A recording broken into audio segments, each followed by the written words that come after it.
Aura. A world where mortals live, die, and are reborn through the turning of the wheel, in a cycle of reincarnation, watched over by the gods. Our gods, some of whom love us more than others. Your home, the Adiran Empire, is treasured by Wodica, Our Lady of Law and Vengeance, the Burned Queen. But our goddess has lately turned her eyes from us, and our empire has suffered revolts, famines, challenges to rightful rule. We lack a common purpose, but we could find it in the Living Lands, a rich and lawless island settled by fugitives, wanderers, exiles, and us. Yet the more we free this place from danger, the more the land fights back. And now, as our colonists crowd into Paradise, the last safe city, the locals find themselves crowded out. Many years ago, you were born to a family in our Adiran Empire, and in a rare turn of the wheel, you came into this world, a godlike, touched by a patron god in the womb. To some, a blessing; to many, an abomination. You grew up an outsider, but I saw potential in you. Potential and an opportunity. And within my court, you found purpose. Now I call upon your vow to our empire and name you my envoy. Venture forth in the name of your homeland and secure our future.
What do you know of the Living Lands? The rumors and tales are so vexing, they cannot be true, and yet they are.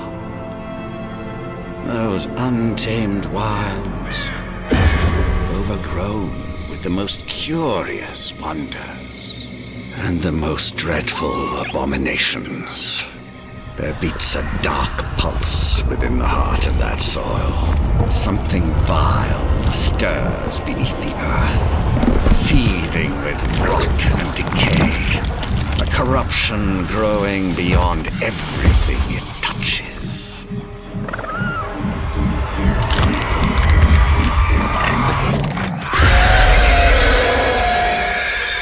Its foul tendrils reach towards us, to lash out at the Empire itself.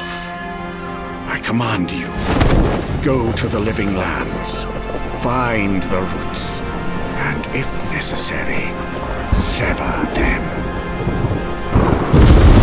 You are my one boy. Remember your vow. The hopes of an empire rest upon you.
Envoy, over here.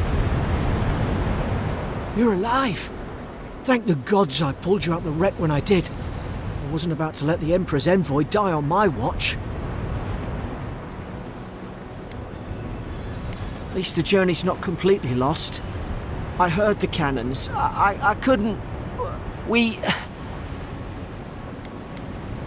dashed on the rocks. The waves took care of the rest. You'd be in the drink now if I hadn't gone back for you. Fort Northreach, island off the Living Lands. I've been here before. It's an Adieran outpost. But maybe better off if it were. I saw flashes, Envoy. It weren't the storm that wrecked our ship. It was cannon fire, and it could only have come from that fort up the hill. It makes no sense. No one fires on their own countrymen, unless... That's what I'm afraid of too. In the meantime, you survived. That means we're not scuppered yet. As long as you're here, the Emperor's mission can still go ahead. We may not be through with it. Adir's got an embassy in the port of Paradis. Once we make it there, we can regroup, figure out what to do next. I hate to say it, but the fort's probably our only chance of escape. We need supplies, and if our troops have been captured, they'll need our help. Thank you. I'll keep you safe. Those boards up there look old. A good hit and we can be on our way. Take that mace. It's no good to any of our crew anymore. Gods, it's a bloodbath. They've torn the place apart from the inside. Did they? Were they fighting each other? Envoy, I don't like this.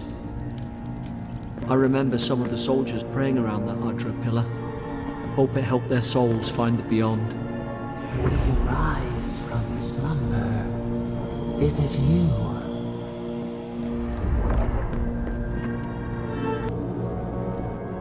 Stay back. I'm not catching whatever's on your head. Easy. She's a godlike. You mean a god gave you that face? Touched your soul and everything? That's right. Never seen one of your kind before. I always heard folks say you were blessed. Looks more like a curse to me. That's the Imperial Envoy you're talking to. Show some respect. The Imperial? Shite, I should have known you were Adherans too. Funny you survived while all your friends here went belly up.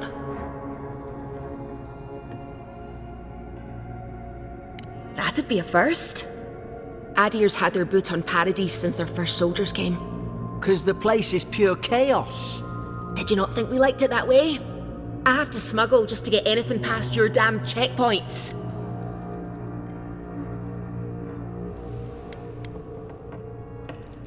You say that now, wait till you see it. Paradisans will knife you in the back over a dirty look. At least we don't go mad and slaughter each other. The day I came, I noticed the guards talking gibberish. Then the killing started. They went wild. Stabbed their mates in their sleep. I told you, they weren't right. When the storm came, they fired the cannons. Their faces changed. That soldier in here tried to strangle me. I had to defend myself.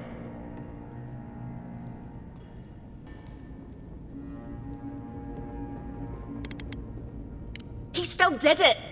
I've got a bad feeling about this. It doesn't make sense. What if she murdered that soldier and she's just trying to cover it up?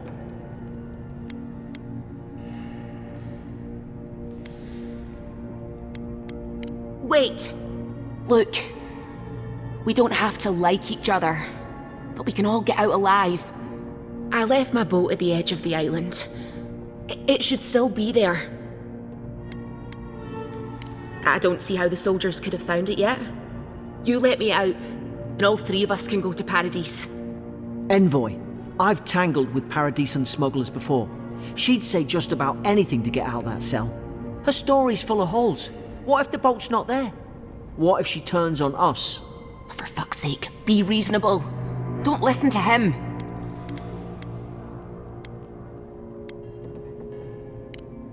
Gods, that's the sanest thing I've heard all day. It's in the warden's room. They blocked it off when things went south. You can find a way in, though. You seem smart. If we live to regret this...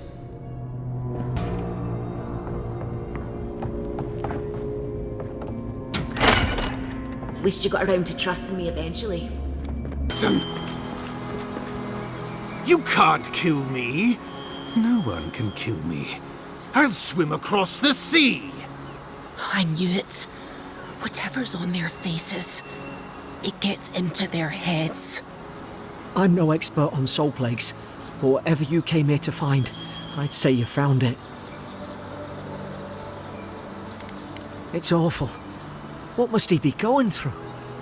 Who disturbs us? You're staring. Stop staring at me. Are you going to bind me too? Steady yourself, please. We're only trying to help. You're wasting your breath. He's gone. You tread in the orchard. Spreading weeds. Nightmares. I should have been free to drink of the land. They thought they could stop me. Vipers! Their venom stains my blade. He can barely string a thought together. How could he have killed everyone? He couldn't. Not like this. He's just the last one standing. Trespassers!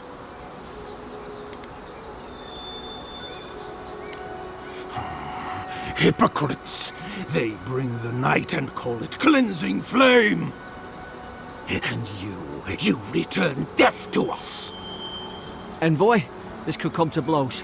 Keep your guard up. Feed the roots, kill the rot! Closer, we twine.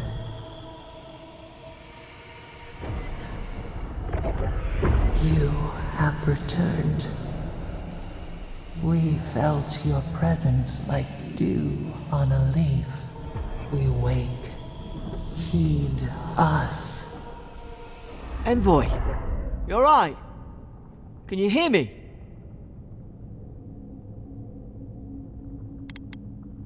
A voice? What did it say? Now your envoy's losing it. No, I think something in the address spoke to her. Not like this. I've been round Ardra my whole life, and it never spoke to me. I don't think it spoke to anyone. Not even godlikes. That's some gift. Sure seems like it. Now, we've still got to get to Paradise. Boat's just up ahead. Gods, I hope you're telling the truth. This way. Thank the gods it's still here. Get on. There, in the distance. It's Paradise. So, the smuggler wasn't lying. My name's Alora, you know. Oi, I told you. I'm defending myself. Look, if this is the soul plague the Empress sent you to find, we have to stop it. You have to stop it, no matter what it takes. I'd heard rumours about folk changing out in the hinterlands. I thought they were just that. You know, stories. I never imagined it'd be like this. I don't know how, but if anyone can find a way, it's you. Will you get on before I leave without you? Aye, onward to Paradise. Suppose this is where I leave you then. I owe you my life, Envoy. I won't soon forget what you did. Your mysterious patron, right. Do you reckon you're a godlike of... it doesn't matter. We're alive. Well, it's the Living Land's biggest port. People come from all over. Not all of them are Adir's friends. Wonder why? You'll be fine. After the fort, I figure you can survive anything. I hope the folks at the embassy know where to find a good, strong drink. You don't have to. Just go up the pier. I imagine they've sent someone official-like to take you there. Must be nice, eh? Same to you. You'll make the Emperor proud. I'm sure of it. Look, I'll no thank you for showing basic decency. But you saved my life. That counts for something. To me, anyway. I don't push her luck. Not all of them, but it's not a great way to make friends. Give Paradisans a chance. That's why they came here in the first place. Try not to get killed. Nah, I'm kidding. Just don't go around acting like you own the place, alright?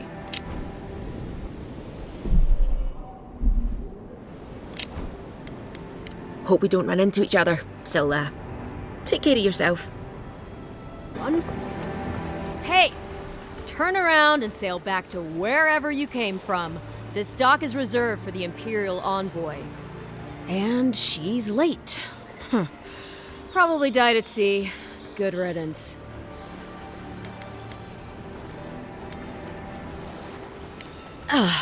What? Nice. Forgive me, Envoy. I meant nothing by it. A slip of the tongue. Can we start over? Name's Cynric, captain of the local militia. We're a scrappy bunch, but we know our way around Paradise. Unlike most Adirans who couldn't find their ass with both their hands. Oh, present company excluded. They told me you were godlike, but I didn't know what to expect. Your face, it's so...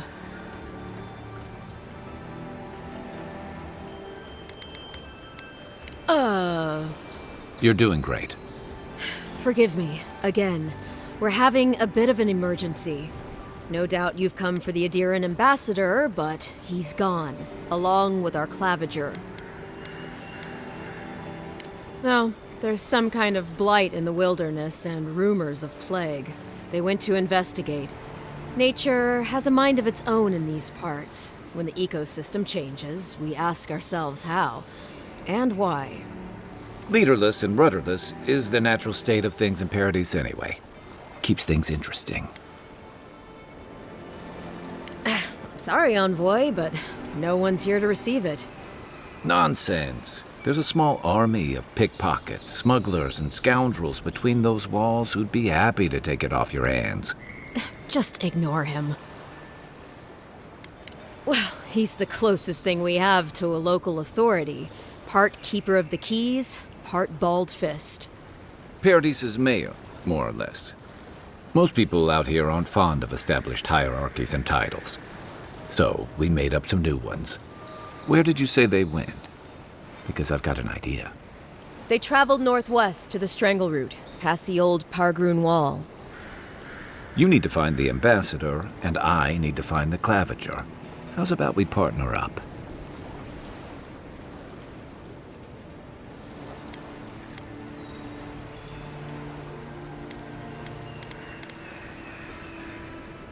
Claviger Amond helped me get on my feet when I came to Paradise a few years ago. Last time we spoke, he sounded worried about things. If he's gotten himself into trouble, I owe it to him to help out. See, Cynric, I knew someone would appreciate me for me. Kai, before you go, I just hate to send the envoy out there. The wilderness is no place for a scholar. Make sure she comes back alive, or the steel garrote will have my head. Better yours than mine. The steel garrote are here as guests, helping Adirans like yourself keep the peace. Or so they say. That's certainly what they'd like you to believe. Sounds like their reputation back home in Adir isn't any better than it is here. You tell me, Envoy. The Adirans came to our shores with their soldiers, their bureaucrats, and their cult of murderers. Asking a lot of nosy questions is a good way to end up with a knife in your back. Maybe it's better if you don't mention me at all. Speaking of the Steel Garrote, fair warning, their leader, Inquisitor Ludwine, is eager to greet you. Or possibly interrogate you. I heard she's a monster, the personal handmaiden of the Burned Queen. They say she fell in battle in the Deadfire, and death spat her back out.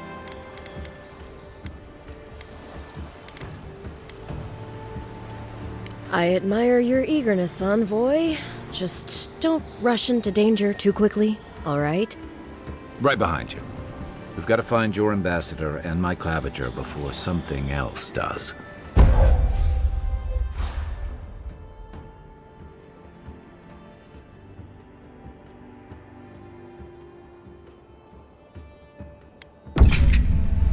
I'll bet you're glad to be on dry land after that voyage. Come on, let's get you some fresh air.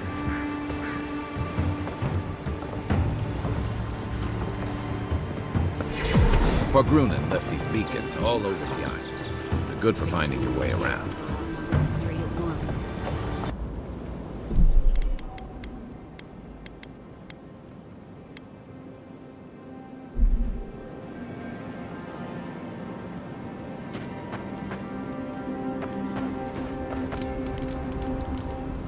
You know, for most people, getting sent to the Living Lands is a punishment. But, according to Cynric, you're the personal envoy of the Emperor of Adir himself. Quite a position.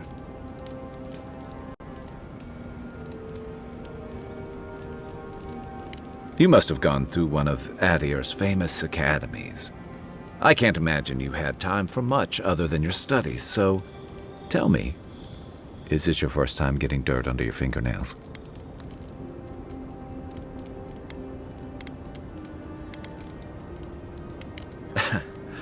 Fair enough. I didn't mean to offend. What I really want to know, since hard questions are your specialty, is why the Emperor would send his best scholar all the way to the Living Lands.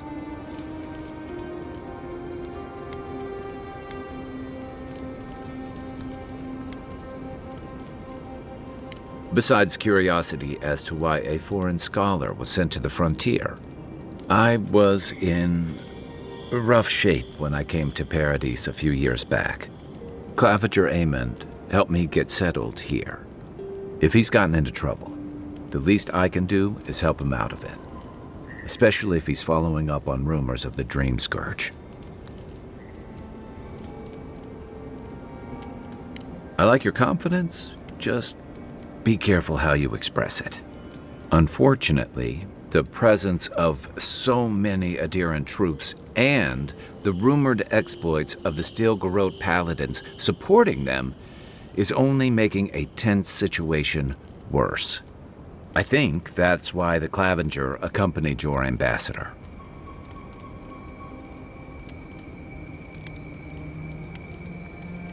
Don't get me wrong, we have had a welcome reprieve from the usual muggings and murders since your country folk started arriving en masse. But I don't know how long that'll last. We're talking about an island that has been largely settled by nomads, exiles, and dissidents. People who tend to be suspicious of authority. But what about you? What's your stake in things? Besides your orders, of course.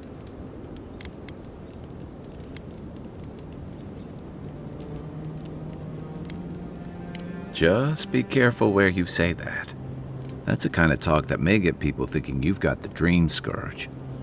I'll let you get some rest, but thanks for talking. It's good to be part of a squad again, even if it's just for a while. So did my commanding officers. That must have been 6 years ago now. I guess I was drifting, looking for a change. A settlement called Thirdborn. It's a rugged little place, lots of Rawatayan expatriates.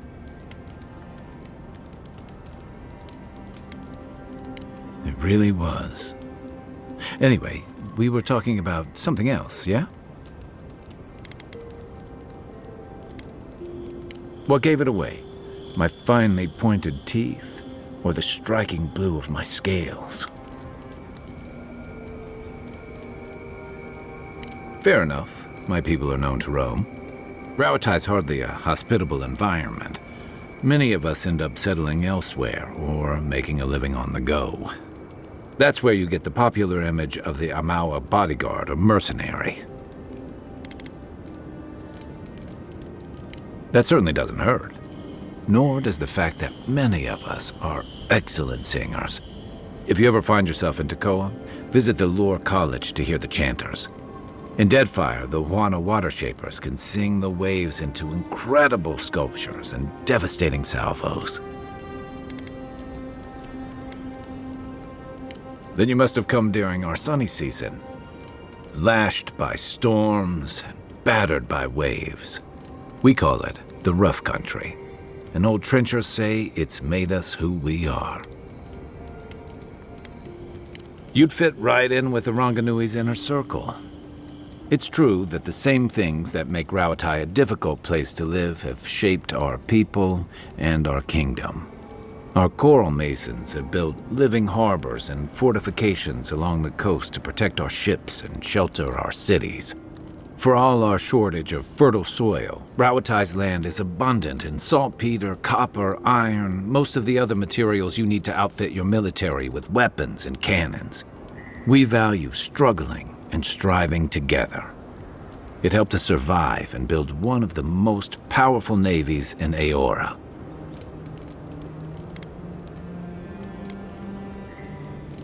You're not wrong, though my countrymen would point out that we had to expand to find fertile land to feed our people. And the scattered kingdoms we've absorbed in the process have joined one of the most advanced nations in the world. And that's an interesting point coming from the Adiran Emperor's representative in the Living Lands.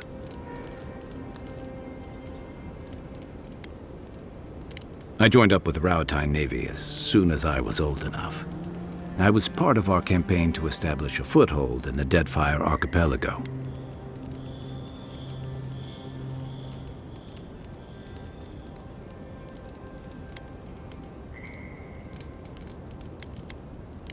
Starting out, it was exciting, purposeful. I believed in our mission. We were returning to our ancestral homeland, reclaiming fertile soil that would feed Rawatai. Additionally, we were helping Deadfire, bringing organization to the pirate-ridden archipelago and civilization to our distant Huana cousins.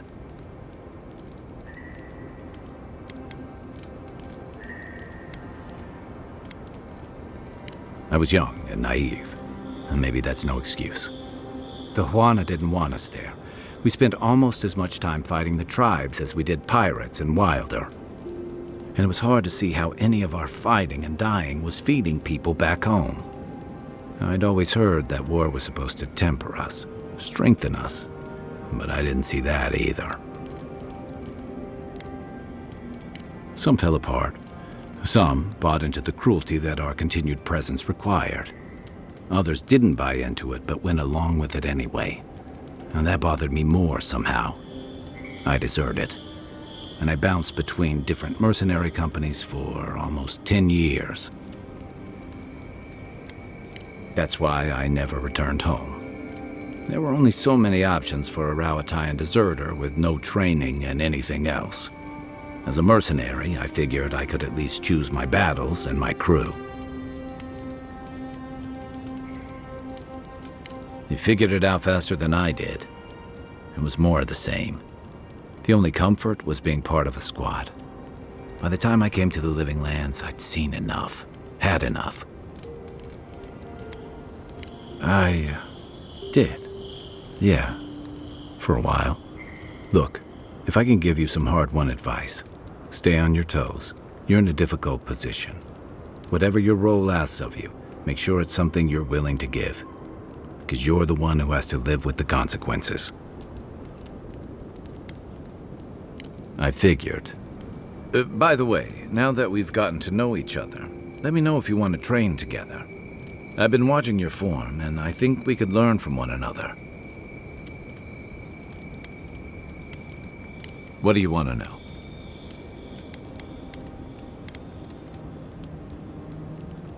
They say, People afflicted with it have strange, vivid dreams and start confusing them with reality. What starts as a light daze becomes severe disorientation and eventually a bent towards chaotic violence. And then, fungal growths take over your body. So Dream Scourge. No, Dream Scourge is different. It spreads all over. Still, if you see any new mushrooms sprouting up anywhere unexpected, let me know. Until then, look on the bright side. The Living Lands is filled with people and things that are likelier to kill you first.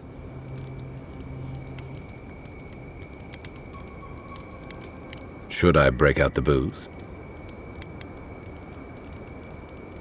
What do you want to know?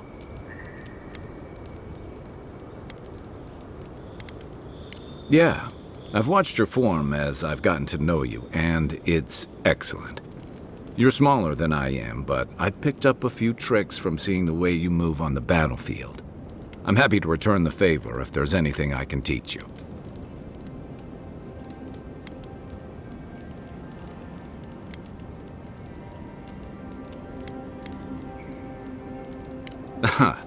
I've noticed.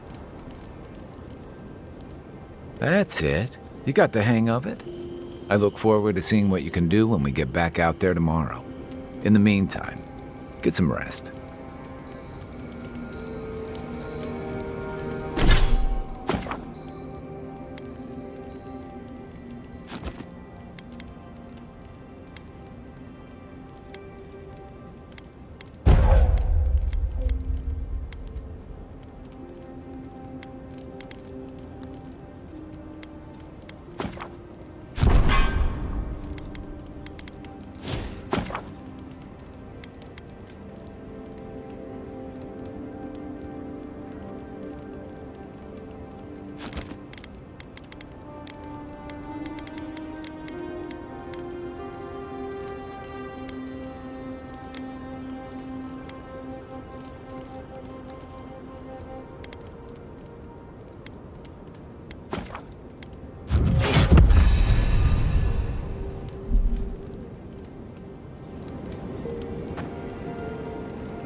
That's the Clavager. What happened? Are you blind? We're being hunted. Get rid of the bear and we'll talk after. Where's my mark? Take that, you monstrosity! Well done! What happened to that bear? Oh, poor bastard. One of Ludwine's toy soldiers. I never even learned their name. Oh, my savior. Oh, thank the gods. Your arrival couldn't have been more timely.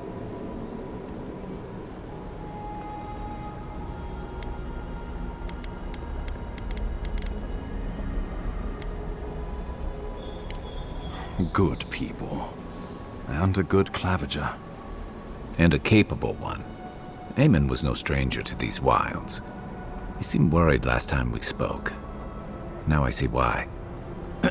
Ambassador Falchion Heelguard at your service. And you must be our Imperial envoy. Better late than never, I say.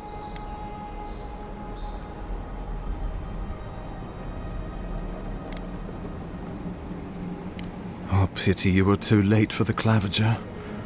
Damn good fellow. Aren't you going to introduce me to your capable companion? Can he be trusted?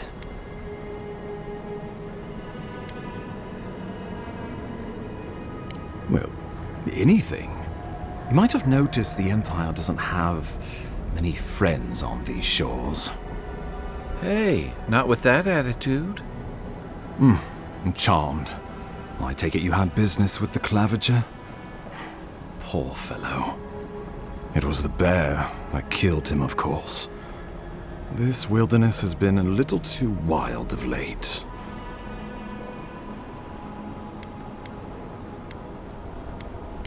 I'm no woodsman, but I'm inclined to agree.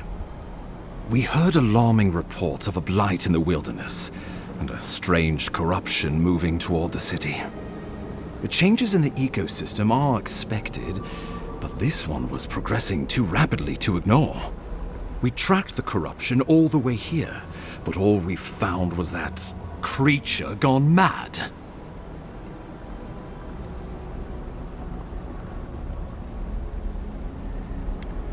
So, the rumors of plague were true.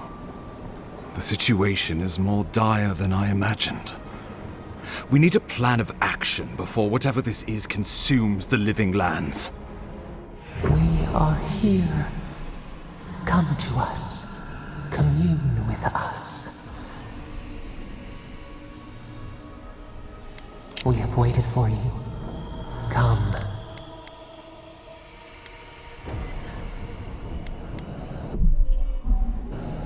What's the matter? Can you hear me?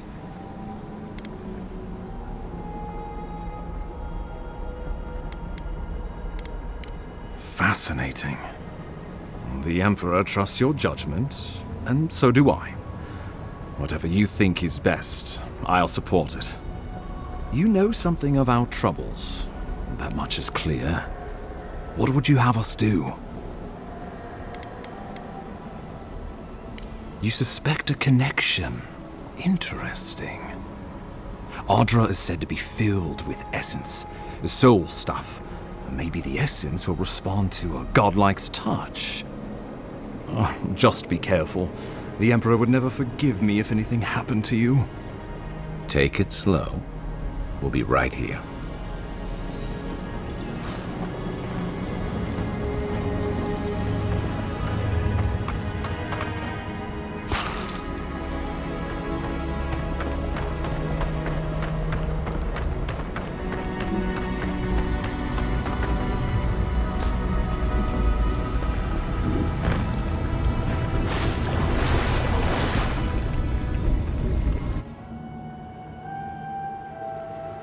It is you. Come closer. We feared you were but a dream. We wake from seasons of slumber. We have been waiting.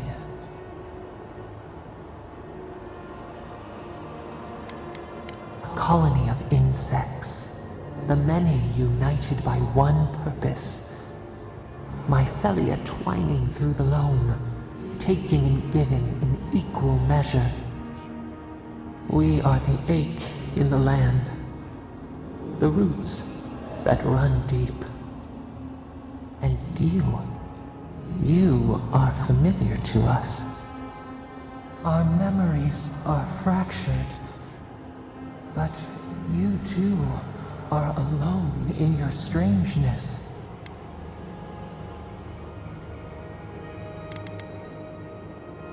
Godlike. This term means nothing to us. But why would you belong to another, shackled to their will?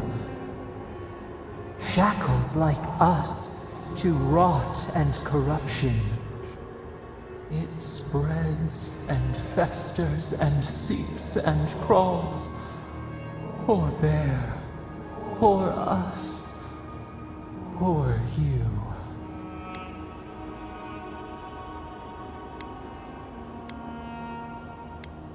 No, not its fault.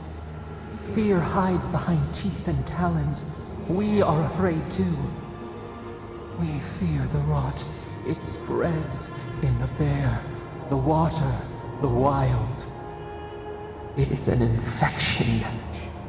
A foreign body invades, the host fights back. We feel the pain of this intrusion. It overwhelms us. If an animal sickens after a fight, as it howls and sings its agony, what do you do? Death. Because some things might be pruned, some branches cut to save the tree. Envy. How much we envy the loving dead. peaceful under the flowers.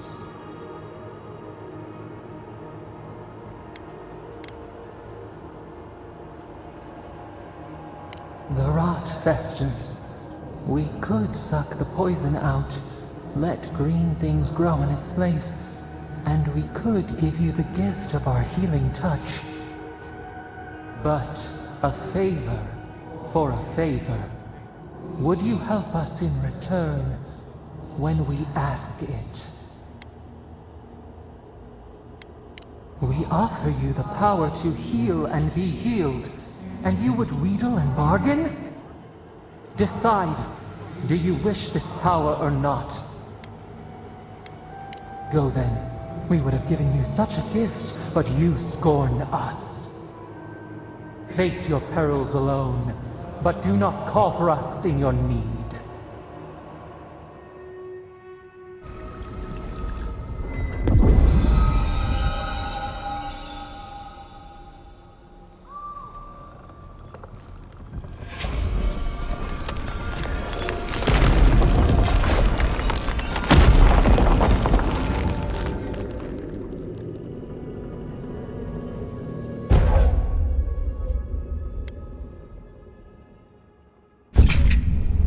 You all right? You look like you were in a trance for several minutes. What happened? What can you recall? Spare no detail.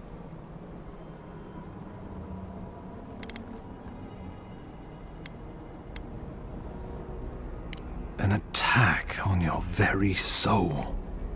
Such an event could have killed someone, or worse. Be careful where you go saying that. Nowadays, that kind of talk makes people nervous. Inquisitor Ludwine will need to hear of this. I've agreed to share my findings with the Steel Garrote, as long as they do the same. Not that she has any interest in ecology. Ludwine is obsessed with our security, sees enemies lurking around every corner.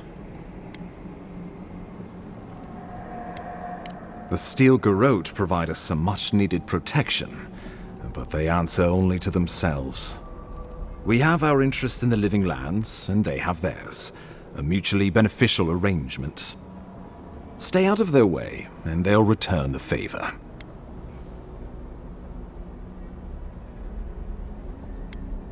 Ah, you're going to be troublesome, aren't you? At least you're on our side.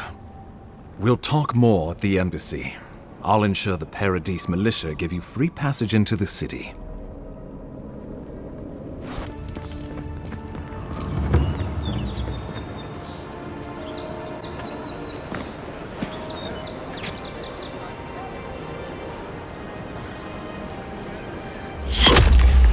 Envoy!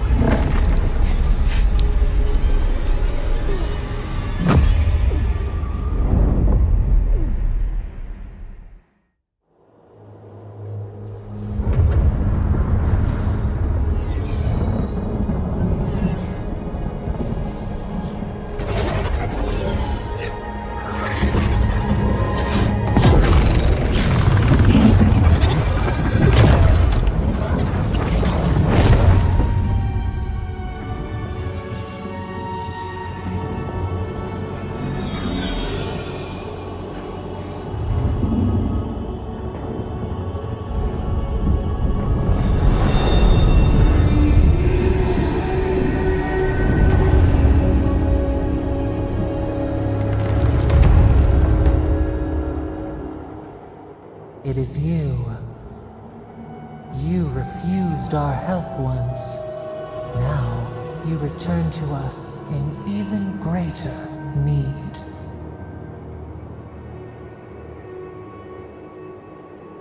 You accuse us when we only ever offered our aid. We never meant any harm. But now, you share our prison. An arrow broke the skin. It carried poison to your veins.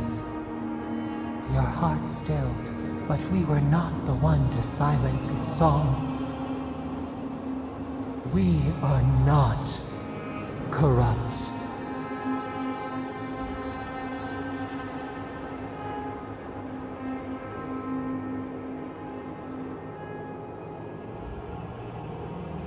and imprisoned here with us. But we can help you. We could send you back. Just this once.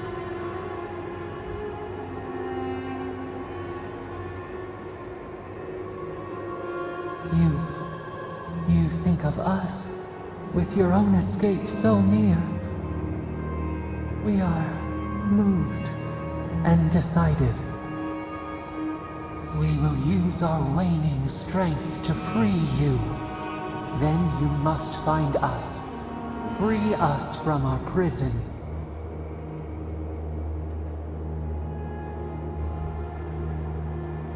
Immensely. Breathe deep. All birth is agony.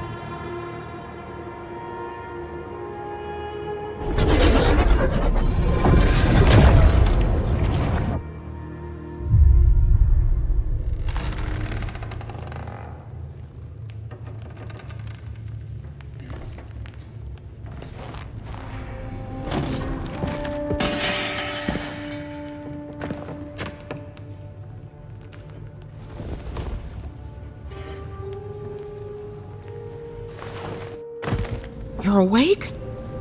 Thank the gods. For a second there, I thought I had a problem on my hands. Liviana, the local Sawbones.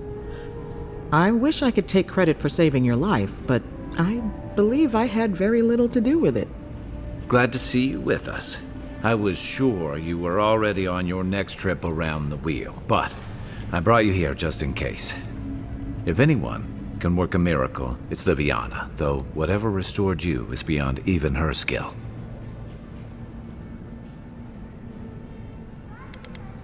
That's what everyone in Paradise is asking. The streets have been less murderous since your ambassador and his guards took up residence.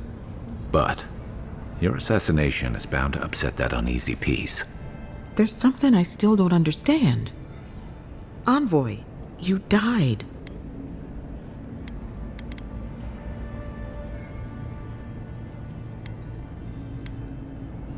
Don't get too excited. When you play with life and death, there are bound to be consequences. What does this mean for her? Should she expect anything else strange?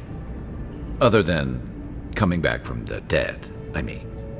That depends on a few things. Visions and hallucinations? Likely. Manifestations of past lives?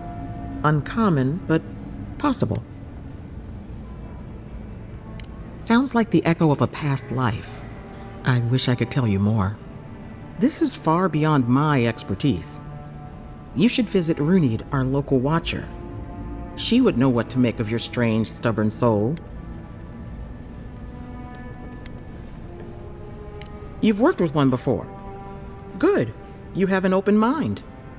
A watcher examines the soul down to its very core. I can't think of anyone more qualified for the job. Sometimes it's easier to ask for forgiveness rather than permission. Runid's shop is in the hills to the northeast. A bit of a walk. Just head out of the gate to the east of town and follow the path that curves to the north. It should be perched up in the hills. Oh, but avoid the Watcher in Hightown. She's a known charlatan. I'll send word to the ambassador that you survived, but he'll no doubt want to talk to you.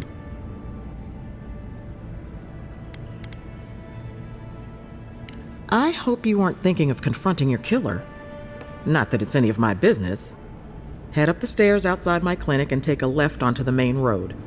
That'll get you to the embassy.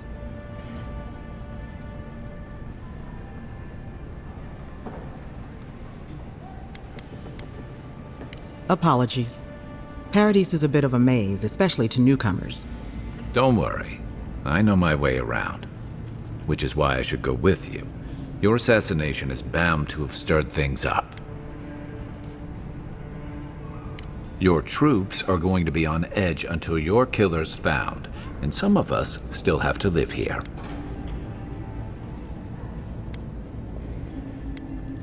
The sooner we solve your murder, the better for everyone. And we should talk back again. I'm hoping you can help me understand what just happened to you. Listen, this is something I never thought I'd have to ask, but can we talk about you coming back from the dead?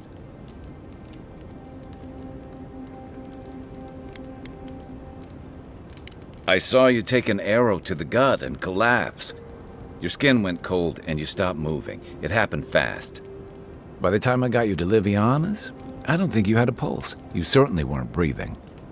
You must have spent 20 minutes as a corpse on one of her cots before you just came back. What did you see while you were gone? What do you remember? The beyond. That's the realm of the gods, of souls.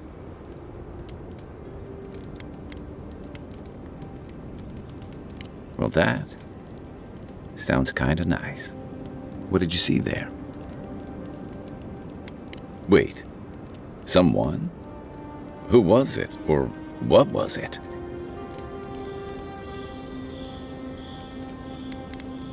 Agreed. Bareth guides souls through the beyond. They aren't trying to escape it. I hope. So, someone is reaching out to you from the beyond. They saved you from death, and now they want you to free them from wherever they are. Do you trust them?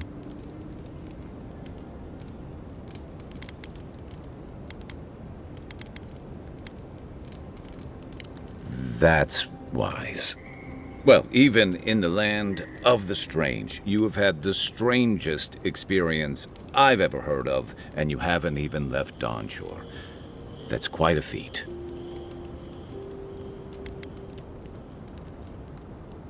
You're welcome.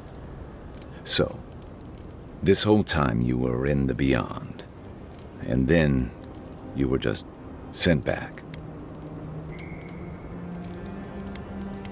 Do you think there's a way to bring people back from the dead? That doesn't stop them from trying, I guess. Still, thanks for humoring me. You must be tired. I know I am.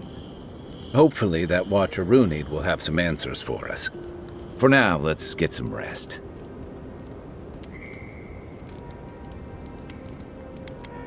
And I've got answers. Some of them may even be true. You know where to find me.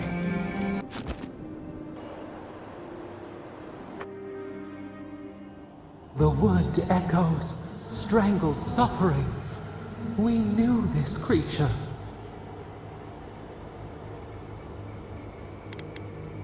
Still waters, you nearly dream. The bear, the rot in the heart. Did its beauty sing to you?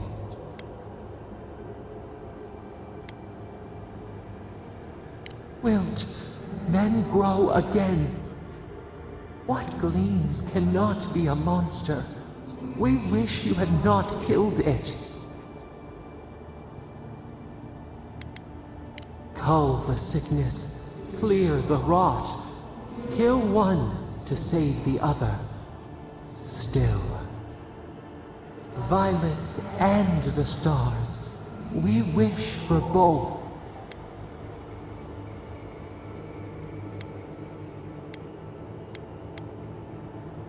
Earth into rebirth, growth into life again, beauty without end.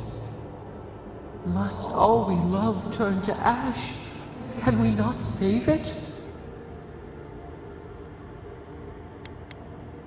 Mercy like a knife, it hunts all of us. God, mortal, beauty. Sleep now, we ponder.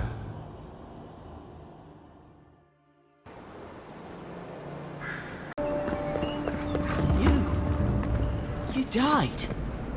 But you're here. Gods, am I glad to see you. Still can't believe you're alive.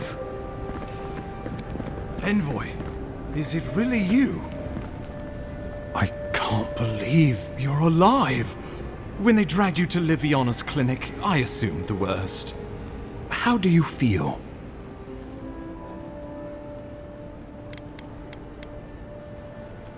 Homesick already? After what you've been through, I can't say I blame you. But there's work to be done on the frontier. Good work, and I need you here at my side. Our first order of business is your purpose here in the Living Lands. Captain Cynric said you have a missive for me from the Emperor. Very good. I'm eager to see what our Emperor intends. Now, His Majesty names you a loyal servant of the Adiran Empire, and an extension of the throne's authority. Thank goodness. At least someone understands the gravity of our situation.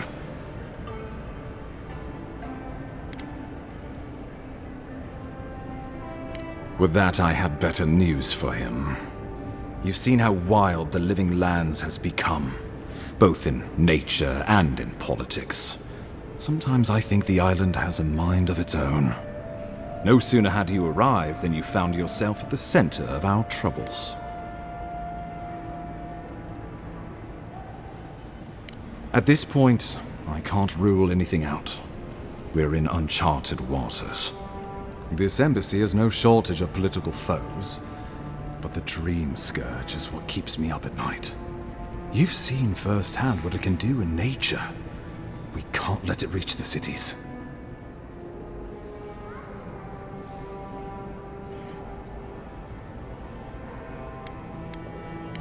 Thank you, Envoy. The island is in capable hands. Inquisitor Ludwig thinks the plague is a distraction. She's more concerned about these local rebels fighting against the Empire. Your instincts do you credit. They were paradisans once, law-abiding laborers. Now, they're fugitives and oath-breakers hiding amongst the populace. They've sabotaged our work, killed our soldiers, and the final straw, attacked you out in the open.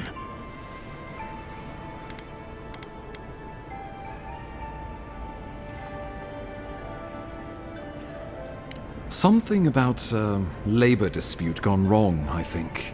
The Steel Garrote got involved, and it turned quite ugly. A lot of disputes arise because people here have a strong aversion to being told what to do. I won't lie to you, Envoy. Our position is tenuous. If we can't even defend ourselves, how are we to defend the Living Lands? But defend it we must, for the sake of everyone who calls this island home. Inquisitor Ludwig demands that someone hang for the attempt on your life. These Paradisan rebels must face justice.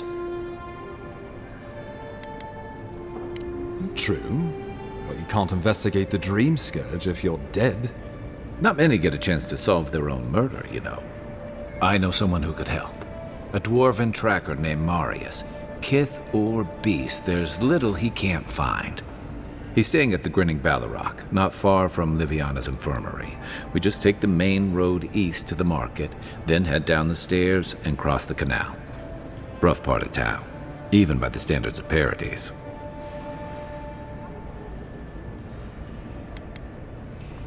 Blend in, for one thing.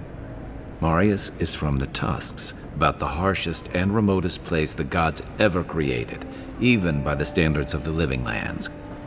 Trickery, lies. The gods did not build this place.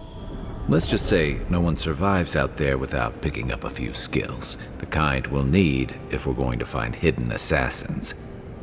Especially if they're from the streets of Paradise. I suggest you recruit as many allies as you can, but choose carefully. They, like you, will represent the Empire. But before we can send you off to parts unknown, we need assurances from the local healer that you're fully recovered. After all, you survived a brush with death. The health of your body is one thing. The health of your soul is another.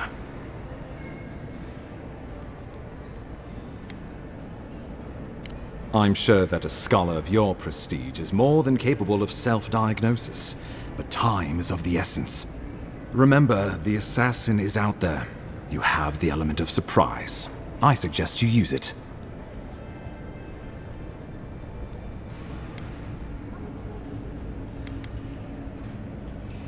tracking down mysterious assassins with a godlike who returned from death, all while the rumored Dream Scourge spreads. Can't say I'm prepared, but I'm ready. We'll talk more of the Dream Scourge when you return. Until then, Envoy. How about we start with Marius at the Grinning Balrog? Besides, I could use a drink after all this.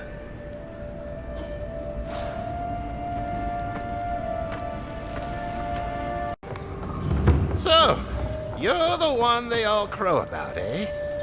Best hunter and guide in all of Dawnshore? Ha! The mighty Marius, deep in his cups, ready to take on the deadliest prey, providing they're asleep at the time. Right. Take another sip of my cool. Rude not to finish a drink someone bought for you. No wonder you're hiding behind a mug. You're too worried about being polite to survive out there. The dwarf there is Marius. Best tracker I know.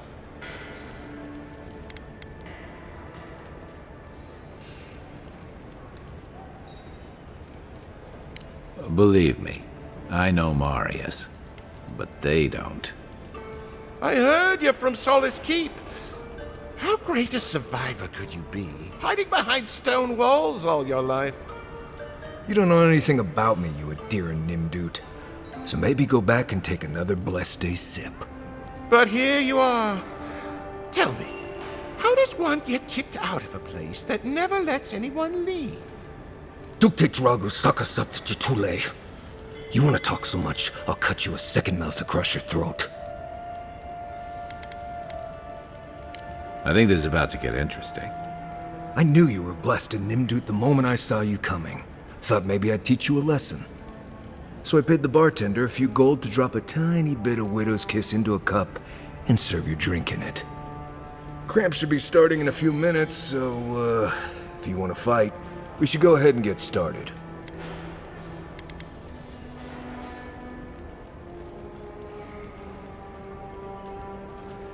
You know your stuff, but I doubt they do. Envoy, you see? Will you stand by and allow this maniac to poison a fellow subject of the Emperor?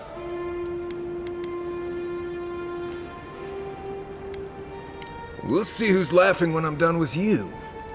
Come on, Maili. Let's show these people why you don't pick fights in the Balrog.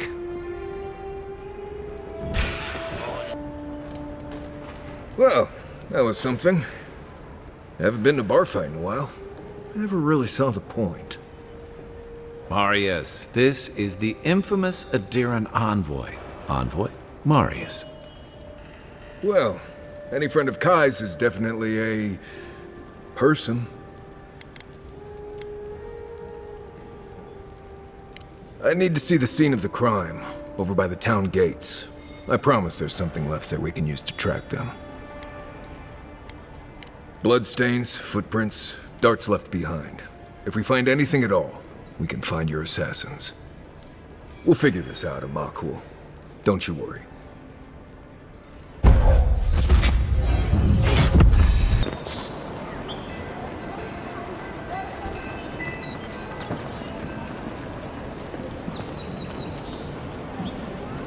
Right here.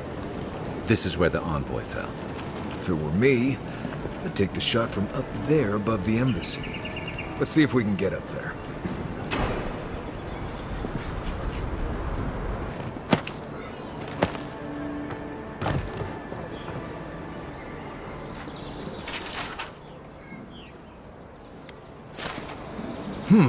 Smells familiar, but I can't place it.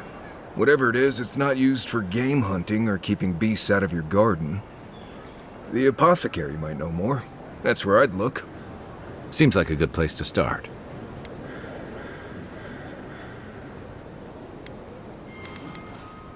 It tells us they were hunting you. Whoever did this takes pride in their work. They made sure this stuff would kill you. Go back to the market and up the stairs to the east. You'll see a large building with a big window on top. The Mermaid's Den. Nice place. We should say hello to Juliana while we're there. The apothecary is in the back alley. Any luck? We could track down who made this poison. Find your killers. Not for us, you're not. Please, this is all I have. That's the All you apothecary. have is... Huh. Aren't you the outlander who died in the streets? How are you... Gah. It doesn't matter. You've got to help. He's gonna hurt me again. Everyone take a deep breath. No one is hurting anyone else today. Right? You seem to like beating up on little guys. Want to take a run at me? Listen to me, dead woman. What happens here does not concern you.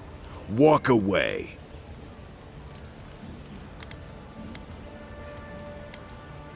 Stand still, Outlander. This is gonna hurt. Envoy, thank you for dealing with those miscreants. There's a plague on these streets, and they are a symptom. A gang of bullies shaking down honest folk? Seems more like the cause to me. It's no more dangerous here than anywhere else.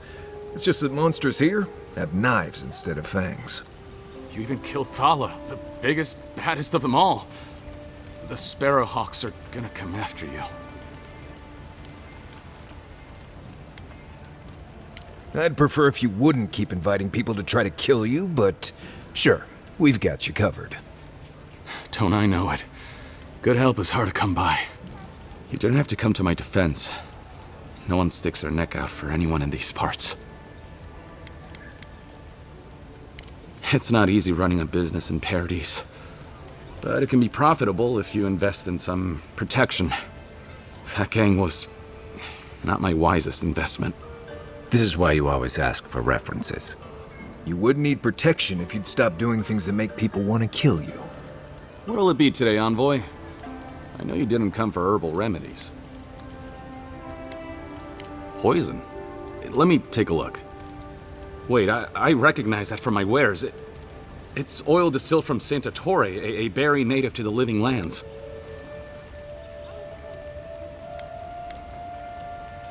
Just that it's supposed to act quickly, and that you shouldn't mess with it if you don't know what you're doing. So don't, under any circumstances, mix it up with moonberries. And before you ask, I can't tell you who bought the poison. If word got around that I was ratting my clients out to the Adherents, it'd be the end of me. Damned if I do and damned if I don't, then. The truth is, I never saw the customer's face. They wore a hood. A monk's cowl, I believe. But I can tell you that Santa Torre is used in religious rituals. Prophets and seers will do anything to leave their bodies. Well, at least that's some encouragement. If you want mystic types, you want to go visit the Temple of Andra. Probably the only reason you'd want to go there. On the other hand, Claviger Amond was cozy with plenty of mystics and oddballs. We could check out his estate for clues. Go past the Hightown Gate to the north, then follow the road eastward until you reach the statue of Andra. Easier said than done, believe me. I hope that I've been able to assist you in some small way. Good luck in your investigation, Envoy. A poisoner from one of the temples. So much for the gods working through miracles and mysteries.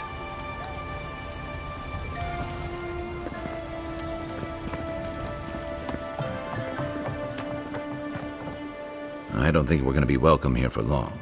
Thalla's Sparrowhawks will be sniffing around here any minute. And since that's not the last skirmish we'll find ourselves in, I say we take this opportunity to stock up on some better equipment. If you want a guarantee of getting the good stuff, I recommend Paradise's main market. We're short on coin, but it's nothing a little work on the side won't fix. In fact, there's an animancer named Sapiento near the market. He's been looking for help, and he seems like the type who pays well. Envoy, over there. Looks like a note.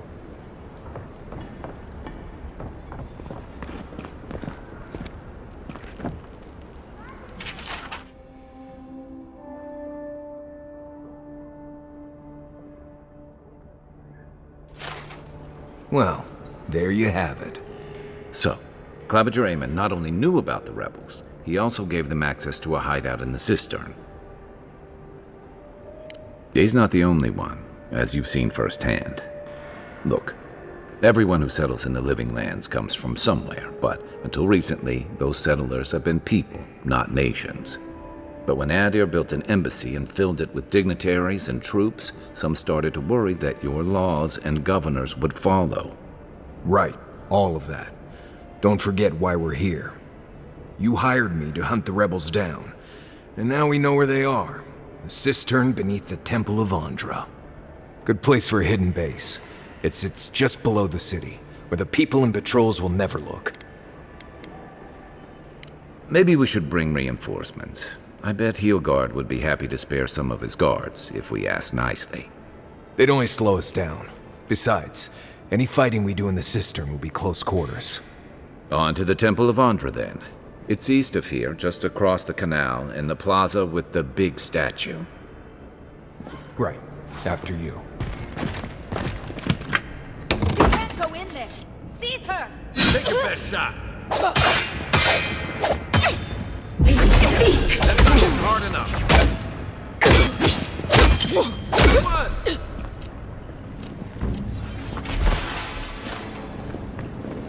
Everyone okay?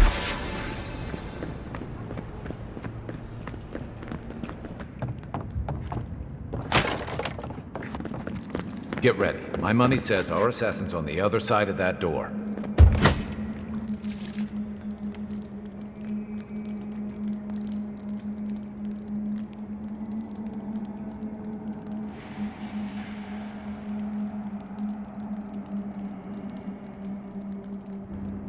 So it is true. You're alive. You're truly alive. Spoken like an assassin who's confident in his work. Well, how could this be? I killed you.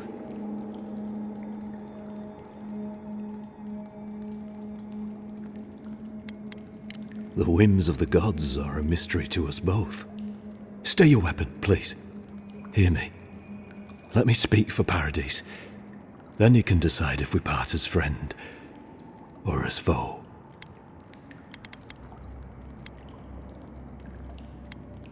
Envoy, I killed you because the people of Paradise have suffered under the boot of Adir.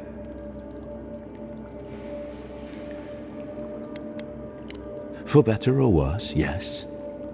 Though that ended when he went into the wilderness with your ambassador.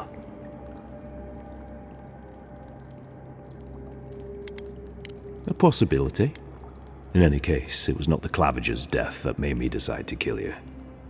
It was because your face came to me in a dream. A vision I believed was sent from the gods. This was no ordinary dream.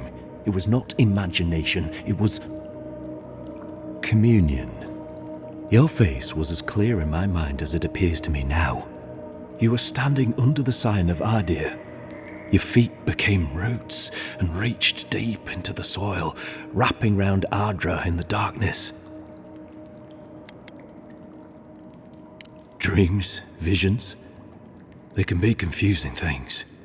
I took the vision as a call to kill you in the hopes that I might stop Adir from conquering this land.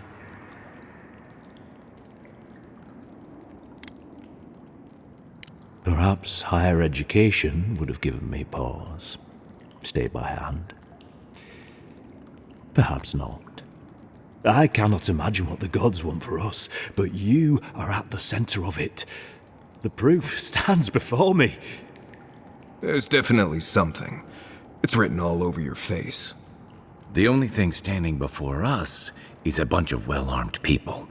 Let's take this slow. No sudden movements. The gods aren't finished with you yet.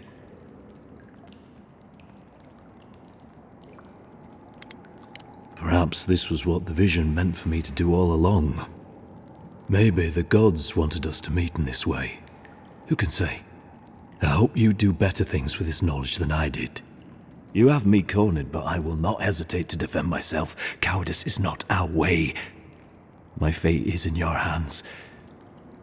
Do with it what you will.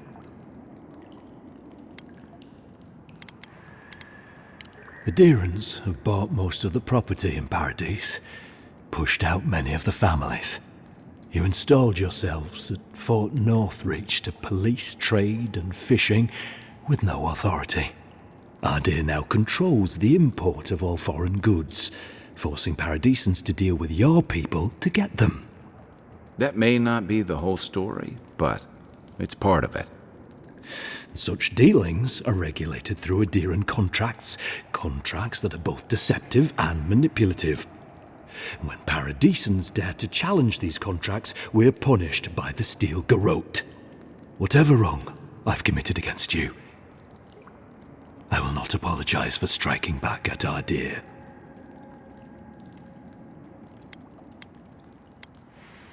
Normally, I'd say if someone tries to kill you once, don't give them a chance to do it again. But I think he's actually come around to something. It's rare to see a real change of heart. Rarer still to have the opportunity to give someone a second chance. Don't squander it. If you spare him, he'll just kill you again. I doubt you'll get a second chance. Not a huge fan of cold-blooded murder. We survive by removing threats, and this guy is a threat. If you're guided by the hearts of your companions, then they too serve the gods.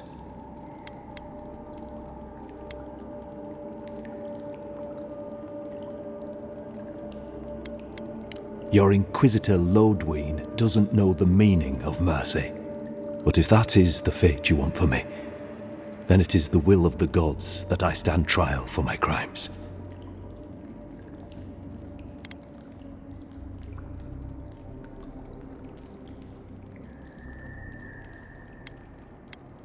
That is very kind of you, Envoy.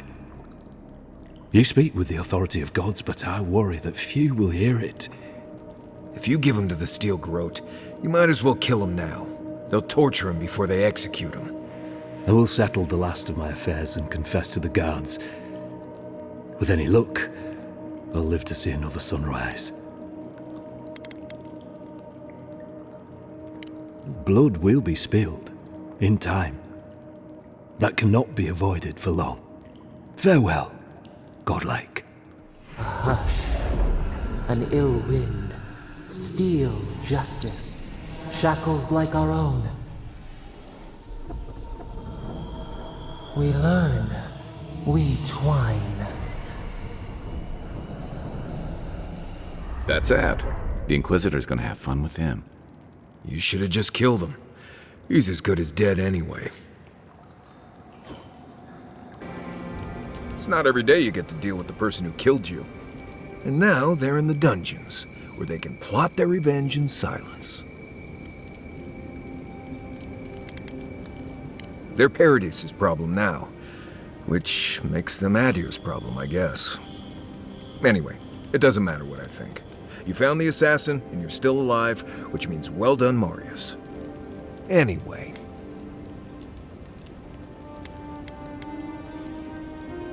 Companions? It's just Kai, isn't it? As you know, Kai and I have worked together in the past. It's a blessed miracle he never got me killed. Honestly, he's a good guy. A bit too quick to ask questions for my taste, but... Kai's good enough. Tell him I said that I'll cut a hole in your water skins. Ask away. Yes, I did. The less we talk about that, the better. No, I really don't. Let's lay this out, Envoy. How about this? You don't worry about my life story, and I won't roll my eyes every time you start talking about souls. Now, we just met, Envoy, and I'm here to do a job. Maybe we'll be best of friends someday, but this isn't that day. Best we just keep things professional. All right. Can't say you'll get a different answer, though. Same one you are. What kind of blessed question is that? Oh, I see. I sometimes use Lember without really thinking about it. That's what you mean, right? Lember is the language spoken in Solace, though everyone knows Adiran because it's a common tongue. You don't hear Lember much in the rest of the lands. Makes it easy to see which of us are from Solace and which aren't.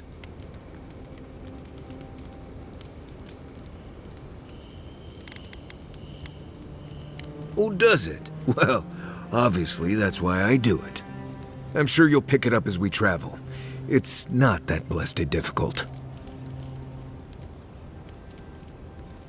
Well, I'm one of the very few people who spends most of their time out in the wilds and haven't gotten themselves killed yet. I know the difference between hay bleed toxin and high tox bloom, which is something you should be really thankful for. And you know the Ballarok and the grinning Ballarok? Probably the meanest living thing out in the wilds.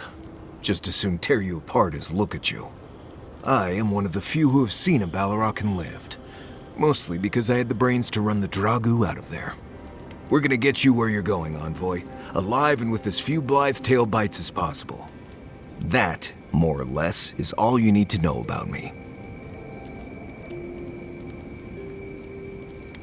Right, changing the subject. Right, what do you want to know? Lovely place, as the Living Lands goes. I advise most people to stay around here if they're looking to settle. Paradise isn't the safest place in the world, but it is the safest place in the lands. Walls and guards go a long way out here. Other than that, you've got bits of forest, grasslands, some caves, cliffs, and all sorts of things to get you into trouble. This is the easiest place to survive in the Living Lands. Enjoy it while it lasts.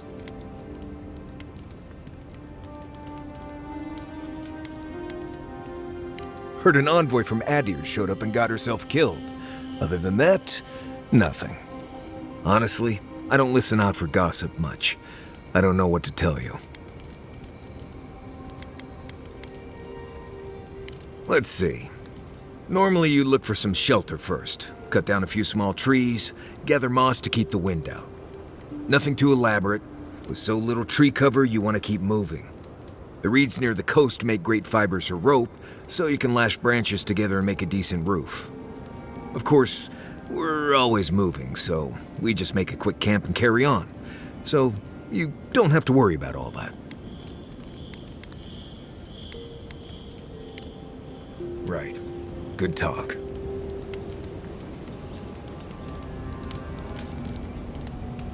Not everyone warrants an assassination attempt, you know. You should be flattered.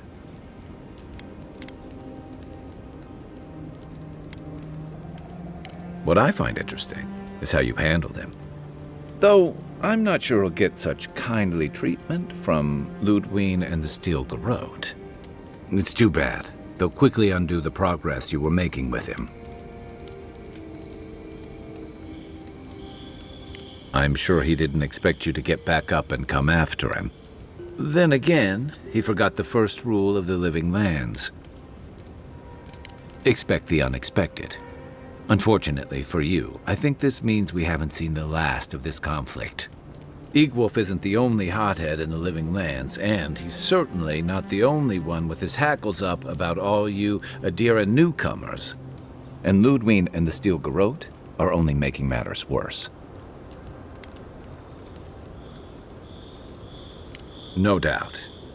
The whole of Paradise used to be a lot more like the Sparrowhawks' territory, if you can believe it. More freedom, but more bodies in the streets, too. Your ambassador and the rest of the Adiran forces have been dragging the frontier, kicking and screaming towards order and civilization. All the things that half of us moved here to escape. Then, one day, Ludwig and the Steel Garrote show up to reinforce the Adiran presence, and they're as harsh as Wodika herself. Mine, too. I understand discipline, but you've got to know when to give. It remains to be seen whether Ambassador Hilgard and Ludwig are rowing in the same direction. But I fear there's trouble on the horizon, especially if the Steel Garrote's tactics win out. Like it or not, their differences could make trouble for you, especially since the Steel Garrote is here under Adir's flag. And I worry about what that means for the rest of us. Just thinking about Claviger Amon. I let him down. I've let a few people down over the years.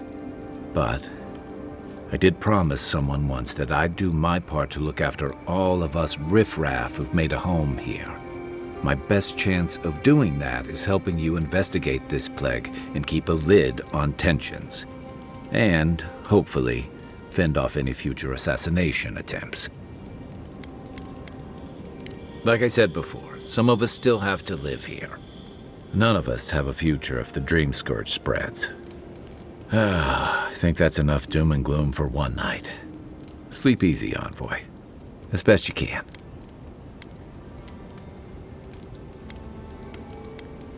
Rebellion's more like our natural state of being in the living lands. People on the island don't much like being told what to do. In fact, many come here specifically for that reason. And the Stilgarrote. Ludwine and her paladins have been busy in the hinterlands. It's all rumor and speculation, but I don't think they're making your cause any friends. If they're here under your banner, people will see their actions as representing you. I don't like to gossip. Since when? Okay, I like fun gossip. They say she's hunting down so-called agitators, flattening entire settlements that stand in her way. Of course, all the news reaching Paradis is jumbled together. Stories about the Dream Scourge, the Stilgarrote, and the weird happenings that are almost commonplace around here. So it's hard to say what's true. Maybe so. But she's also confirming fears that Adir's mission is more than diplomatic.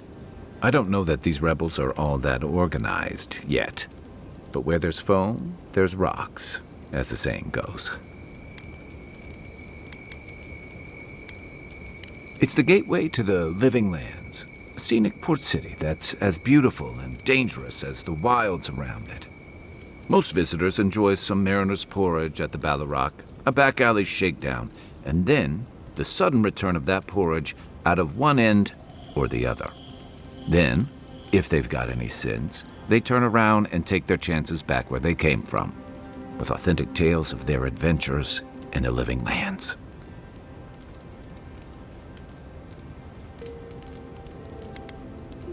Exactly. What's not to love?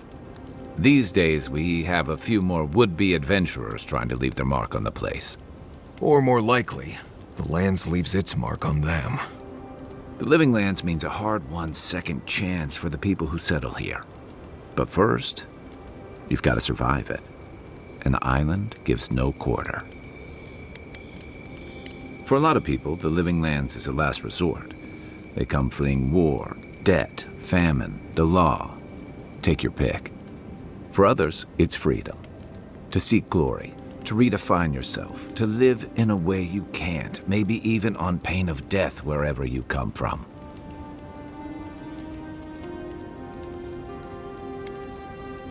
Don't get me wrong, there are perfectly lovely people here, but most of us who stick around are a little odd. Used to be. If you could last out here, you could count on being left alone.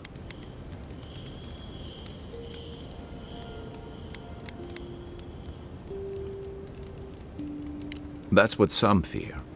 Hilgard's new embassy and his alliance with the Stilgarrote smell like the authority and order that a lot of people came here to leave behind.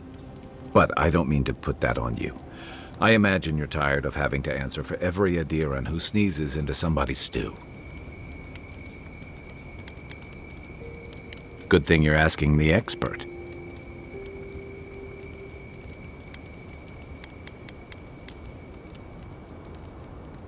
You're asking me? I'm not much of a gossip. Okay, who do you want to know about? Okay, but only if you let me turn that question around once I've answered you. The offer stands if you change your mind. Long enough that he's got a good roster of stories about my blunders in the wilds, which he'll remind us of constantly. He's got a soft heart under that gruff exterior. He feels things more deeply than he lets on, so If he burns the stew one evening, maybe don't mention it. That's just how he shows affection. He's deeply loyal to people once he gets to know them, and he likes companionship more than he lets on. He just has a funny way of showing it. I think he left Gallowayne's tusks suddenly, and under unfortunate circumstances. He's never spoken directly about it, but that's what I put together, and it explains a lot. Losing home, losing the people who gave you a sense of yourself, it leaves a mark. But don't tell him I told you that. Seriously.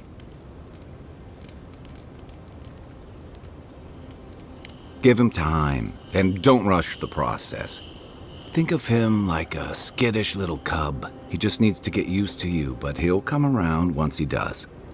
Definitely don't tell him I said that. Sure. No offense, but you leave a pretty wide trail, Envoy. I mean that anyone who wanted to track you down would just have to follow the murmurs and gawkers in your wake. An Adiran official who's new in town turns a lot of heads, especially when they're traveling with a Nimdude like Kai.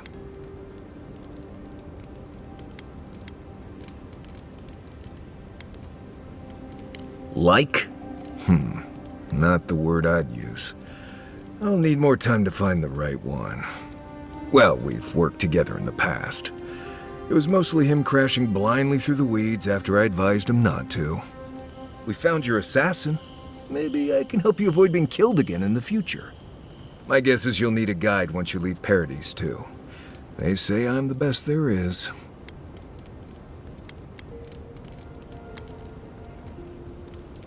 Merci, Envoy. I'll make myself at home. Anyway, enough chat. I'm sure you have things to do.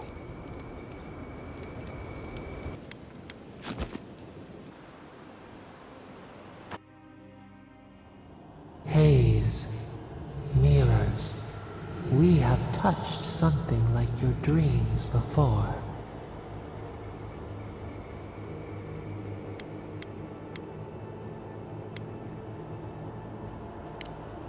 The leaf remembers the stem. We have questions. We must know.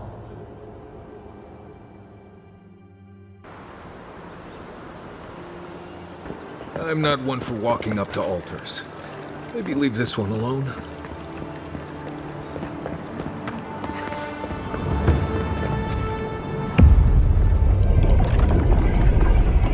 We have been here before. Does the new earth settle beneath your feet?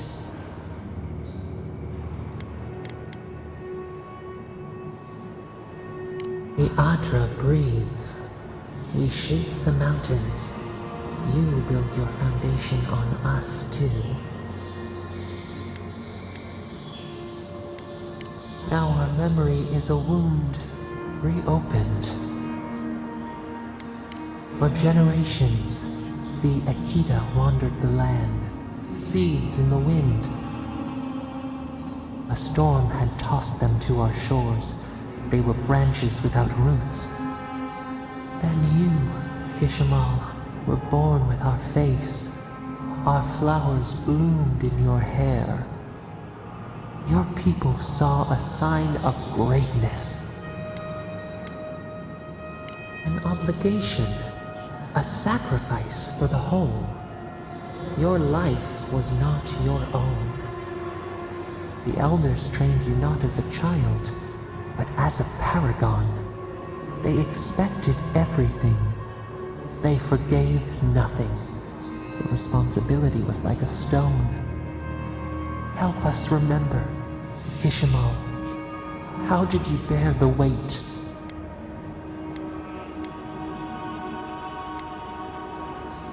You faced your work with dignity. You had no other choice. While you feared failure, they rewarded you for your diligence. When you came of age, turmoil stirred. Lightning split the bark. Some tired of their exile. They wanted to return to their ancestral lands.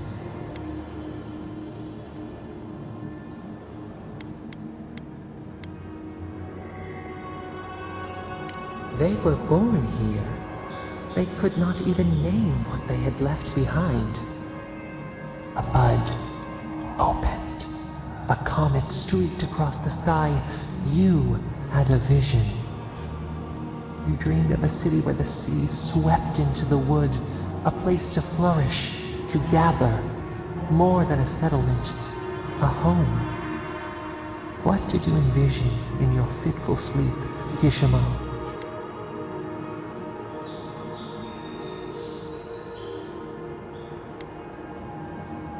The elders spoke of the wisdom they had lost in their escape.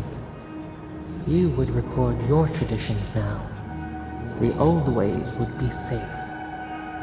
So the carpenters and masons set out, but we resisted them. What was a wall to a trailing vine? An arch to a mighty oak?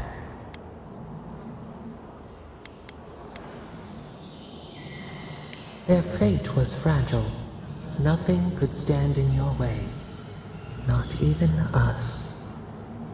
Months became years, and the people stood in awe of what they built. It eclipsed the lands of their ancestors. Its spires challenged the clouds. How did you feel as you gazed upon your masterwork? A strange disappointment. You did not have time to meditate on it. The people reasoned that the one who had built the city should lead it. A chorus of their voices joined in one. Another wait. Some claimed that this was the destiny your birth foretold. Tell us, Kishimo, how did you lead?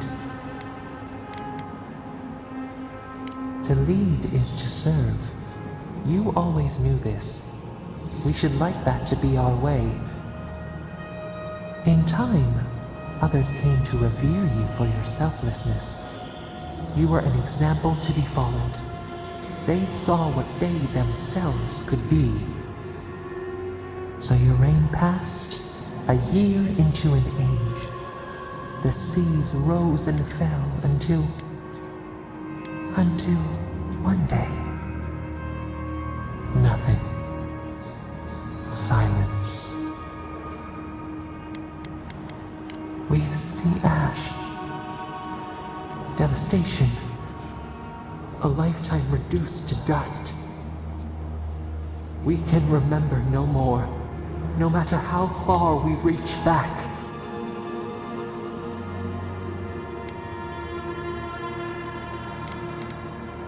It is fruitless. A void. A tremor in the Adra. Perhaps it should not be known. Yet one shape shines through the canopy of our memory. A face amid the rubble. You, Kishimo. What became of you? They wept with joy as they extracted you. A long night lay before them, but the leader they loved remained. As the earth settled, we felt their hope in the darkness, and we learned. We twine together. We reach for the sky. We grow. We grow. We grow.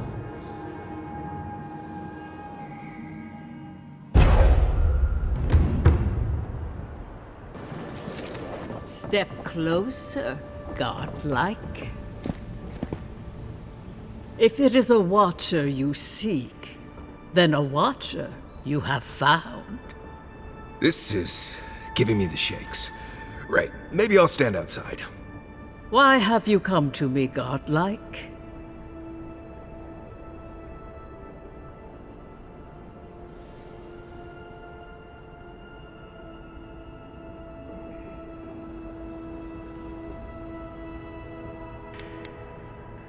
Help? No. I can open your eyes, but you must learn to see. Let's have a look at you then. You who came to these shores on a royal errand. You who have died and returned. To open the door to your soul, we must first open a door to your mind. Now repeat after me.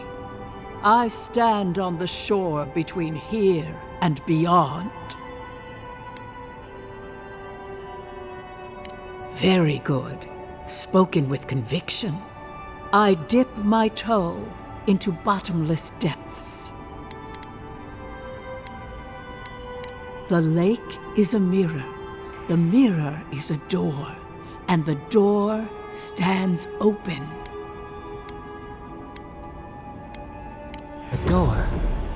A garden gate? Impossible. Someone is here with us? How? Who are you? What are you? Show me what you are. A hand knocks on our bark. Do we answer? How can they see? What is this I hear? Old and forgotten. Echoes of echoes. An uninvited passenger? Now she's hearing voices. Great. Is that gonna cost us extra or something? Curious. Something clings to your soul, felt but unseen. Voices, echoes in the placid lake. Shelter the seed from winter. Who reaches for our bars? Who speaks?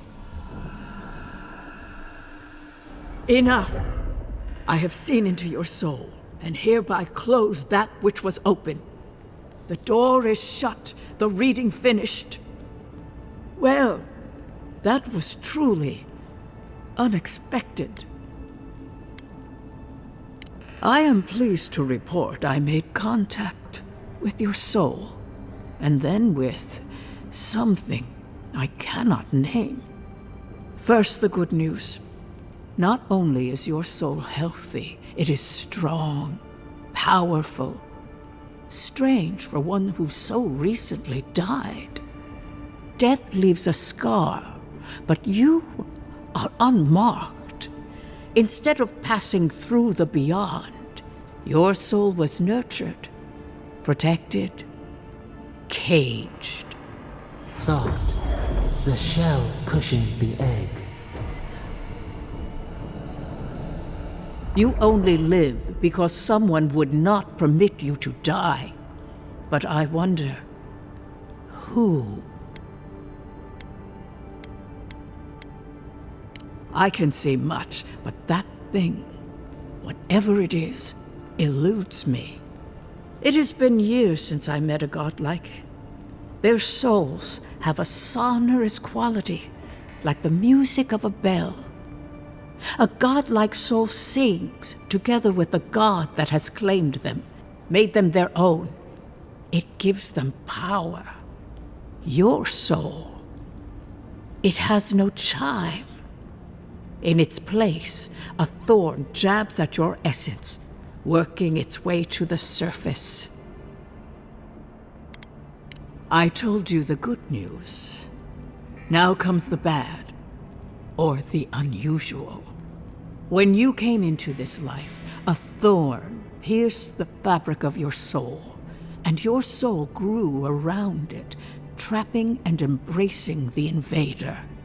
A godlike's chime is a gift, a blessing. But a godlike's thorn?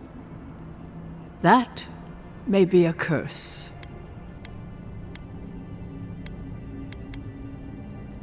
I cannot say. The gods must answer for their actions. We know that a god touched you at birth, but which one and why? They always signed their work, and none of them lay claim to you. Disturbing. Terrible.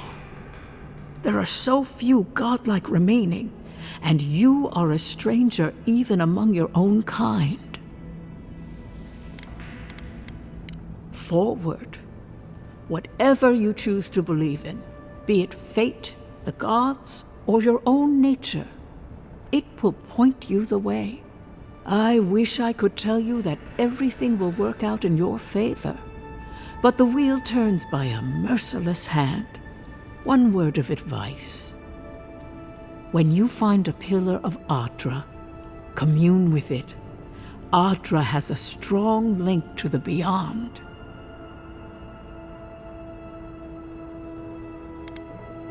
Ardra holds the path between this life and the next, a conduit for souls all around Aora. Through Ardra, a soul may find its way back to the wheel to be born again.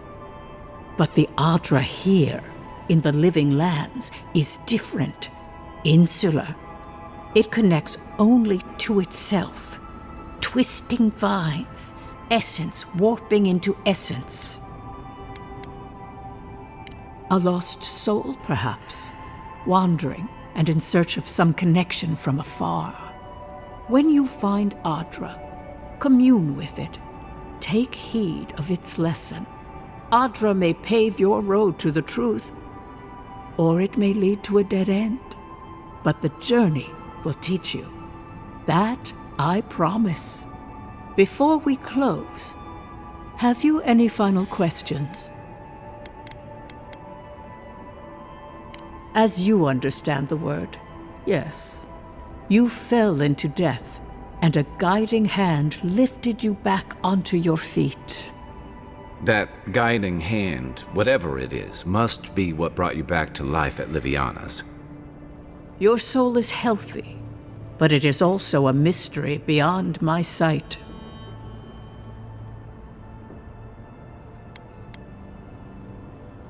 Kai, your soul is heavy, burdened, yet something is missing. Something not easily replaced. Hey, we don't need to make this all about me.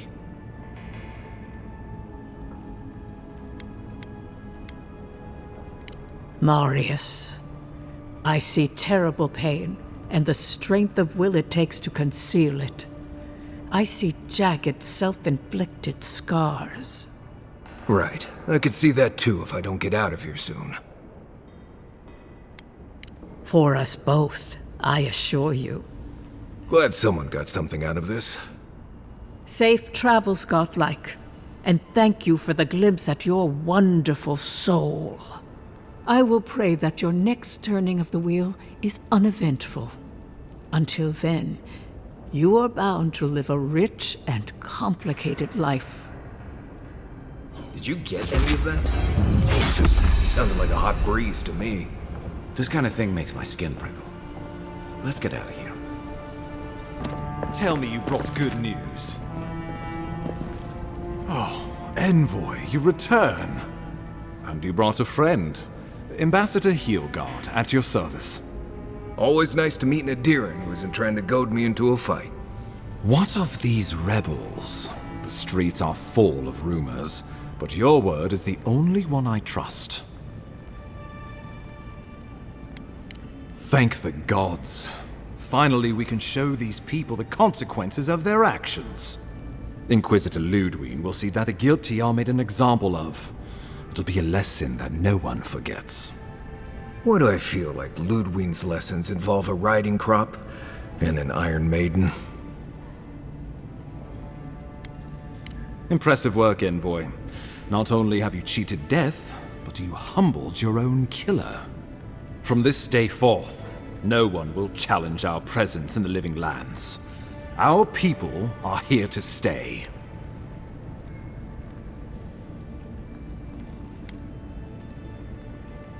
Indeed, not a moment too soon.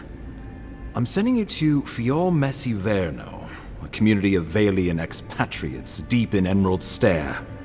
The Animancers may have some knowledge of the Dream Scourge already. Learn whatever you can from them.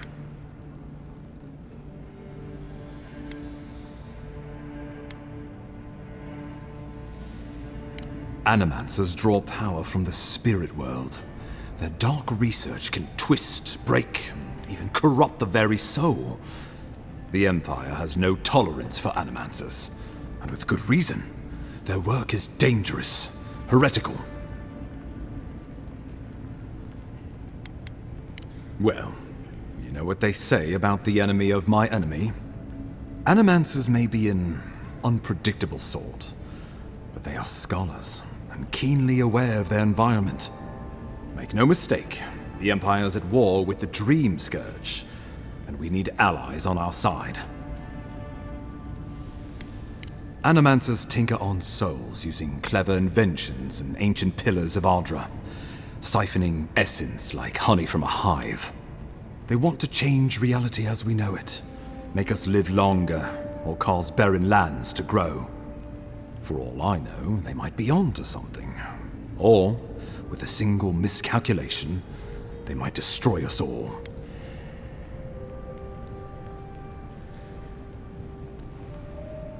Would that I were certain of anything these days.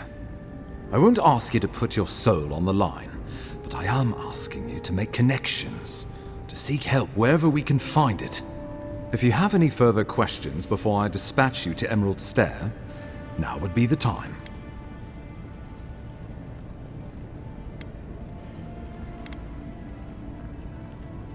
My sources tell me the Dream Scourge is a plague of the soul, and souls are their trade. If we have anything in common with Animancers, it's a shared interest in curing the Dream Scourge. Answers. Nothing more. We need all the help we can get, even if it means appealing to Animancers. I believe that covers everything. Governor Vidaro will be your first point of contact. I'm told he's barely keeping the community in order. Seek him out if you need direction. Good hunting, Envoy.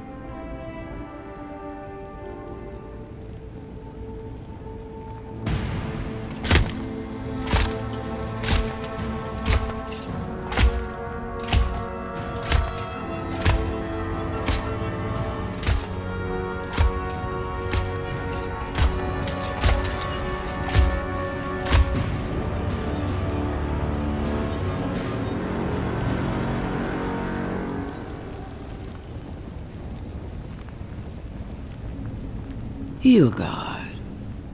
Why is it that whenever I hear your name, it's because you've disgraced the Empire? No, strangling light. Keep her away. Ooh, that doesn't sound good. Inquisitor Ludwig, so kind of you to join us. While you brood over the Dream Scourge, this island is coming apart at the seams.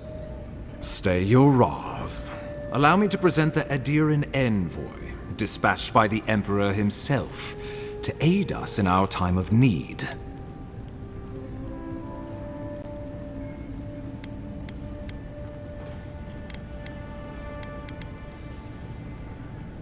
You can't. Once you deserve such a mask, it will find you. I can't believe you troubled the Emperor to send an envoy. Haven't you done enough to flaunt your incompetence? Under the circumstances, I thought it might be... Silence. You busy yourself with a Dream Scourge. A mere fever and chills, leaving the real work to me.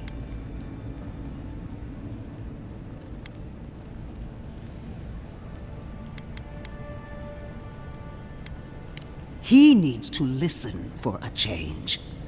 I have scoured this island and faced the truths from which you cower. The Living Lands is on the brink of total collapse, and you have ignored the discontent in your own city.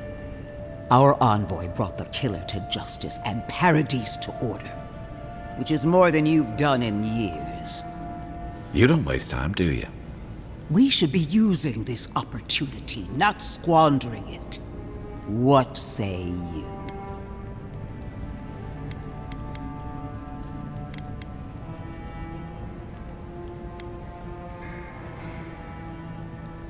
What these people want is irrelevant when we can give them what they need to survive. If you're done eviscerating me, you'll be interested to learn I'm sending the envoy to the Animancers of Emerald Stair. You are ridiculous. Emerald Stair is under assault by the very wilderness it claims to have conquered. The Animancers cling to pride and tradition even as they dig their own graves.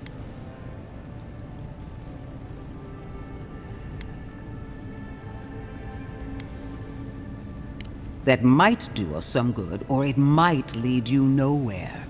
I can't take the chance.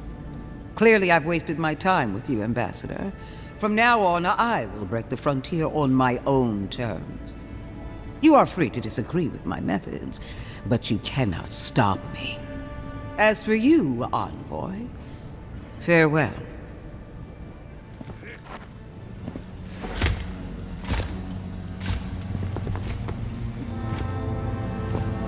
Knew this would happen if he turned himself in. Nothing we could do about it, though. She is going to be a problem. Sometimes I wonder. Put her out of your mind. The Dream Scourge is more than enough for us to chew on. At least for now. Oh, before I forget, Liviana gave you a clean bill of health. You're cleared to leave for Emerald Stair. Fair warning, Animancers and Adirans don't mix well. Their kind can be a tad, unhinged.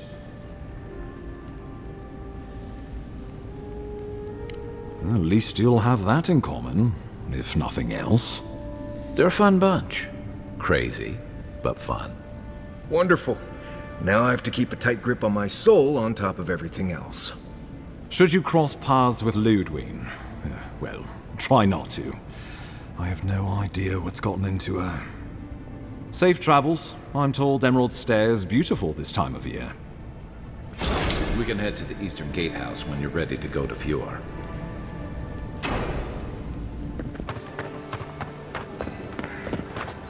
Envoy.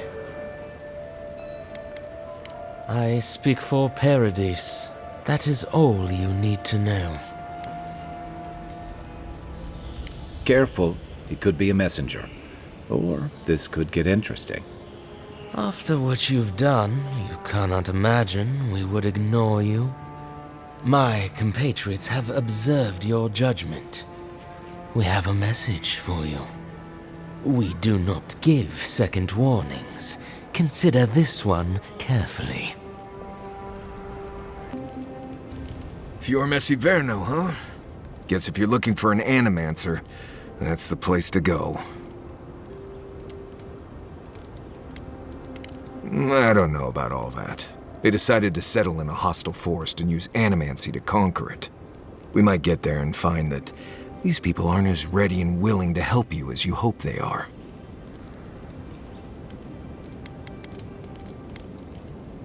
Wish I shared your optimism. In my experience, moving through a deadly forest based on blind hope never works out. I've led a few people there from Paradise or Thirdborn, and I've almost lost someone on every trip. Someone's slipping. I said almost.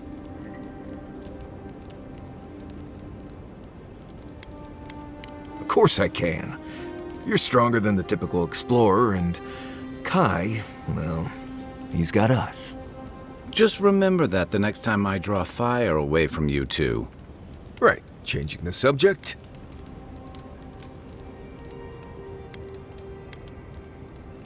I'd just tell you what I told you last time you asked me that. Nothing has changed since then. Right, what do you want to know?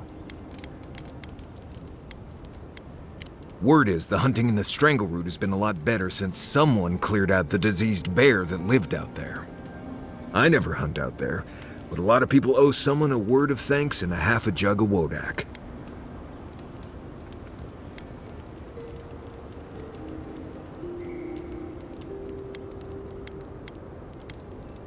If we haven't heard by now, we probably won't.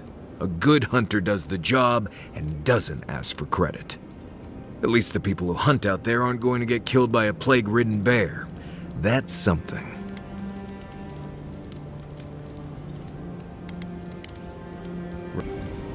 Something on your mind?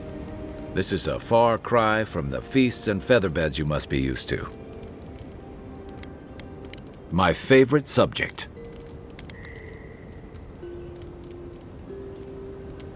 I'm well past seconds myself, if we're counting. Even decent people make mistakes, and the rest of us can grow, with a little time and grace. If I had to list them all, we'd be talking all night. Anyway, if this place can't give us misfits and screw-ups a second chance, what hope do we have? Check your bedroll for fangworms.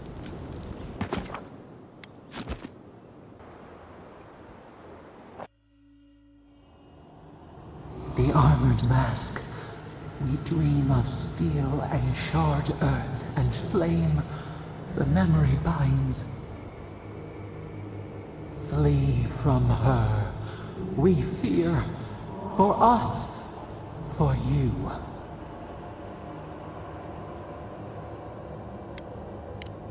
Blinding light. A searing brand. We know it. We recall something, someone. You are not safe with her.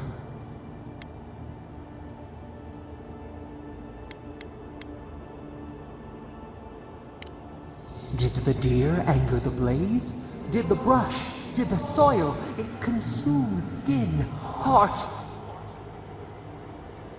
She hurt us. We only remember pain.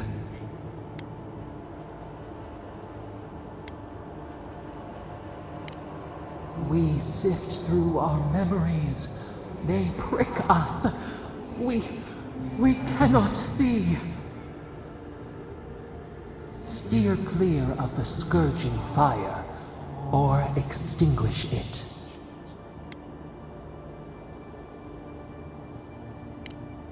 No recourse but teeth.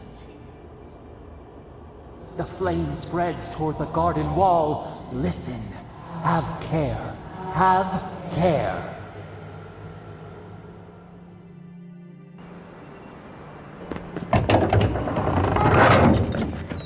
Hold a moment. They tell me you're going to Emerald Stair. Business or pleasure?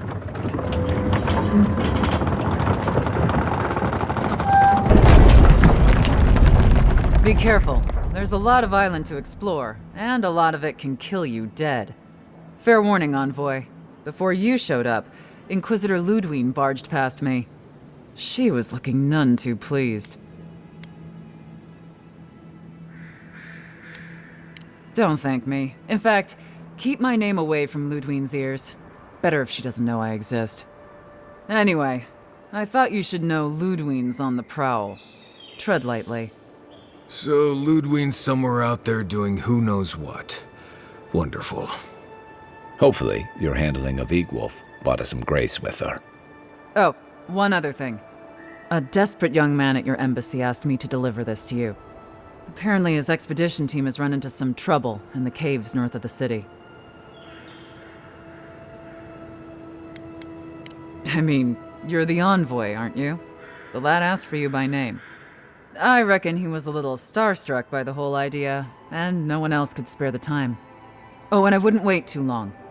Those caves have been unstable the last few days. Roots and earthquakes and the like.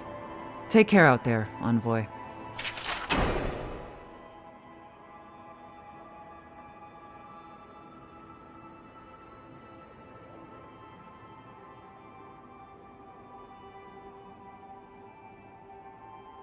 You're cleared to pass, Envoy. Can't say I'm sad to be leaving Paradise. I had no idea how tense things were with the Adirans moving in. And Egwolf's death won't help matters.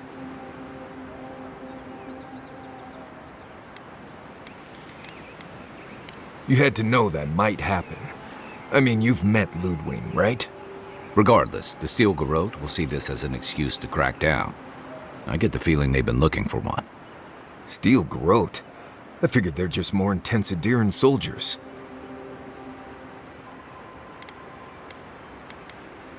They're certainly making their presence known. Can't say they're making any friends, though. I don't like that Ludwine woman. She gives me the freakus. Yeah, I've seen floggings gentler than the scolding she gave Hillguard. One's tacking when the other's jibing, if you catch my drift. And that's gonna mean trouble for everyone around them before long. Then it's a good thing we're getting out of the city. Yeah. Much as Liviana misses our company, I wouldn't count on your mysterious friend reviving you a second time. Are you listening to that friend when you go all blank-eyed from time to time? Does your special friend talk to you? I mean, I had an imaginary friend when I was little, but they never brought me back from the dead. He means that with all due professional respect, of course. How do you know this friend doesn't mean us any harm?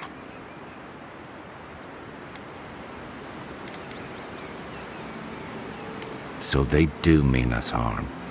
Funny. Keep joking when the envoy starts sprouting mushrooms and attacking everyone. Easy, Marius. Whatever this is, I don't think she has the Dream Scourge. Well, you can't fault me for being thorough.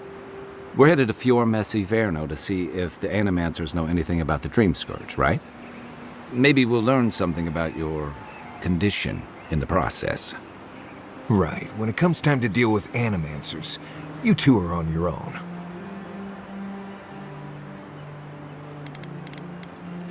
Just mind how close you get. Their experiments don't always go as planned. They could stand around and have scholarly debates about souls all they want. Gives me a great opportunity to take a nap. I haven't been back in a while, but Fior is an interesting place. It was founded about 50 years ago by a disgraced Valian duke and a handful of animancers who'd soured on politics in the republics.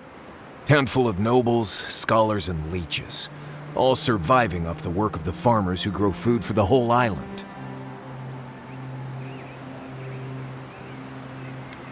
Right. You know, present company excluded, and all that. Don't take it personally. Marius only does this with people he likes. I'd say something back at you, but I'm just not feeling it for some reason. See what I mean? It turns out that academics are as ungovernable as the rest of us rabble. You don't understand what they're messing with. They can't tame the wilds with machinery. They've held it at bay, until recently.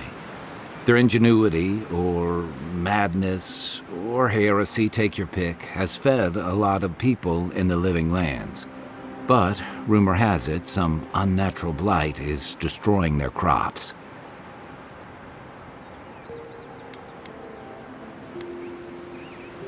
Hopefully there's nothing to that. But if there is, we'll find out soon enough. And, while we're in Emerald Stair, there's something I've been putting off. An old friend from my time in Thirdborn had a cabin out in the woods. Tama. He passed a while ago, but he left something for me that I never got around to picking up. But since we'll be in Emerald Stair anyway... Better late than never. Can't give him a reason to go haunting me, right? So you're planning on straying from the roads, huh? That changes a few things. You won't regret it. Emerald Stair's lovely this time of year. Even the Delimgon bloom. No matter what I tell you, you keep picking flowers from things that want to kill you. Hey, they love me. You just gotta ask nicely. Compliment their foliage. Right. Maybe buy them a drink before they choke you to death with vines.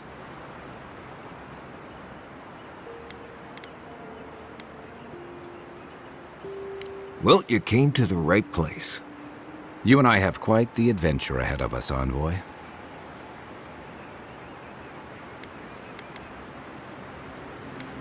Our deal was I'd help you find your assassin. I did that. I figured you'd probably travel faster with fewer people anyway. I have, you know, things to do back in Paradise. It keeps me plenty busy. Come to think of it, I haven't been to Emerald Stair in a while, and the Envoy's never been. Know any good guides we could hire? None that could help the two of you. You need the best guide in the lands to keep you from getting yourselves killed.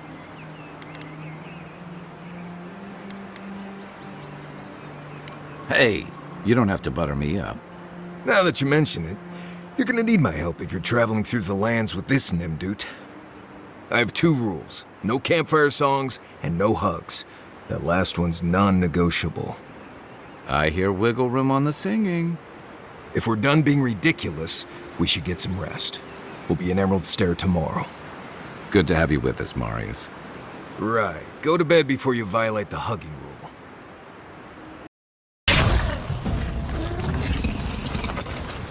Oh, fantastic. People. I was about to lose my wits. A mind's question. The dust of the Akita in her hair. She knocks. We would answer. You wouldn't happen to have a ladder on hand, would you? Don't take that tone with me, darling. There's a beautiful vase right in those ruins that I cannot reach. And as sharp as my wits are, they are a poor substitute for a ladder. But perhaps we don't need one. You're tall, striking, and well-toned.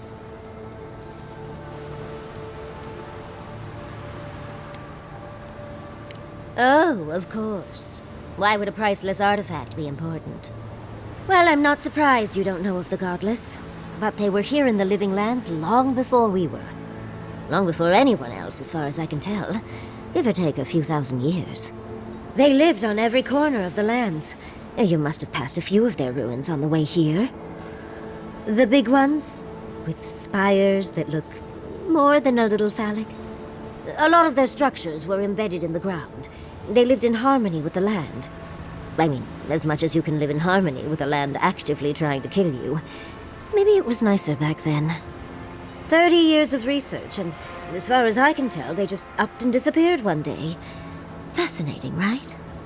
Well, what's important is that the vase is within my grasp, now that I've a tall, dark, and beautiful stranger to help. There's a vase in this ruin that's too high for me to reach. Fetch it for me. I can pay you in skates if you do. The vase sits atop that tower beside us, in the ruins there. And once you've got it, look me up. Yatsley, wizard extraordinaire, godless expert, and a Balrog in the bedroom. You do meet the most interesting people. I can get you 1,000 vases that don't require going into some ancient ruins. But no one listens to me. Andra's titties, you found it! I tried using magic to get the vase down, but alas. Thankfully, you and your little friends came along and saved the day. Excuse me. We're all bigger than you are, Nimdut. I may be small, but my magic is not, I assure you. Of course I can. Are you a wizard as well? Remarkable. An Adiran godlike wizard. You're nearly as fascinating as this godless vase. But I'd best pack up. I want to get home.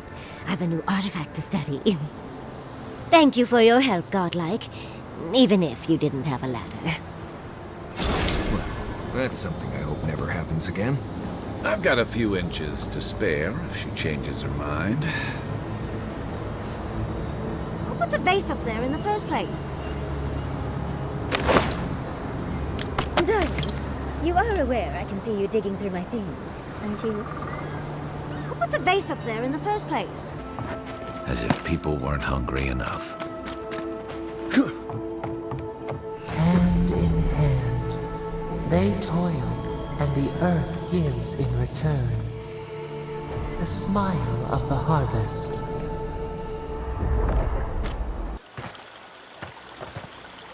Ah, the Emperor's envoy. Inquisitor Ludwine said you might be heading this way.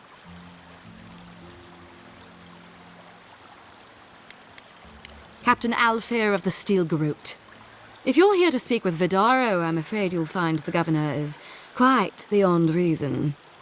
These Valians and their love of animancy.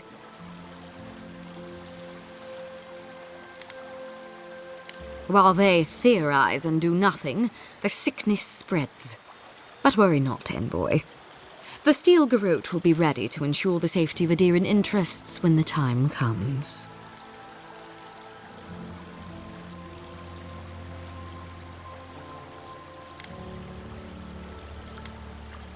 We all have our part to play, envoy. Until later.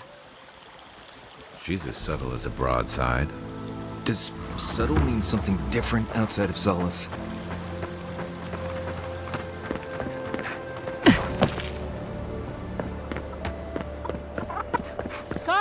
come on. My invention. Giata, what's the meaning of this? Look at these crops. Look at your city. The Dream Scourge is laying waste to our home. There is no Dream Scourge in Emerald Stair. The land begs to differ, and I can prove it. We can discuss this in private. We are discussing it now. How can you ignore what's right in front of you? The Dream Scourge is here, in the soil, and it's killing us. Oh my goodness. Are you a godlike?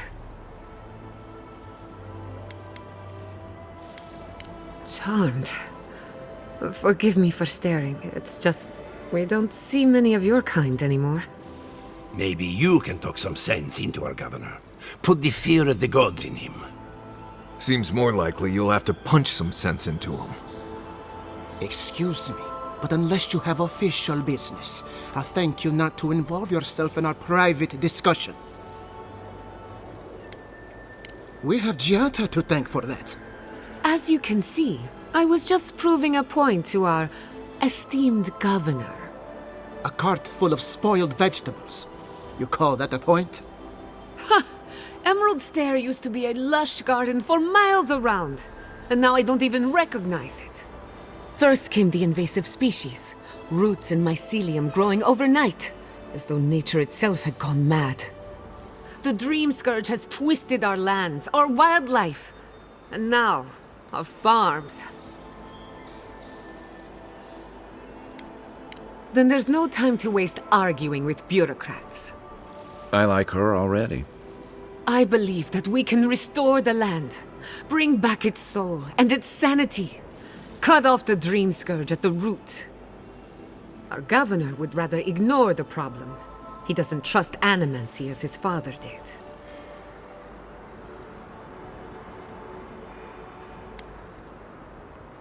They do. And that's the kind of reckless behavior I'm trying to avoid. Reckless is all we have time for. Before we can deal with the Dream Scourge, we first need to understand it. Unfortunately, new experiments have to go through him. Must be nice that all the arguing isn't about you, for once. I'm just trying to stop Giata from hurting herself. Animancy is dangerous when you're shooting in the dark. You must be unfamiliar with animancy. There's always collateral damage. Are you going to tell her about your family's basement? Or should I? How dare you use that against me? I know it was an accident. But look what it cost you. We can't let it happen again. While we argue among ourselves, the Dream Scourge is tearing the living lands apart. Tearing our people apart.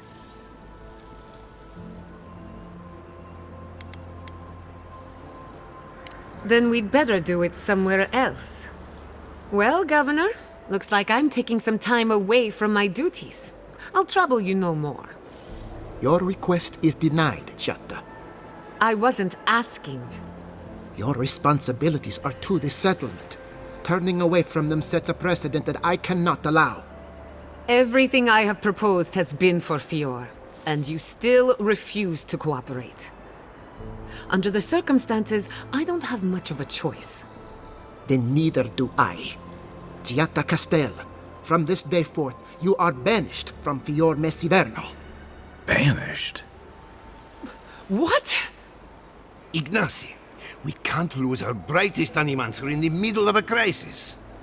Your pupil has gone too far, Quilici. Take her and leave. You're still a guest in my town, but to us, Giata is an outcast.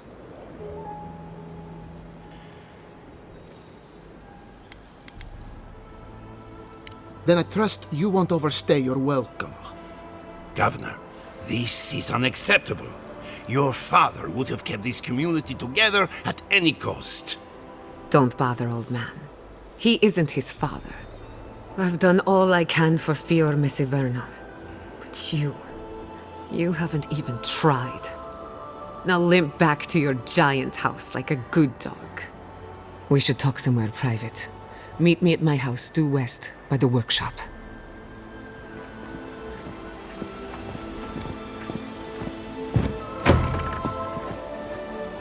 I'll find us another bedroom.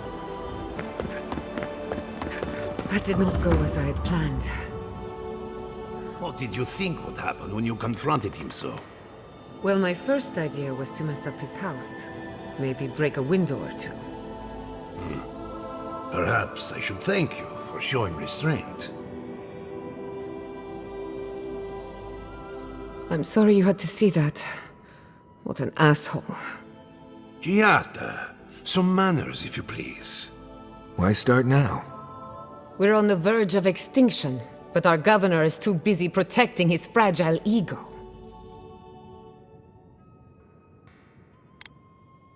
What does he know? He isn't even an animancer. You did challenge his authority. I know, but... curses. Without Fior Messiverno, I'm hardly even an animancer. My tools, the workshop, all gone.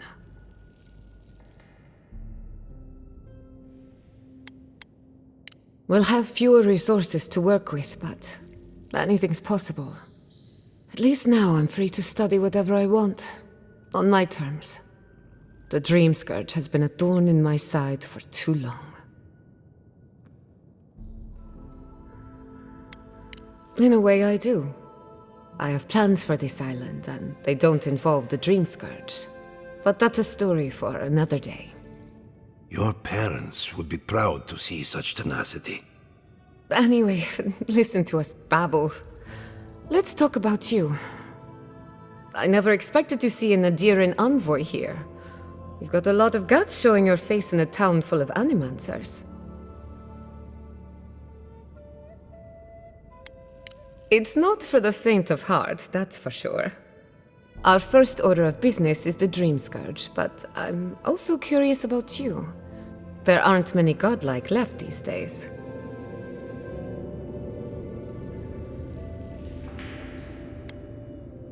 Wouldn't that be a coincidence? I only bring it up because Animancy might offer us some insight into your nature.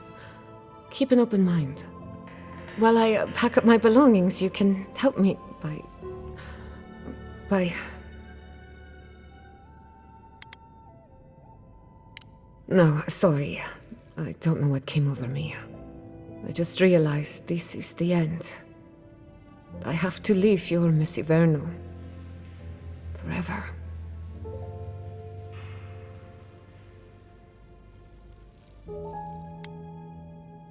Some people don't find out who they really are until they leave home. You'll be all right. My advice, find a good tavern and learn how to prepare squirrel over an open flame. Maybe if I focus on what I have gained, I can learn to accept everything I've lost. When it comes to the Dream Scourge, we haven't been allowed to acknowledge the problem, much less act on a solution. Today, that changes. I need help from the animancers around town, but as you can see, I'm an outcast.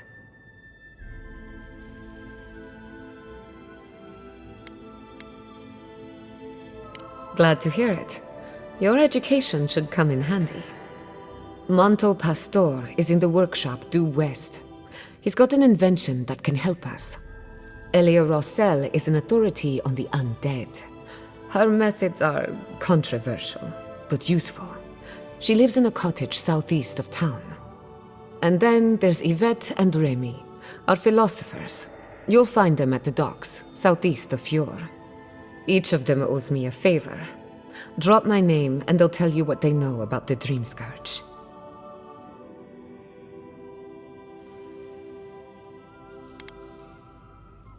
I'd rather you find that out for yourself. Whatever it is, I won't be disappointed. We're about to make history. But first, research. Guessing she's not much of a hunter. Might want to get extra rations next time we go shopping. Godlike, Imperial Envoy, Research Assistant. Who knew?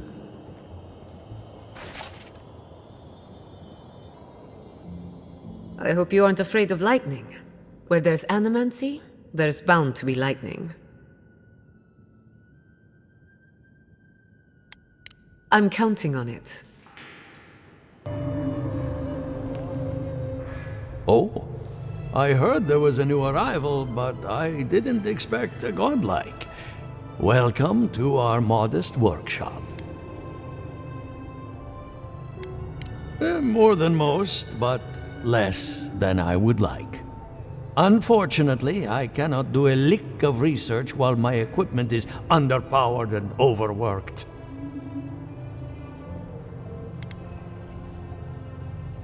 Yes, her theory of the dream scourge, I'm quite familiar. What I need is a stronger power source. Grimoires can hold intense power, but not for long. Besides, grimoires require a wizard to draw in essence. It's too dangerous at this scale. Oh, wait. One of our rangers reported that an Adragon recently died in a western grove.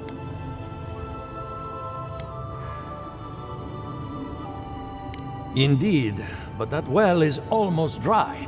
I need more. An Adragon's heart can hold an immense amount of essence. The grove is to the west across the chasm. You can't miss it.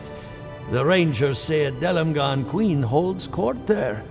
You may be able to retrieve it without violence, but most Delamgan in these parts are hostile to Keith.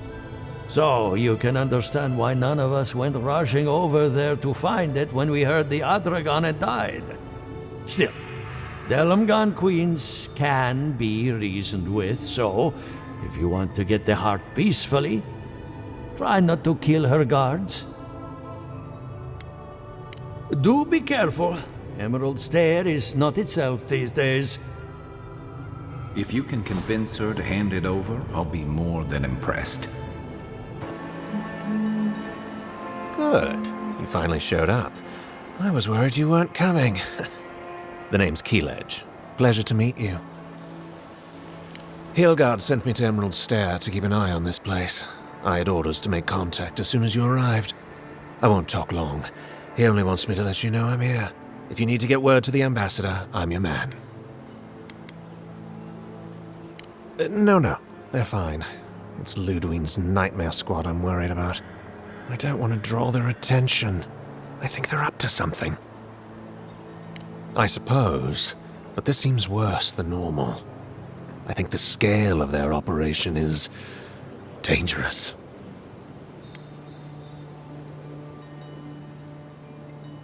All right.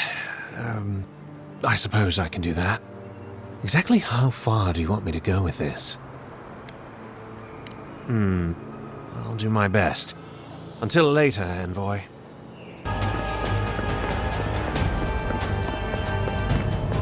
Enough of my kin have fallen this day. This ends now.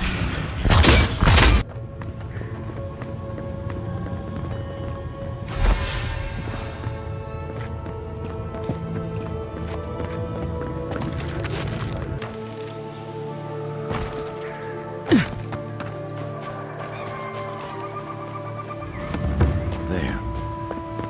That's Thomas' old house. Place feels different without him. He left something behind for me. Help me look around.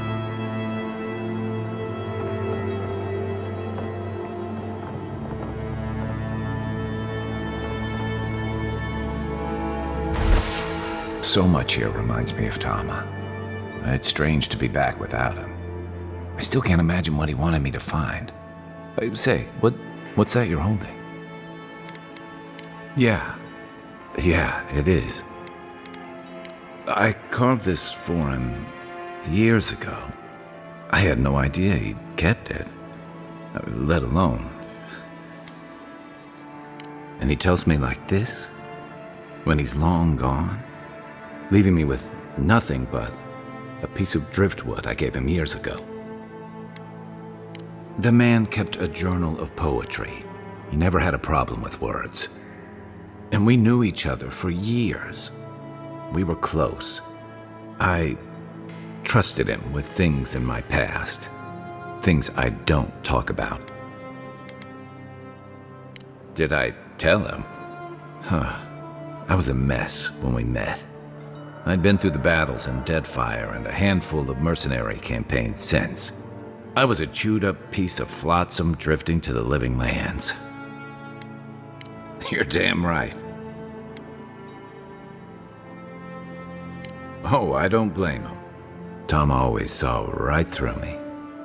He knew what I was. A coward who failed him. I let him down. He was always there when I needed him. But when he needed me, I'm sorry. I'm gonna need some time with this.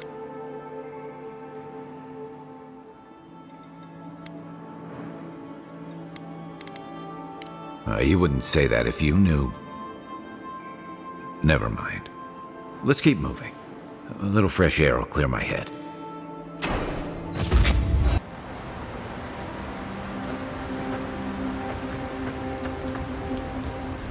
You know, I've heard dueling is popular in the Valian republics. You wouldn't think a public argument could feel as brutal, but I'll be damned if Giada didn't draw blood.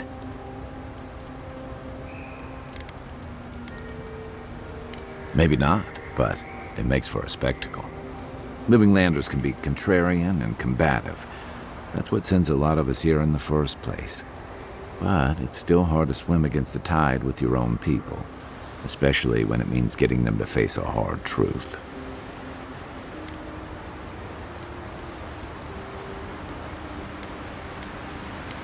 You seem to have turned out okay. You and Giada, come to think of it. She knows who she is and what she believes. She's got more clarity and conviction than I had at her age. She has more clarity than you have now. Hey, I am a willing victim of my own delusions.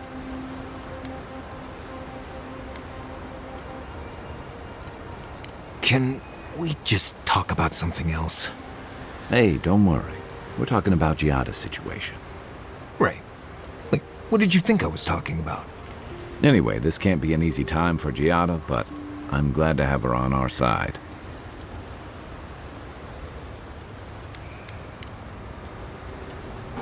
Listen, Kai, I need you to stalk like a cat, not stomp around like a Balrog. My training was a lot bigger on stomping than stalking, unfortunately. Right, and I got cooking lessons in solace, but you don't see me making beetle mash every night for dinner. The bears out here can hear a snapfly dropping Sokka from across the stair. You don't want to get eaten, you need to walk softly. I'll remind you of that next time you start playing your flute at camp. That is different. Bear's natural prey doesn't tend to play flutes. They might show up to get you to stop. I've had this flute for years, and I have yet to be killed by a bear. On second thought, maybe that's what's keeping them away. Envoy? Well, that was interesting, right? The woman arguing about the crops failing? Standing up for what you believe against authority. I can respect that. Of course, my method would have been run away under the cover of night, never to return, but yeah, this works for her.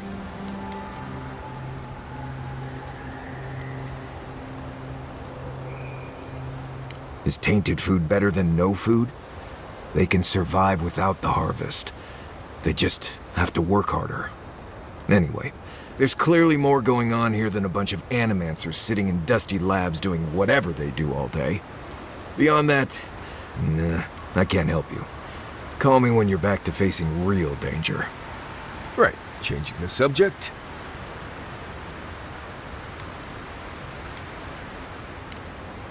You too.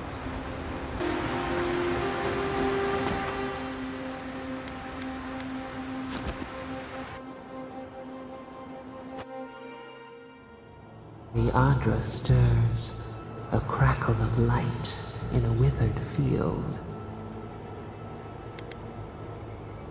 We had not considered this. Our roots cannot grow through their loam. We only speak to you. We wilt, we gnaw with hunger now. What has come of this place?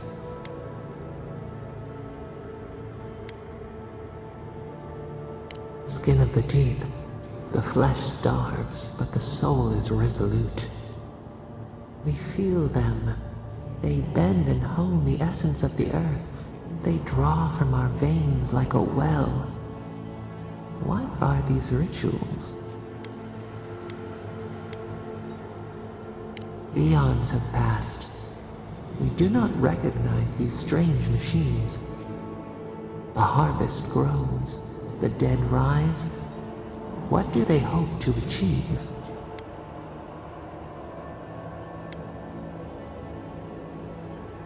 Lift the shroud from the wheel. They build walls in their hearts. Why do they not share what they make? Punished, cast out. We understand. We peer through the murky water in vain. What is the truth?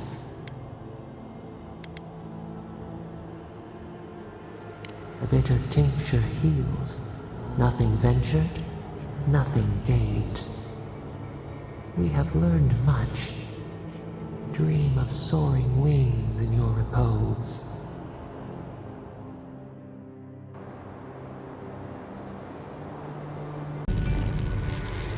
For an Adiran, you're very resourceful, and a more than capable companion for poor Giada.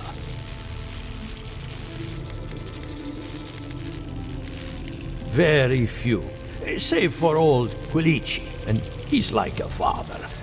Now that I've got the heart, my thirsty invention will drink deeply of its essence. All that's left to do is calibrate it. First things first, let's have a look at your soul. I'm going to ask some questions to induce a metaphysical quiver. No, not to worry, just testing your reflexes.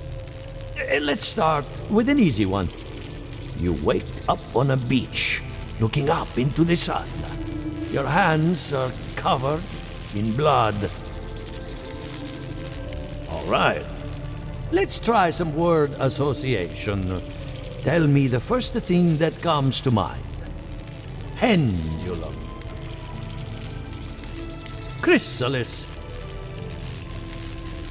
A prison made of doors. A grave dug with fear. Hello? You still with me? No, we should stop. This has gone far enough. Let's go over your results. Your soul is like a piece of sea glass. All the edges are smoothed down. Quite beautiful, really. Your godlike nature is a marvel to behold. Usually, all it takes is a mirror. Not my area of expertise, I'm afraid. What I see is something entangled about your soul. An outside presence that both is and isn't a part of you. It's old, dark, and rather tricky to pin down. Very interesting.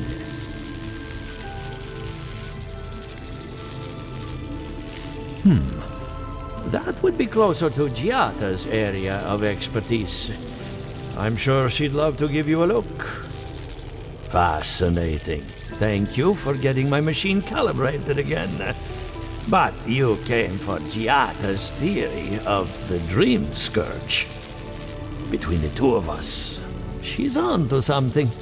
Our farms are in great peril. The essence has been drained from the land, diverted, like the flow of a river. And risk joining her in exile? No. Without this workshop, we have nothing. Regardless, essence doesn't just disappear. It must be going somewhere. All I can tell you is keep looking. You'll find what you're after. As much as I hate giving people bad news, that's all I have.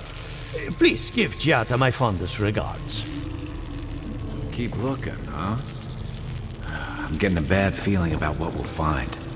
Yeah, I'll be honest. He lost me when he started talking about souls. What did I miss? Those are no ordinary farm hands. A godlike in emeralds there. Well, well, maybe our luck's improving.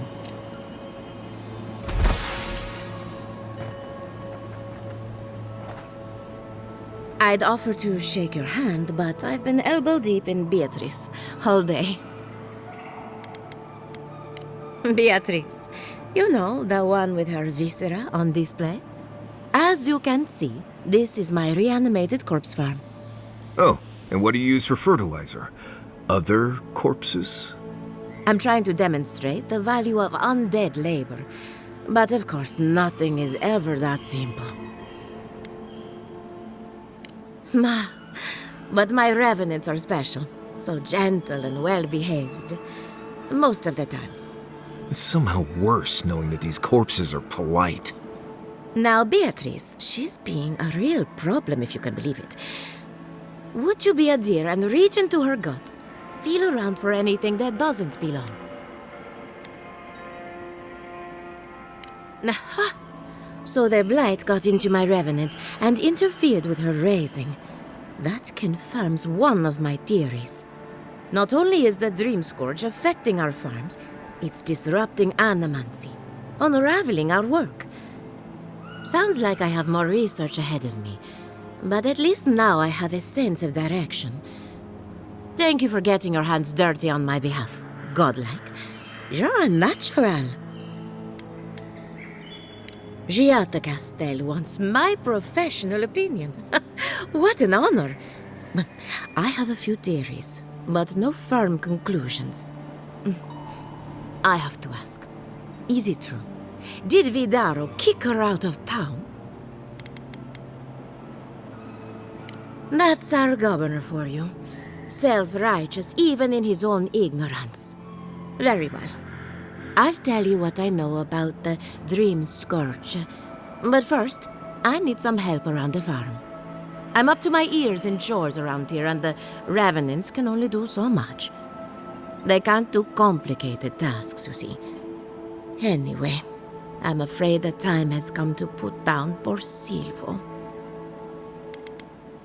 Silvo is one of my Revenants. My oldest, my favorite, and the pride of my flock. Someone needs to put the poor fellow out to pasture. And I just don't have the heart to do it myself. Well, it's already dead. That's the hard part done right there. When a revenant goes bad, there's only one option. Final death. And poor Silvo's time has come. Thank you for understanding. You can find Silvo in the barn. He's blocked the door somehow, but the window should be open. Just be gentle with him. He's a good boy.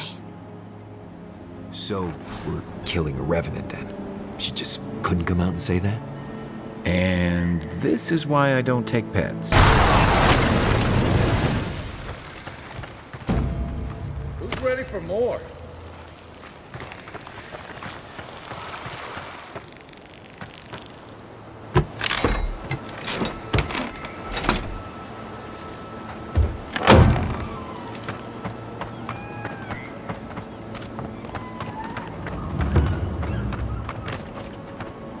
Envoy, a pleasure as always. We're animancers. Hooking up equipment and seeing what happens is what we do. You see, the living lands is rich with essence, the energy of souls. We channel this energy into our fields, and that's why Emerald's there is the breadbasket of the living lands. There's something poetic about the idea of plants eating souls to survive. Creepy, but poetic. But as you can see, we've been dealing with some irregularities.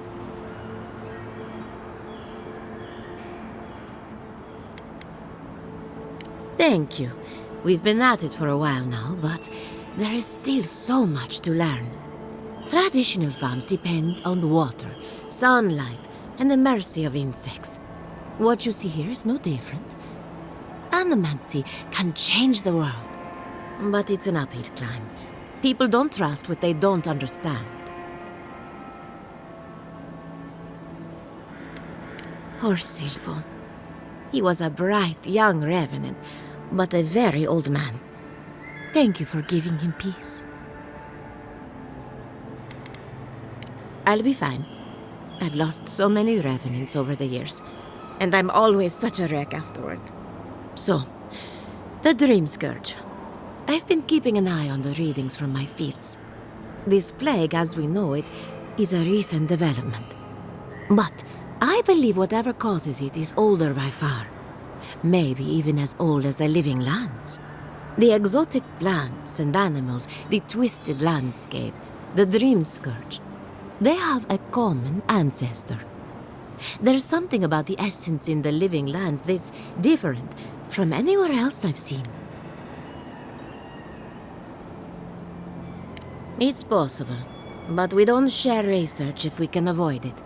That's one of the reasons I moved out here. The other reason being my corpses. They don't enjoy living behind walls, if you can call it living. Not to get too superstitious, but in these troubled times, the arrival of a godlike is no coincidence. You are meant to be here. Toward what end, only you can say.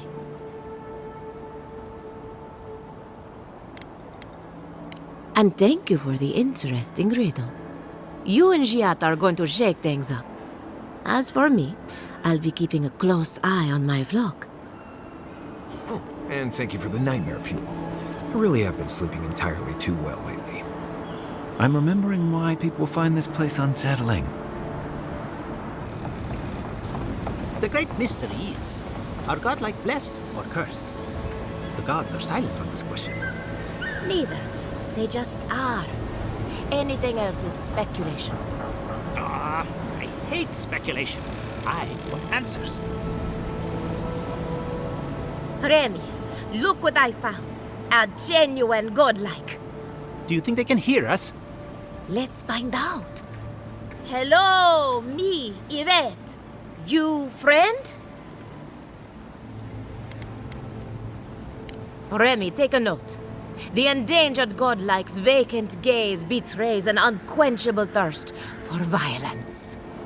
We heard that Giada partnered up with an outsider, but I had no idea you were a godlike. Fascinating.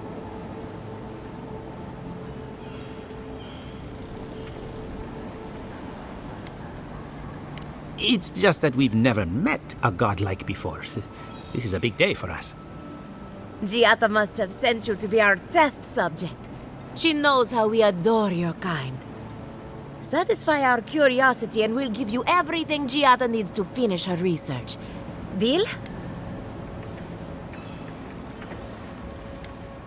The information wouldn't be worth anything if we just gave it to her freely, now would it?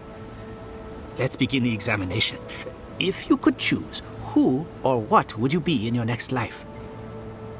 Next time you go around the wheel, you might not get so lucky.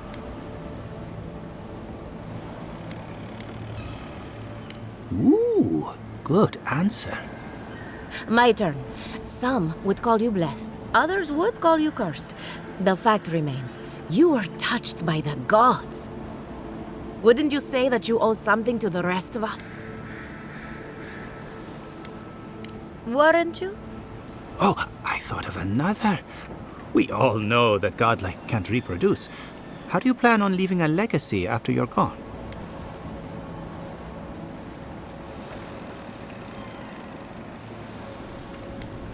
Oh, didn't anyone tell you?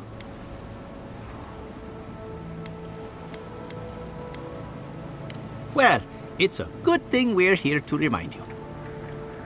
Shame you had to learn it from us. Do you have an answer or not? Yvette, take a note. Godlike are inherently uncooperative. Approach with caution.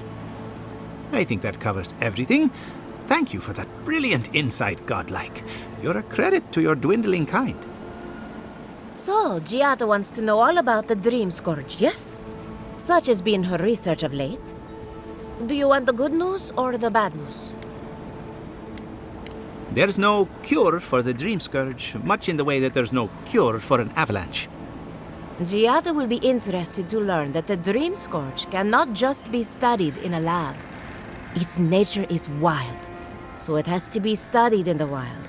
Our machines and experiments would meddle with it too much. And like anything affecting the soul, it must be connected to essence. Thus, if she wishes to discover more about the Dream Scourge, a Pillar of Adra would be a good place to start.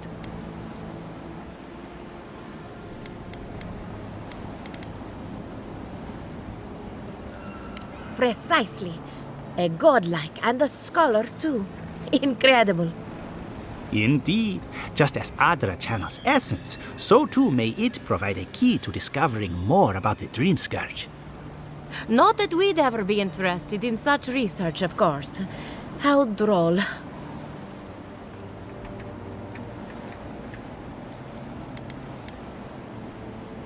An entity, you say? If this entity is your patron, that's all perfectly natural. But if it's something else, with enough essence and a capable animancer, perhaps you could trace this tether back to its source. Right, and with a little fresh sake, you can follow an ogre back to its lair. Still wouldn't recommend it. Just be careful that your tether doesn't snap back and kill you in the process. Now that we've researched the mind of a godlike, the next step is anatomy. But we've taken enough of your time. Farewell. Hurry, before they change their minds. Into exile. Ugh, I might have Wonder if she dozed off needs a new there for a research bit. Were any of Or those maybe words a the ones test we needed? subject? We could do both. I have a lot of packing ahead of me, but I've earned a short rest.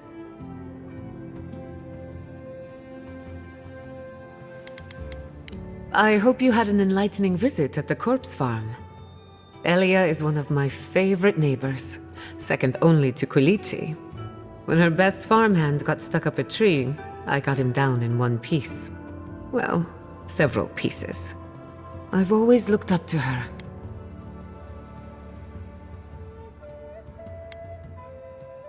I hate to admit it, but I saw that one coming. Those two don't get out much. When Ignacy took away their research funding, I pulled some strings to get it back. He told me I was a fool, but they'll prove him wrong someday. I have faith.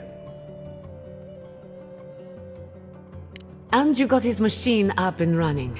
That's what I call progress. I helped Monto after his wife died. She was brilliant, and he took the loss hard. I'm going to miss him. Sounds like you've met with everyone. We're ready to get started. So, did you learn anything of particular interest?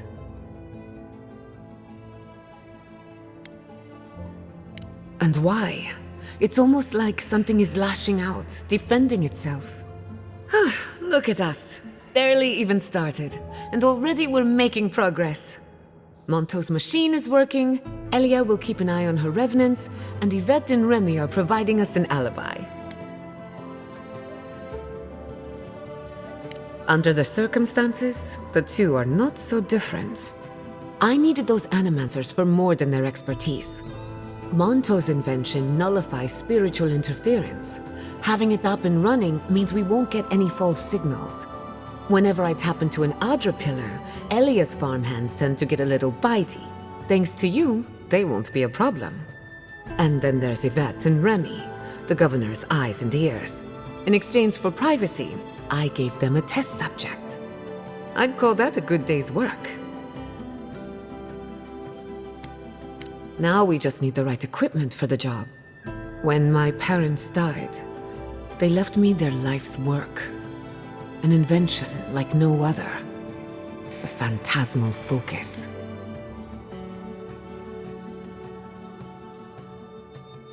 Exactly. There are many ways of going about it, but my mother's invention will get us quick results. The problem is it's in the basement. I haven't gone down there since the accident. Since they died. I can't blame you for avoiding a place like that. I would get it myself, but I'm not ready to face what's down there. Right now, I would rather focus on the work ahead of us. The door to the basement is just outside, around the corner. Of course, you'll need a key. Please excuse the mess. Something's not right here. Stay ready. Haven from the Blight. Who grows here?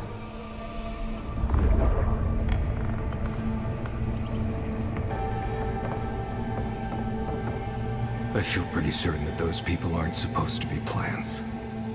What a horrific fate. Beauty reborn. A life of peace. Gods. We can leave now, right? Poor Giada. To think she's been living with this right under her nose.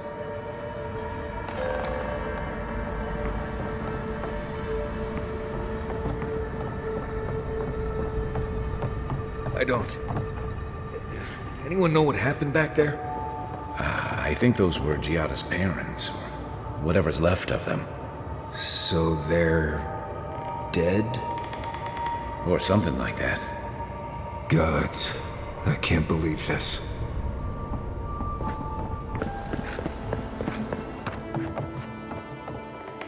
You're back.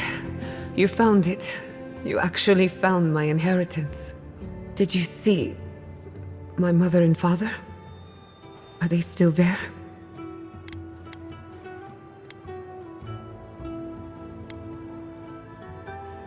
I'm sorry. For what it's worth, I don't think you were in any danger. All that's really down there is an unhappy memory. One that keeps on growing. Quilici thought so too. Even Ignacy offered to lend a hand. But I forbade it. My mother had an idea about how to use the essence of the living lands. And it destroyed her.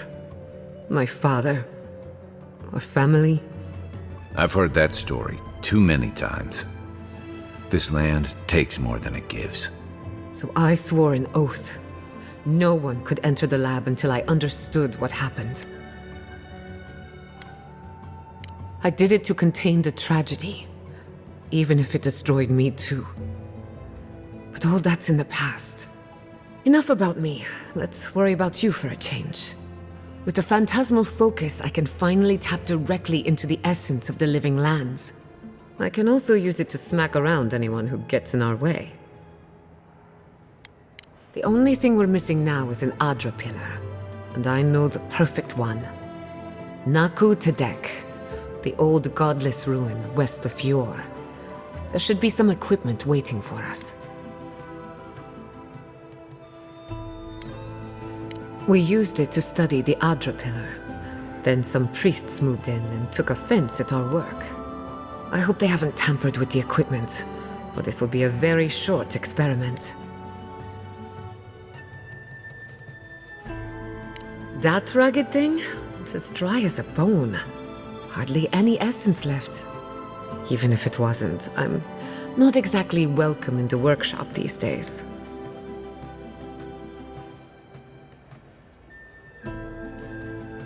Naku Tedek is special. I used to play there as a child and take rubbings of the memorial plaques. Historians think it may have once been a burial ground, a place where souls can return to the earth. So, we kept the tradition alive. Many of our founders are buried there, though not all of them, as you discovered. Well, that covers everything. Let's go. The Dream Scourge can't hide for long. Before we head out, let's make the most of our time in Fjord. No telling how long we'll be gone. I almost forgot. Someone gave me a letter for you. They said it was for the Envoy's eyes alone. I may have glanced at the handwriting. Don't worry, your secrets are safe. And I hate to be a problem, but I do my best work in small groups. Chalk it up to performance anxiety.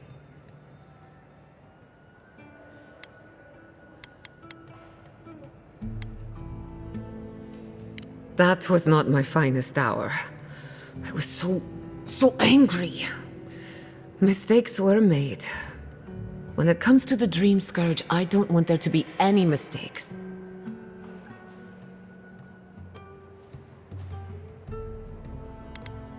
Works for me. This is a good opportunity to cleanse our place of rest. Spiritually, I mean.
I hope no one minds.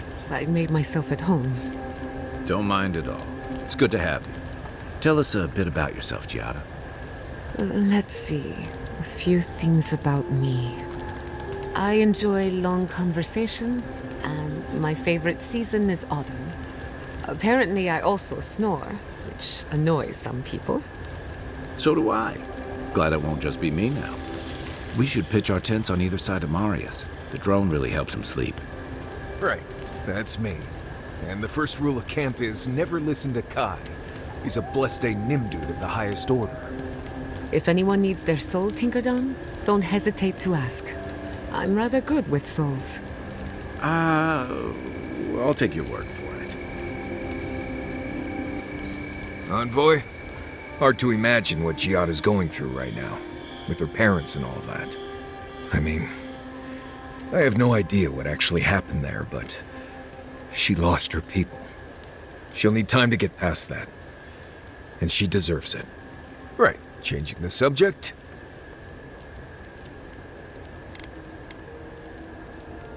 Right. I'm sure you'll find it absolutely gripping. Go ahead. I'll tell you whatever you want to know. As you know, Kai and I have worked together in the past. It's a blessed miracle he never got me killed. Honestly, he's a good guy. A bit too quick to ask questions for my taste, but...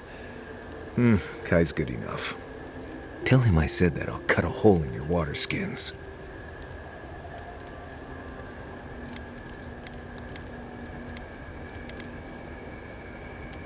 Ask away. Careful in the western areas of Emerald Stair. Something lives out there, and I don't really care to know what.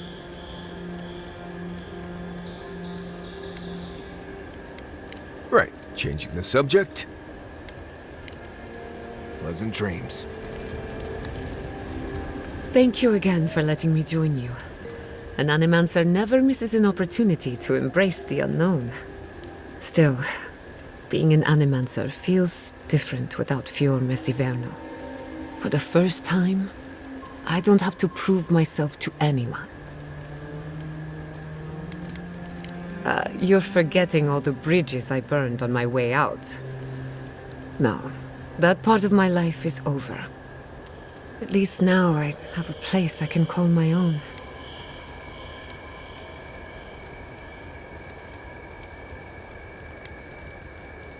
Good, because I have a lot of research to do, and this could take a while. Not to change the topic, but this little adventure of ours, will it be dangerous?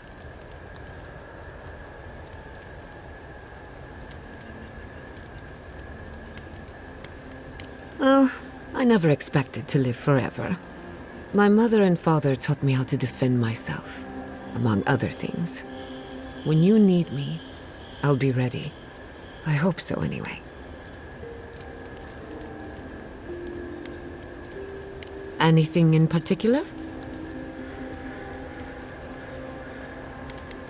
Let me think. Quilici has a girlfriend, as cute as a button, and as smart as an archmage. That isn't a secret. I'm just happy for him. No one has seen Estelle Vidaro in some time, and Ignacy refuses to talk about it. She was always very kind to me. I hope she's all right. Have you heard of the incident at Beldereno Pass? 20 settlers lost their lives in a winter storm. Ever since, people have heard ghostly cries from a nearby cave. Fascinating, isn't it? Tragic, of course, but fascinating. Of course. Anything in particular? What are you so curious about? I suppose you deserve to know, after what I put you through. My mother wanted to expand Fior's agriculture. Feeding Emerald Stair wasn't ambitious enough. She wanted to feed the world. She thought she could break the wilderness, using animancy as the whip. Turn the living lands into a garden.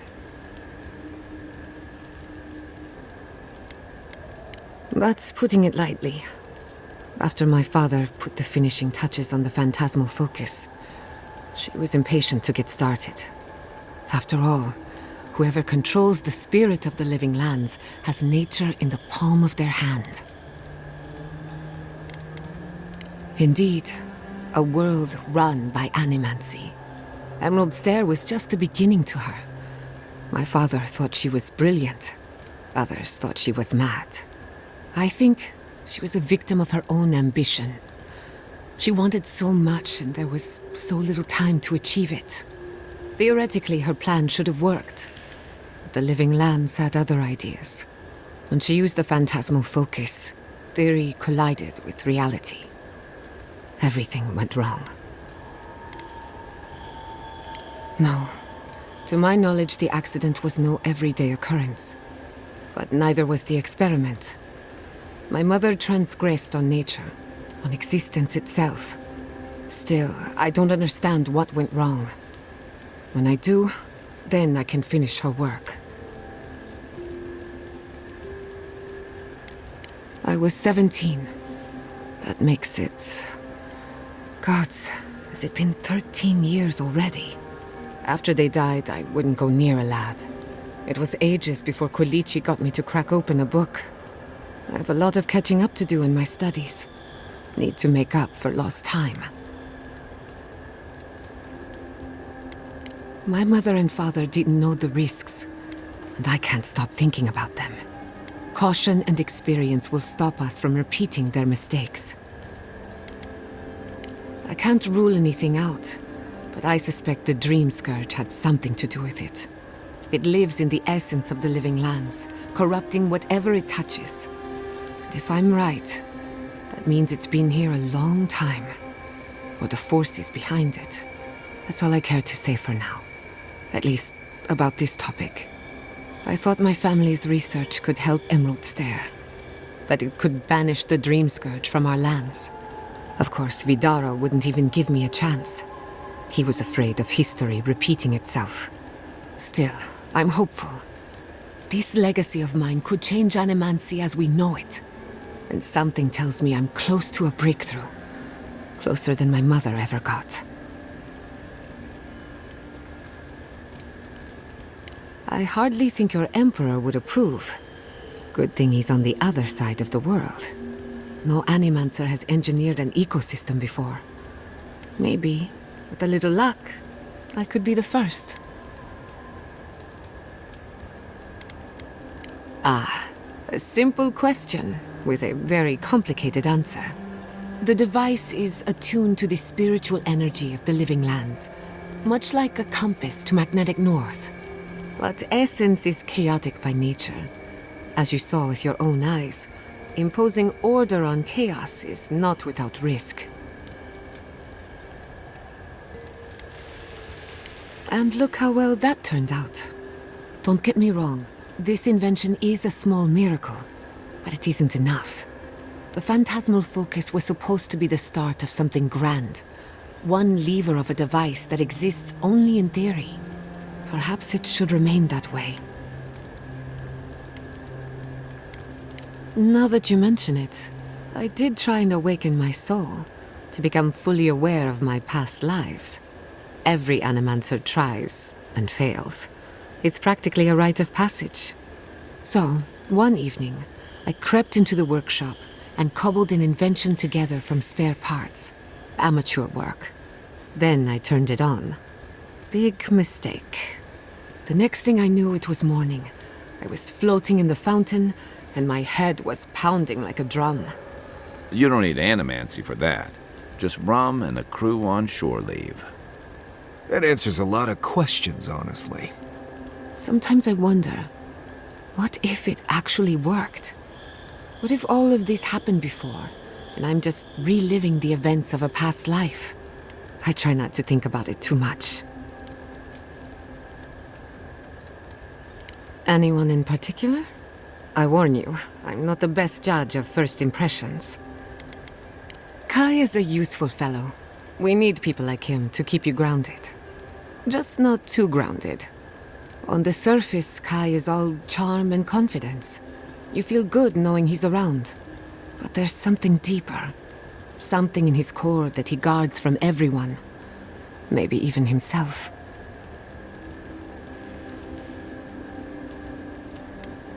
Oh, not at all.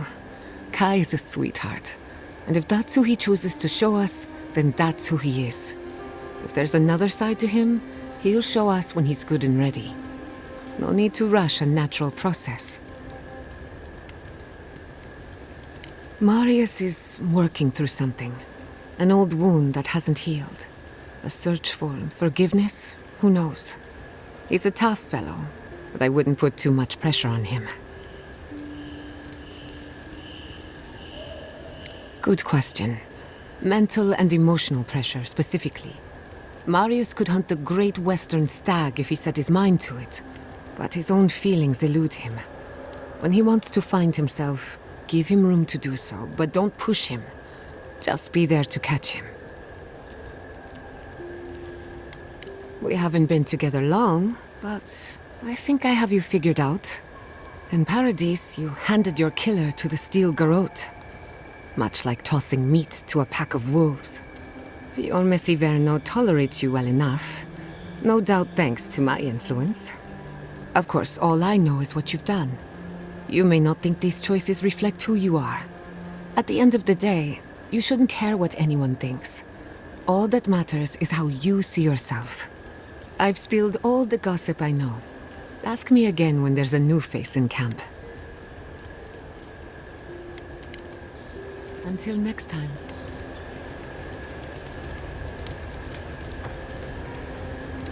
Between the two of us, thank you for helping Yatsli reach that vase.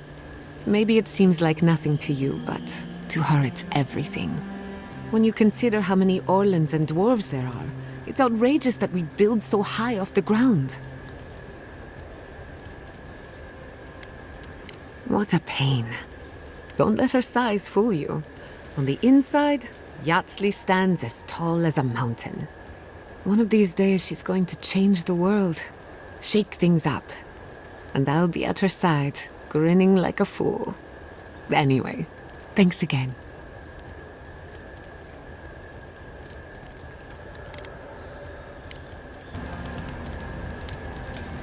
Hey, about earlier.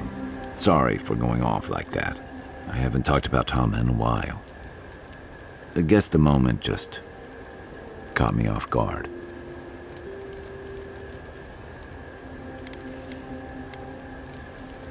It's been years.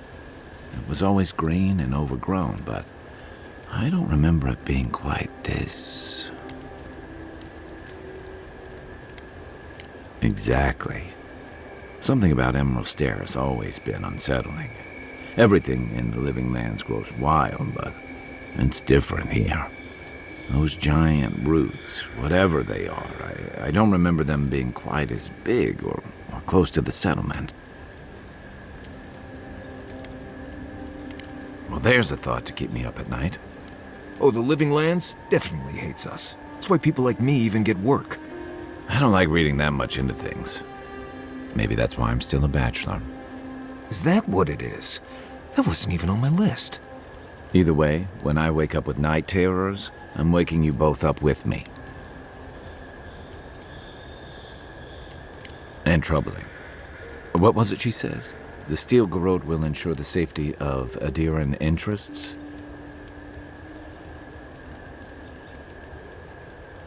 They aren't going to make you any friends, that's for sure. That Adiran spy mentioned a steel garrote operation, too. Yeah, he did. Stay sharp. A storm's brewing. And better if we can find it before it finds us. Ask away.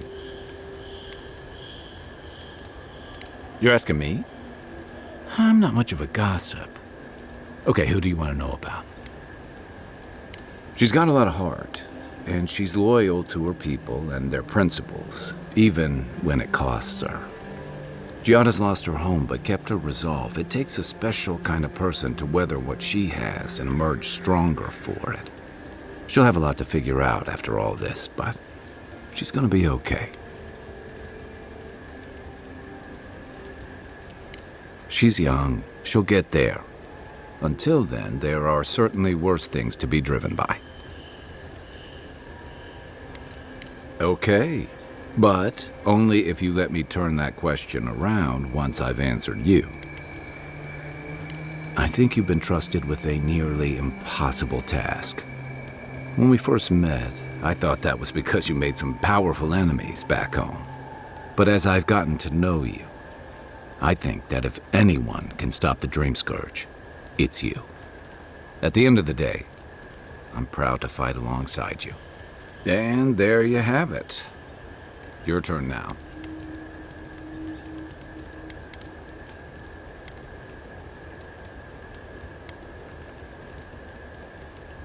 I've been accused of only letting my stomach drive me, but thanks. That one means a lot. Did they not glow in the light? Her parents, her sentinels. To grow and flourish still, life without rot, form without death.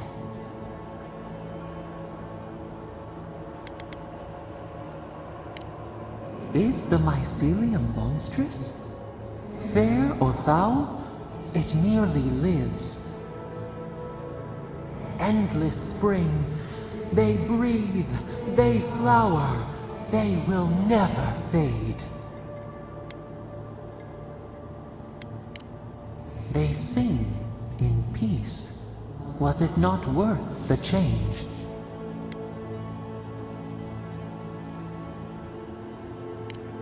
Do we not?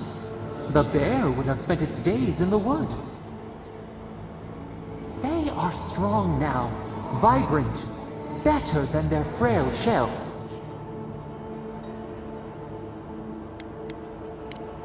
Even the darkest evening clouds part with the morning mist. Sleep now. Dream of beauty and new life. We will speak soon.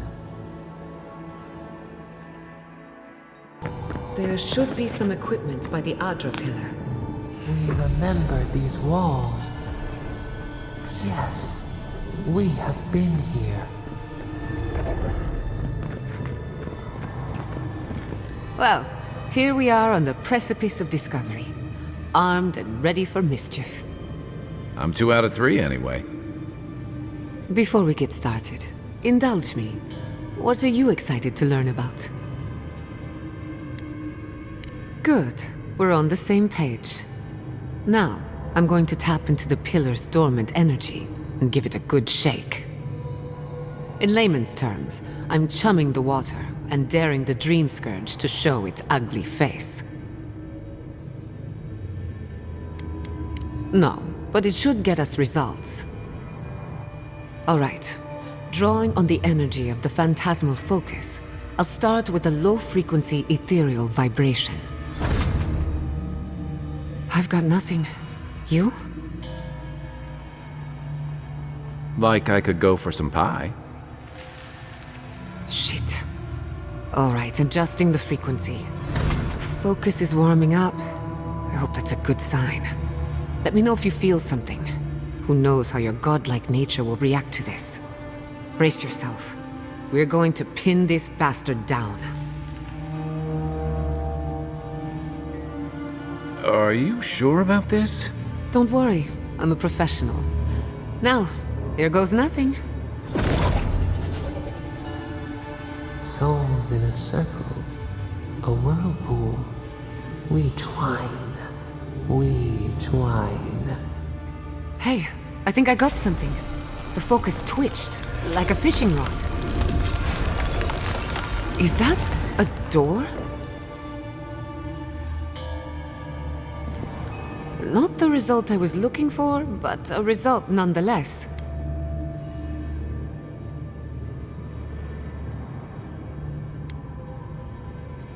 That we're on the right track. Right before the door opened, I detected something in the Adra. I was right. The Dream Scourge has a point of origin. We can study the affliction from here, but I don't know that we can stop it.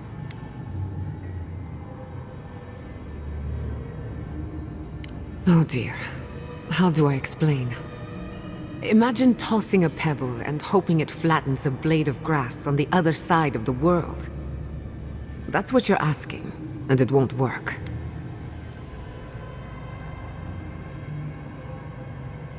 There's an even greater chance we end up like my parents. Sorry, but no. If we want to stop the Dream Scourge, we still need to learn more about the source of the affliction.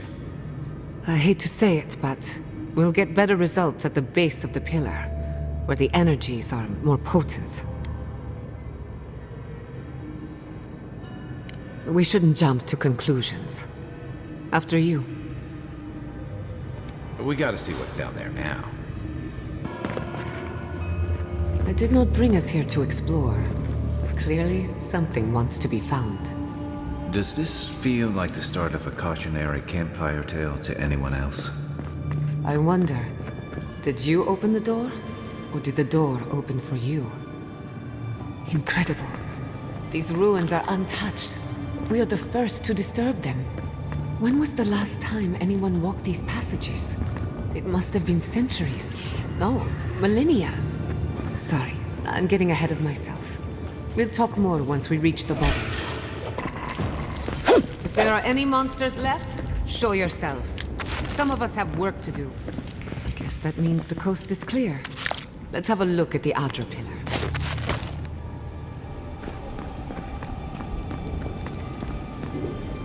We've backed the Dream Scourge into a corner. I say we pin it down here and now, before it wriggles away from us. The last time we tried this, you felt something, yes? Maybe it had to do with your godlike nature. Try making contact with the Adra this time.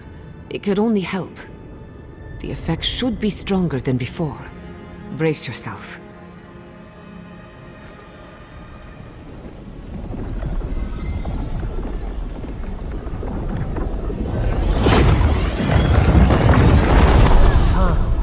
Hear us through the You are here. You who bring us kind words and soothing thoughts. We welcome you. The mourners are gone now. Only the memories remain.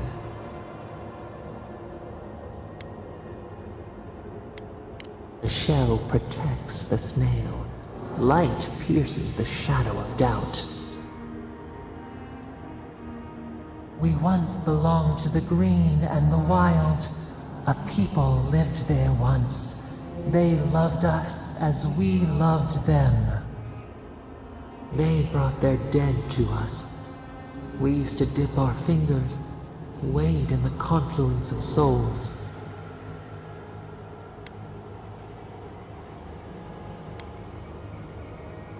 We felt the thrill of their wonder. We basked in their desire to know us. They brought their prayers to us. We answered.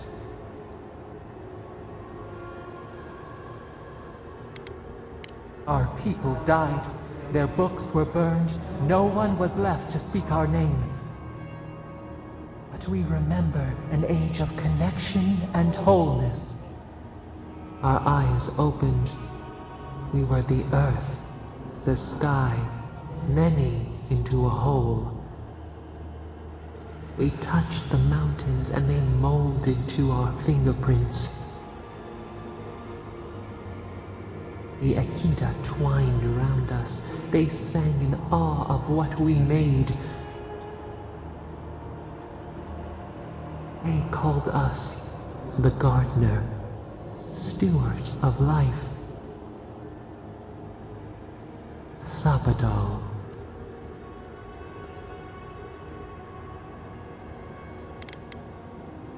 None who remember us still live. But we have felt in you the seed of connection. We have sought you, called to you. And you reach back. We have not known the joy of companionship in so long.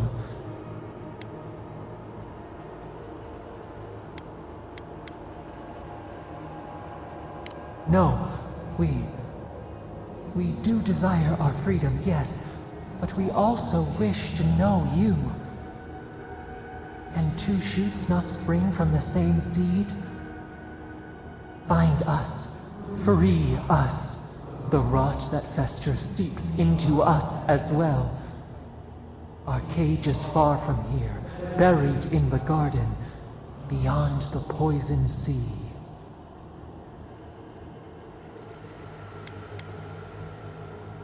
Alas, we have been cut off from the land we knew and loved for too long. We could not trace its hills and valleys for you. But there are others who can. Go to the halls of the Tabaru Sinakis. We will try to explain. Those who cherish us, the chosen of the Akida, wait there. They will show you the way to the garden, to our prison.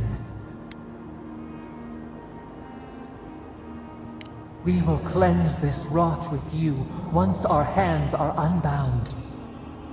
Find us in the garden. We twine, we await. First, let us offer you a sliver of our power, a boon to help you survive and find us.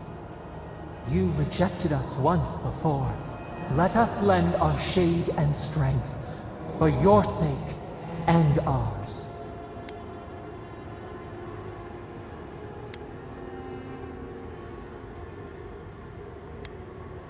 Take it with our blessing.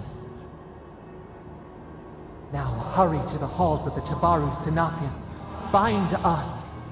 Free us.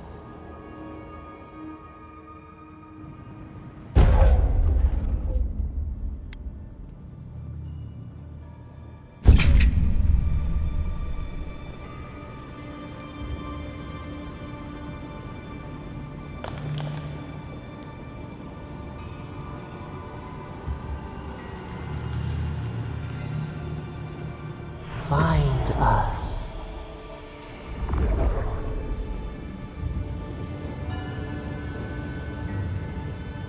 You're awake. Finally.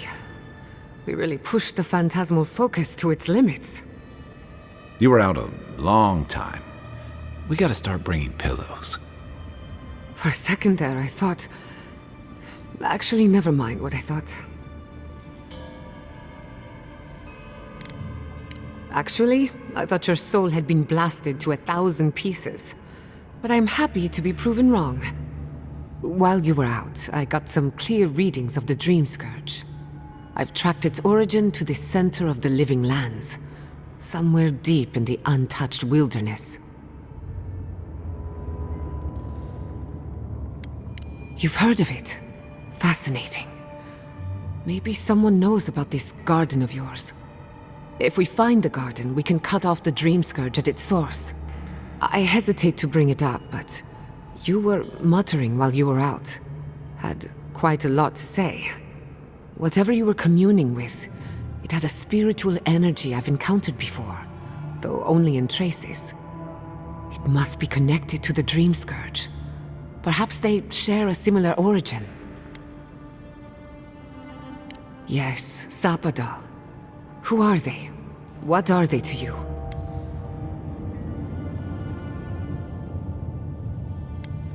Excuse me? Sapadal is a god? But that's impossible. How could we have missed this? A trapped god. Trapped. And you spoke to them through the Adra. Maybe that tells us something.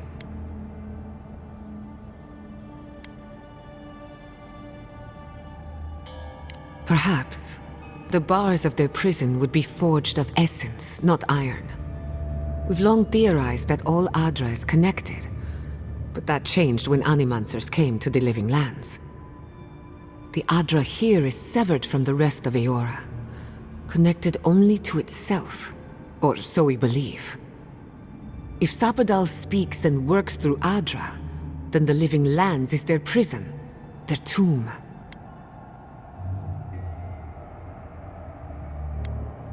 No need to worry. I'm a professional, remember? We know the Dream Scourge is coming from this garden of yours. Maybe Sapadal can help us fight it.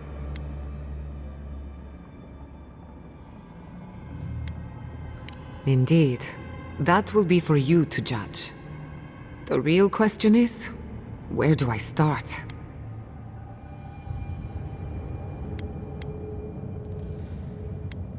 Doesn't ring a bell, but maybe someone's heard of it before. We'll find the source of the Dream Scourge in the garden, but we have to find the garden first. Then that's where we start. Let's return to Fior Mesiverno. Banished or not, maybe I can squeeze a few answers out of my colleagues.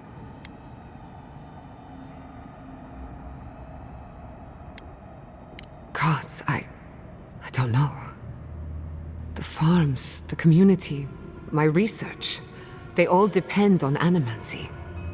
But the Dream Scourge is the end of animancy, the end of the Living Lands as we know it. We should leave this place and its memories. There's nothing more for us here. Finding a secret entrance and discovering a new god. Not bad for a day's work. Stop! The trees splinter, the rice turns black. The pain! The pain! They come from the outside. How did we not see them? I lost you for a second there. Something the matter?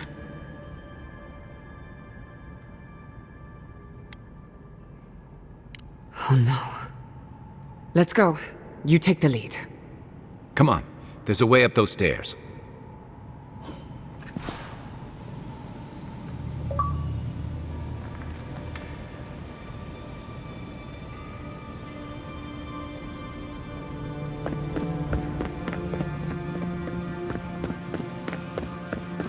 There is such a thing as learning too much. The mortal mind can only take so many revelations at a time. What we discovered here, it changes everything. A hidden god in the Living Lands. Who knew?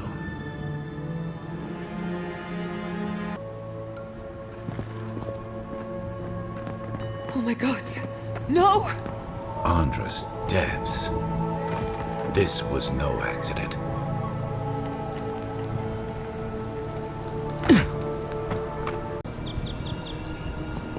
What happened? Who did this? It's all gone. The city. My home.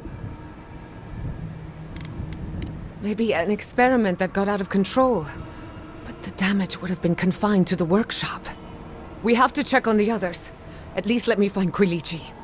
Any survivors would have evacuated to the farms north of town. Come, there's not a moment to waste. A city up in flames? You tell me who your coin is on.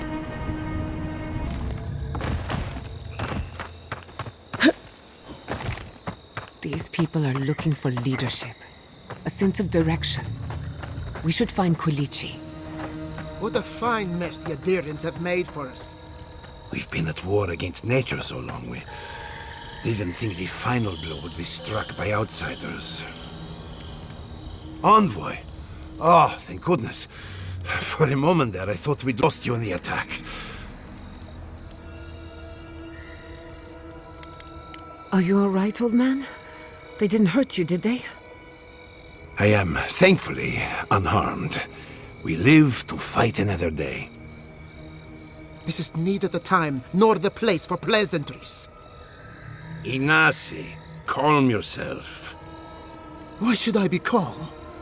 Her people burned my city. The Stilgarrot are hardly her people. They offered us no negotiation, no peaceful terms.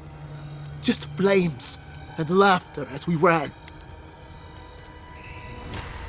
Their Inquisitor is determined to burn out anyone who doesn't conform to Adiran ways. We agree on one thing. The Stilgarot have declared war on the Living Lands. That sort of thinking is precisely why my father fled the Valian republics.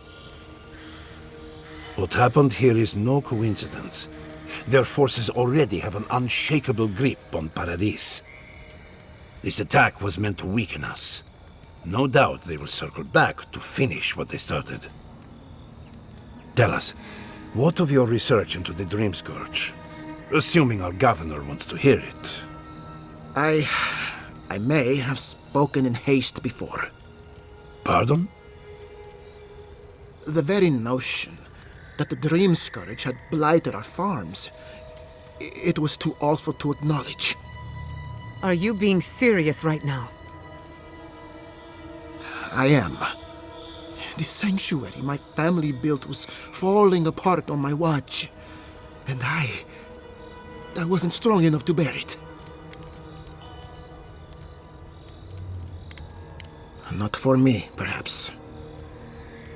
You must understand. My mother had the Dream Scourge.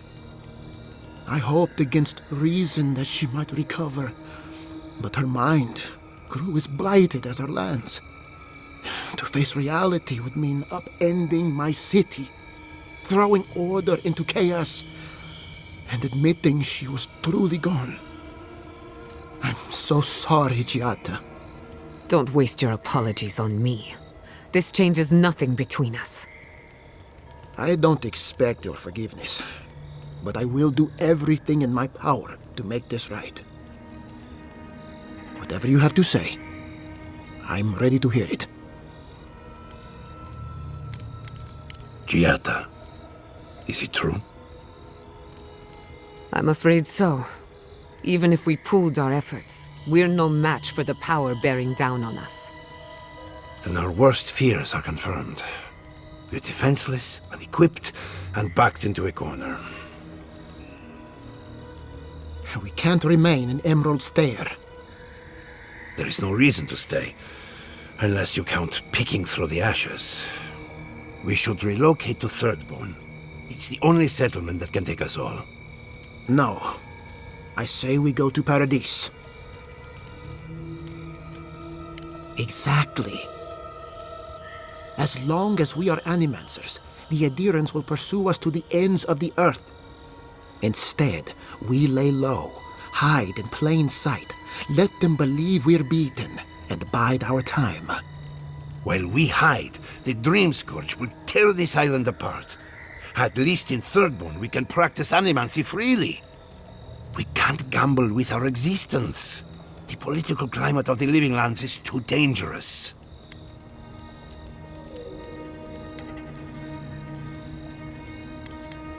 Thirdborn has its own problems.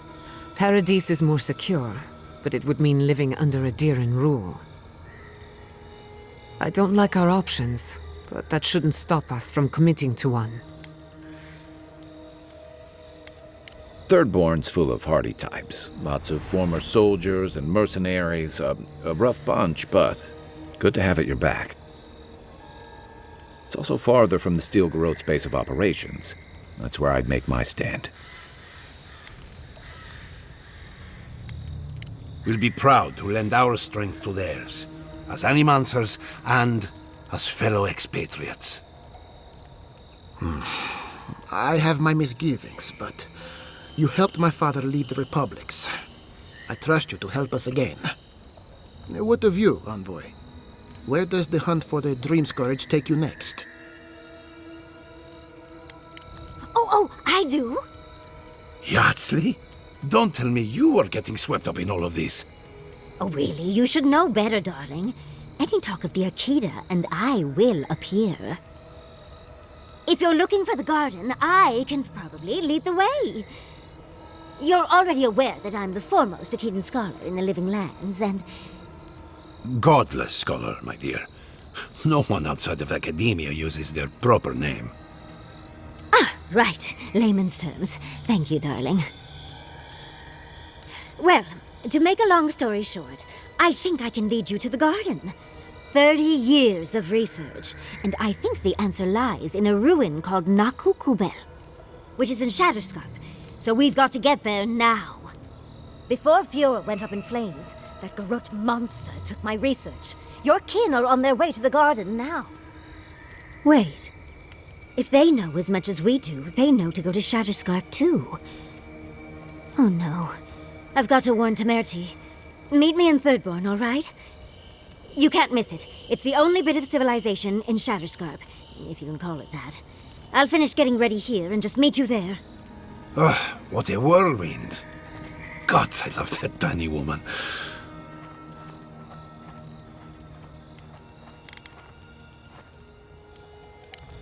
You'll need both to survive the Living Lands, but at least you won't be lacking in good judgment.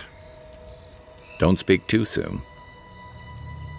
I can promise you a good brain, but it doesn't always come with good judgment. For what it's worth, I vouch for Yatsley. She's a good friend and a bad influence. Right now, we could use both. There's a gate to the north, which will take you to Shatterscarp. It's guarded by some of our best rangers. Then we should approach carefully. They'll be on their guard after this. I'll make sure they grant you safe passage. May the gods protect you, envoy. Exploring the Living Lands with a friend. What more could I ask for? Back to Shatterscarp, then. Come closer. I'd like a moment of your time, if you please. From one Adiran to another.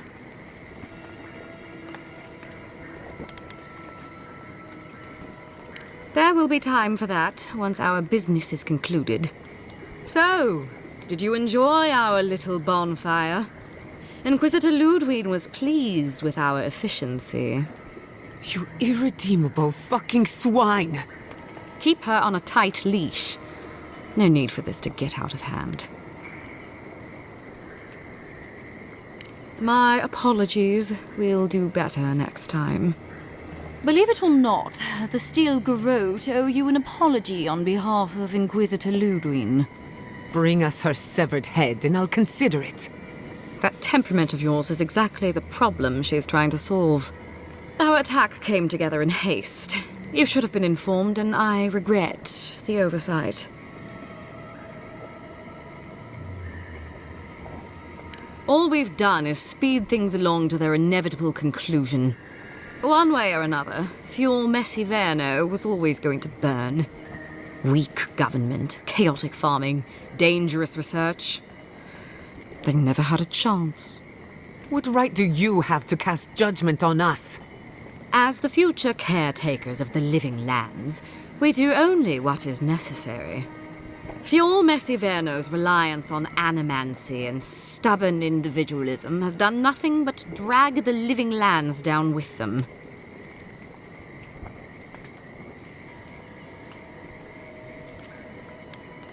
Help takes many forms. Look, I'm only telling you this because you deserve to know Ludwig's intentions for the Living Lands.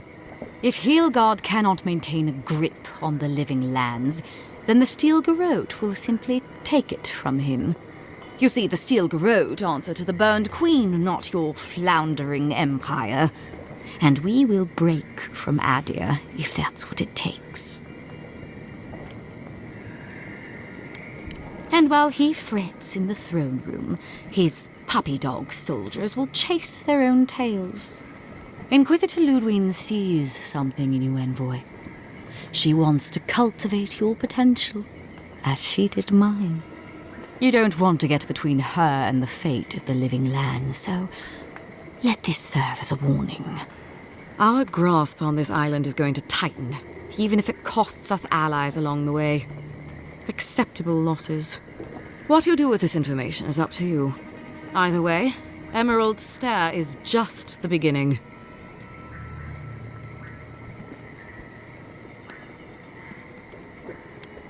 Feel free to prove us wrong. The Steel Garrote love a challenge. Before I let you go, a little bird sang in my ear that you're going to Shatterscarp. Word travels fast. Of course, that would have been impossible with these meddlesome rangers in the way. You didn't. I took the liberty of removing them. It's a shame, really. Honorable folk to the last. That's a matter of perspective. Ludwig is keeping her dark impulses in check. It could have been far, far messier. When you arrive in Shatterscarp, give this letter to Temerity. Compliments of the Inquisitor. No need to keep you any longer. Let's hope our next meeting is under more favorable circumstances. You know, there's a depraved part of me that was hoping you'd make this interesting. Let's make this a battle to remember. Sorry it'll be over so quickly then. The envoy! You came to Emerald Stair looking for answers. And now we're leaving with more questions. How do we fight the Dream Scourge? What can we do about Sapadal? And where is the garden? Not to mention, why the Steel Garrote burned my fucking home to the ground. Who cares what she believes? What right have the dead to judge the living? I will not forget Fiorma Siverna. Everything it was, and everything it could have been. And I will never forgive. Never. So on top of the Dream Scourge rotting your fields and turning kith and beast alike into monsters, now we've got a Deathguard Inquisitor and the Steel Garrote dogging our steps. Do you think Ludwig will try something similar in Thirdborn? I bet Heelguard's tried that tack. Zealots like her aren't swayed by reason. And Thirdborn will greet her with a sword in one hand and another sword in the other.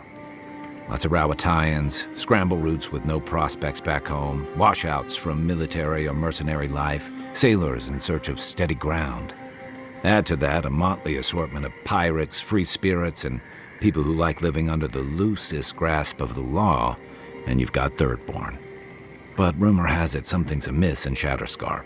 Strange dreams, disappearances, people wandering into the desert and never returning, or coming back changed. That's what I'm afraid of. At least that tells us we're on the right track. This Dream Scourge is one of the weirdest things I've ever tried to hunt. Town full of survivors. Anyone who decides to stake out a life in Shatterscarp isn't someone you want to mess with. Good enough people, though. And generally less likely to rob you or bore you to sleep than other places we've been. Everything we learned in Nakutadek points us to the garden. Thirdborn is just a stepping stone. But we don't know anything about the garden. It could be a myth or a metaphor. Whatever the garden is or isn't, it's our only lead. We find the garden, we find the Dream Scourge.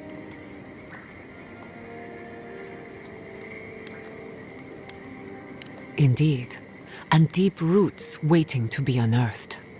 Yatsley is a master of the unknown and the unknowable. No mystery eludes her for long.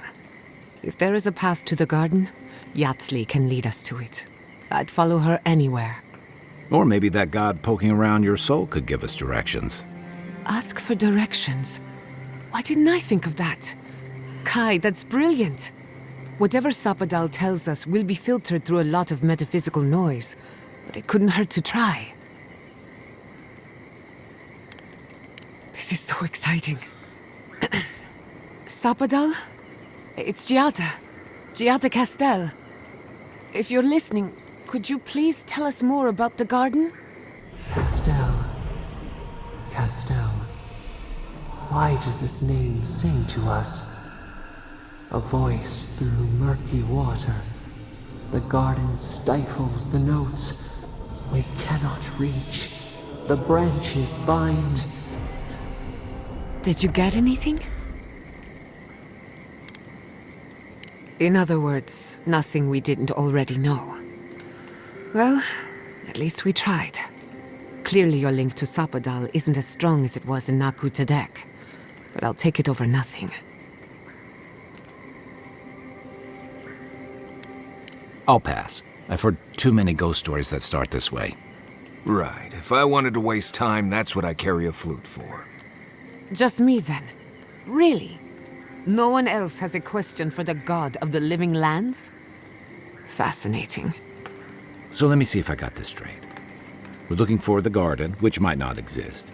Our best lead is Yatsley, an eccentric scholar who's gone ahead to Thirdborn, where the Dream Scourge may be ravaging. Don't look at me. I was fine going back to Paradise.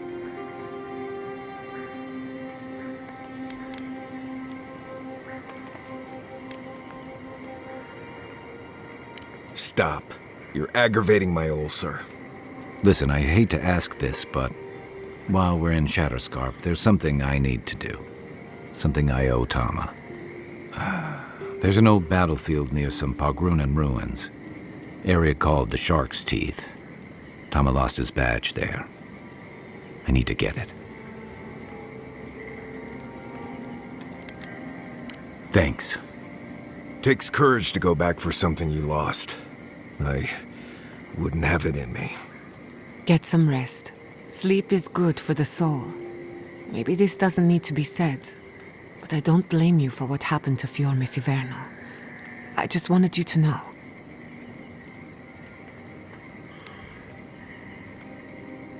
No need to question it anymore. They've made their intentions clear. I'll get the bastards who did this. One way or another, I'll make them pay.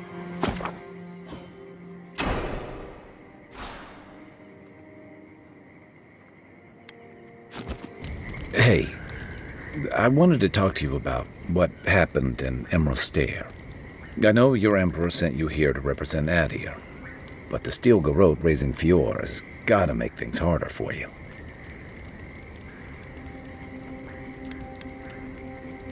Sure, but you couldn't have expected this.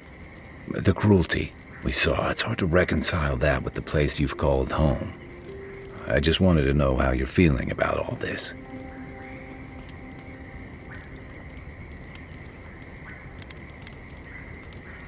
Yeah, I told you about my time fighting under Raotai's flag in the Deadfire. Seeing what we did there, what we allowed. I felt like the home I knew was changing, bit by bit, or maybe I was. Enough about me, though. I want to know about you.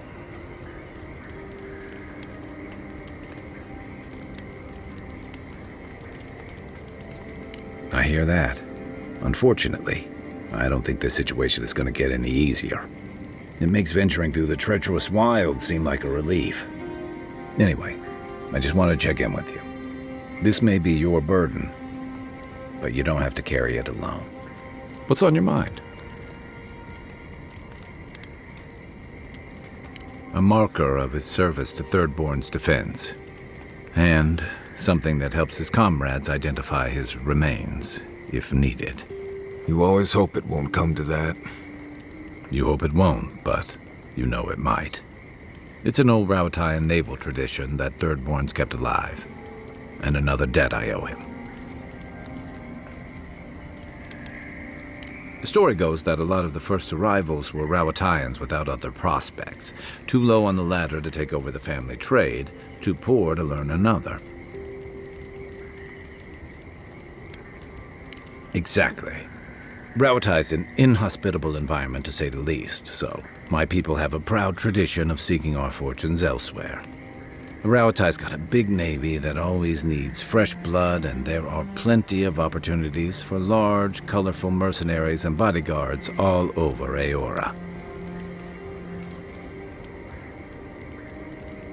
Of course not. We've also got poets, artisans, scholars, traders, you name it, just like anywhere else. But they're not the ones who built Thirdborn. It started as a convenient harbor for pirates and mercs to lie low.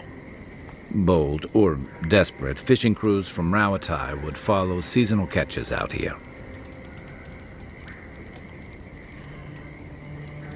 That tells you something about the people willing to attempt it. Over time, those early arrivals built huts, a proper harbor, and walls to protect them from all the hungry things in the desert. Well, that brought in a steady trickle of veterans, ruffians, trophy hunters, and rugged eccentrics. People looking for fresh adventure, or running from the consequences of their old ones.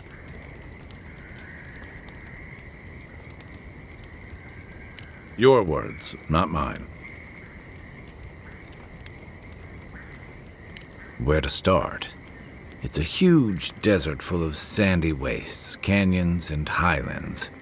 On a clear day, you can stand at one of the overlooks to gaze straight across the great sand sea and see no end to the dunes.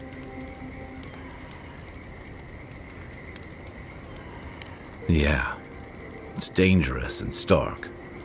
A lot like Rawatai, but in a different way. Sandstorms instead of typhoons. Guess that's part of what I liked about it. Familiar, but different. My favorite subject.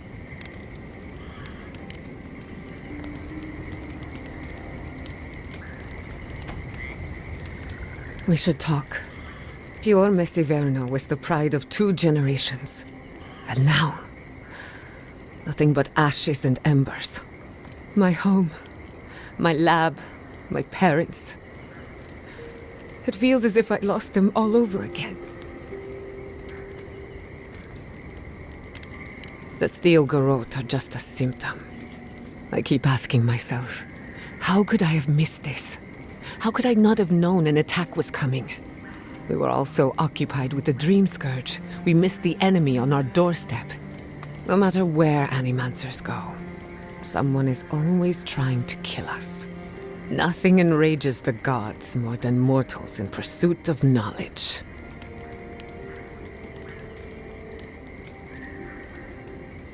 I can't blame you for growing up with a head full of Adiran propaganda. But it's time to form your own opinions.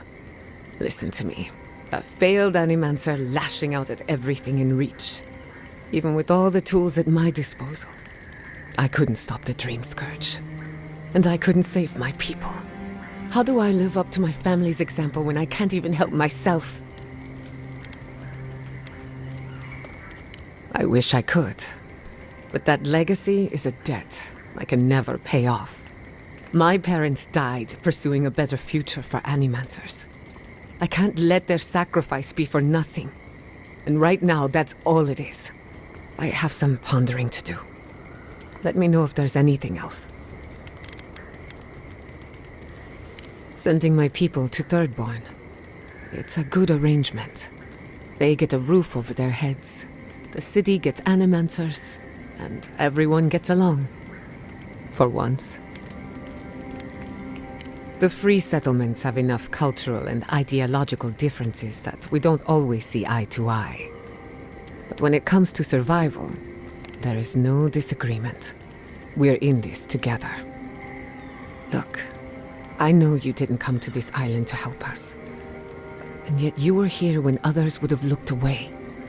Despite everything that happened, it means a lot.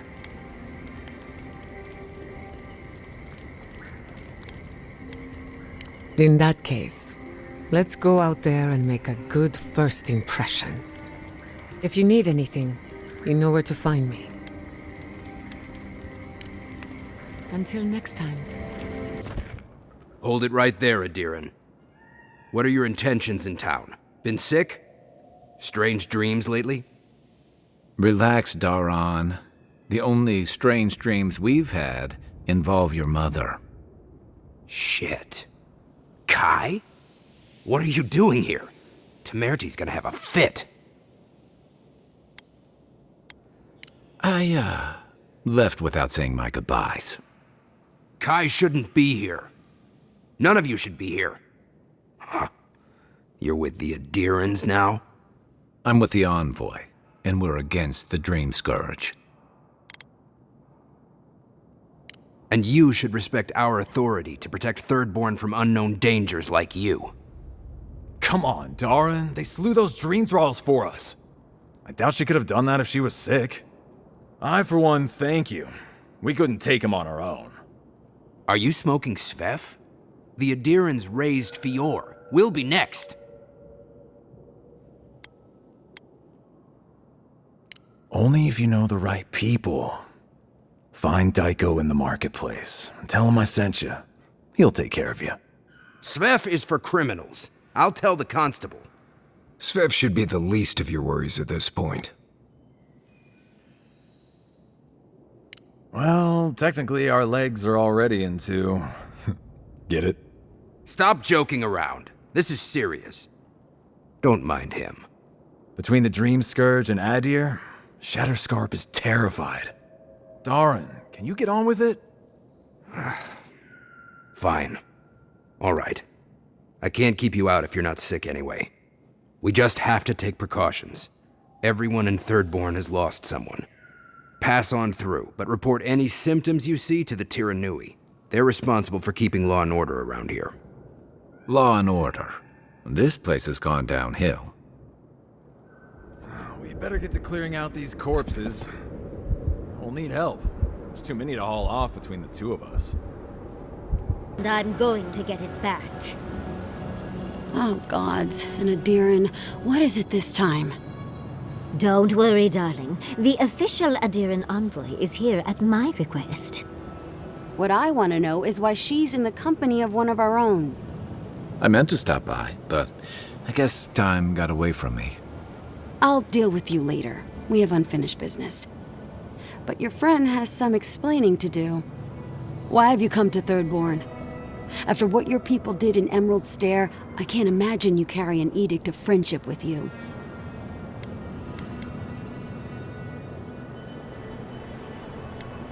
No. You're just a bearer of bad tidings. An omen. A curse. I know you're upset, Timoti, but don't take it out on us. I'm furious too, darling. That monster stole my research as she burned my home. But you know, if this Adiran was untrustworthy, I'd kill her myself. I apologize, Envoy. Eagle's Reach is a slaughterhouse. Dreamthralls siege our gates day and night. People are hungry, and I have not slept in days. So my temper is a powder keg, I'm afraid. I am trying not to explode. This isn't a courtesy visit, is it? I assume you're here delivering a message on behalf of Adir.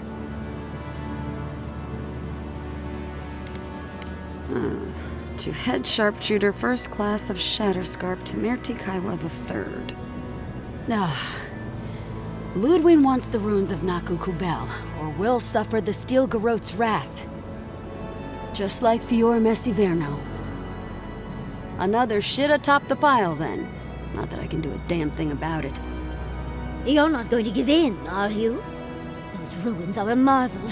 They're irreplaceable. I know, Yatsley. If we give them an inch, the Adirans won't stop until they have everything. But even if I wanted to hand over the ruins, they aren't in my power to surrender. Trust me, I am very aware of all those things. You might even say I've been fighting for those things. But there's one little problem.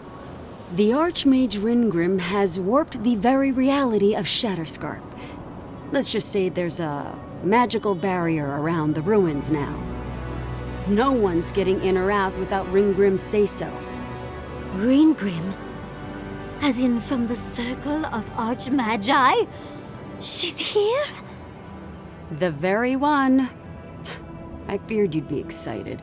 Her presence isn't a good thing, Yatsley. She flew into the Shark's Teeth a few weeks ago, and now that area is an impenetrable wasteland of ice.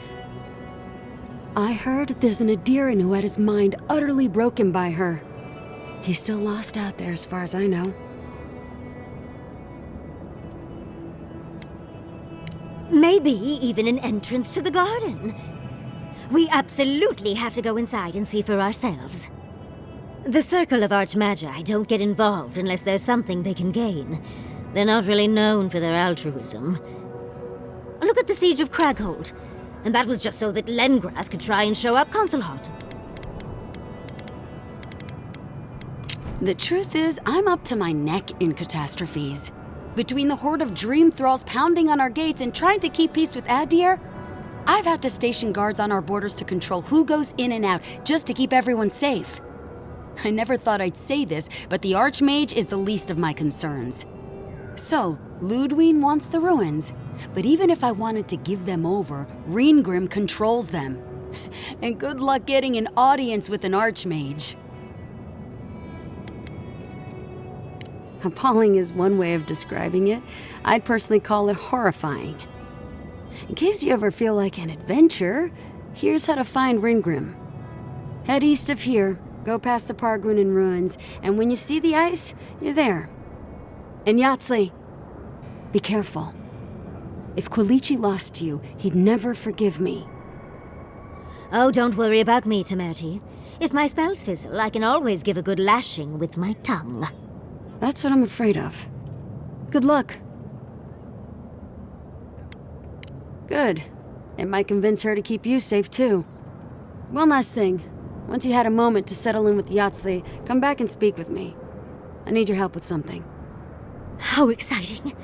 We're off to see an archmage. To gain access to an ancient godless ruin. Oh, you do spoil me. I've just the fragrance for such an occasion. I want to make sure I smell my best when she kills us. Meet me by the tavern when you're ready to head out. Make sure all your gear is up to snuff. We are meeting an archmage, after all. Is her around? We're going for more creepy holes in the ground, aren't we?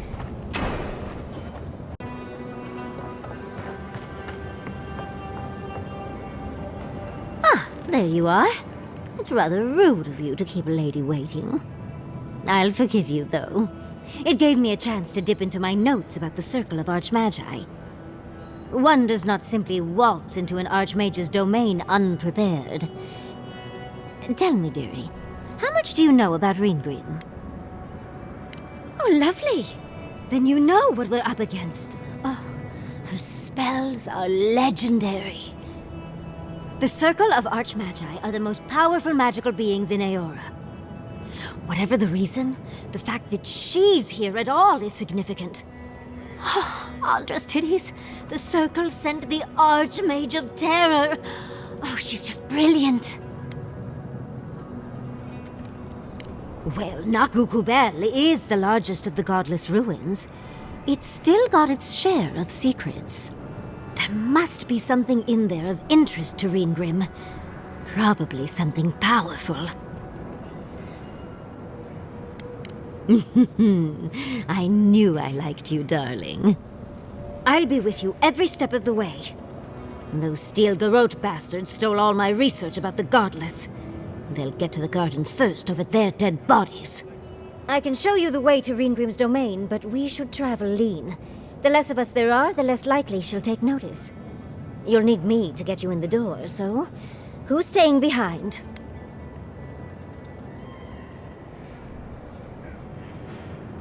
You got it. I'll make sure to roll around in the warm sun for a bit while I'm at it. Perfect. Oh, this is going to be fun.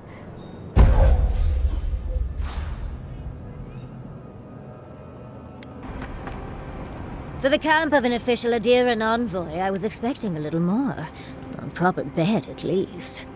But I suppose this will do for now. As long as you have a bath, of course.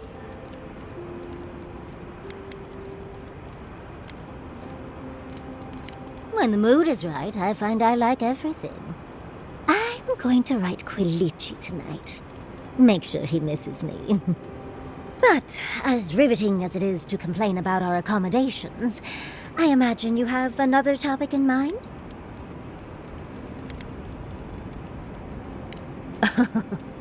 I'm the only buyer you'll find here, and I already have the jar. A lesson for next time, darling. It's always worth some haggling. Unfortunately, it's been quite some time since I've met another who focused on the Godless as I do. And I imagine I'd be more knowledgeable on the subject than anyone else you could find.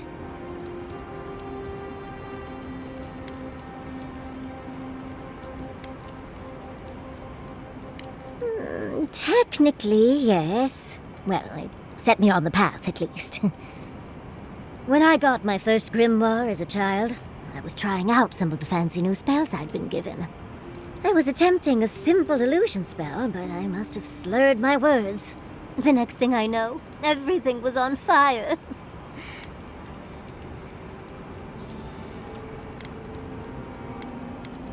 I mean, my arm wasn't the only casualty. What is childhood but for silly things? When else can you get away with arson? My father was able to pull me from the flames as my mother doused them. I burned myself badly enough to give myself some vivid dreams, but the house still stood at the end.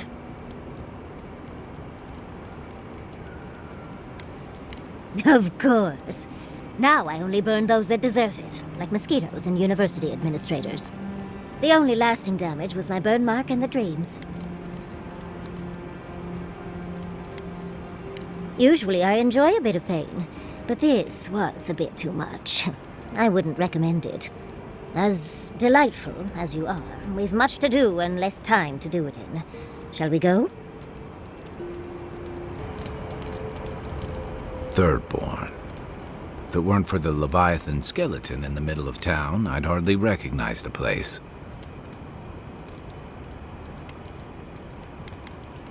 Well, that's what I'm trying to nail down. You ever come back to a place and feel like the buildings are smaller and the colors are duller? And home just wasn't the same. Thirdborn was always this rugged oasis, dangerous and out of the way, but bursting with vitality. It was a harbor for larger-than-life types. People like Capo, the Leviathan Slayer, and Tama. Glory seekers, trophy hunters, warriors trying to leave their battles behind. People who built around their stories and their scars. Me too. Being back. It felt like we were watching Thirdborn die a slow death.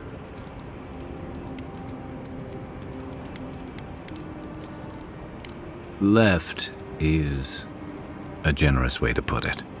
I think what's eating at me is that Thirdborn seems rudderless. The Dream Scourge is one threat. Conflict with Adir is another. The Living Lands is changing, and Thirdborn feels like a barnacle on a moving ship. Temerity's leading them as best she can, but towards what? What are we doing out here besides surviving?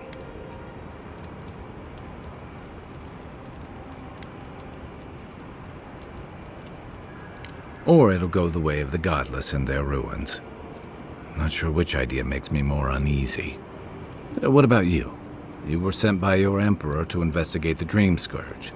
Since then, you've died, met a secret god, and gotten swept up in tensions between your empire and our scattered settlements. You've been consistent. You brought Egwulf to Adir's justice, and the Steel Garrote's attack on Fjord went forward. Do you know what you're sailing towards, or are you drifting with the tides?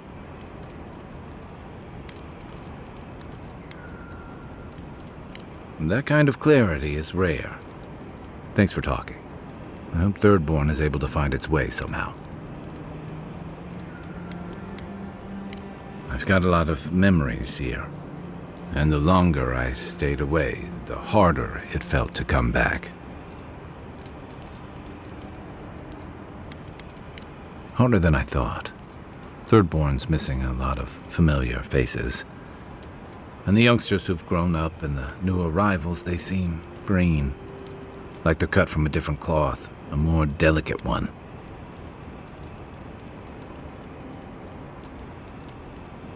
I really do sound like my grandfather. You smell like him, too. How about you borrow Yatsley's ladder so you can say that to my face? Thirdborns only survived because the people were tougher than the wilds. I just hope the people living behind those walls know how to keep them standing. Shake the sand out of your bedroll before you settle in. The Dream Scourge is getting worse. First our land, then our animals. Now our people. If we don't put a stop to it, we're looking at the end of the Living Lands. I keep trying, and the world keeps punishing me for it. As if the Dream Scourge wasn't enough of a problem, the Adirans are profiting off our misfortune. They haven't come to help us. They're here to exploit our weakness.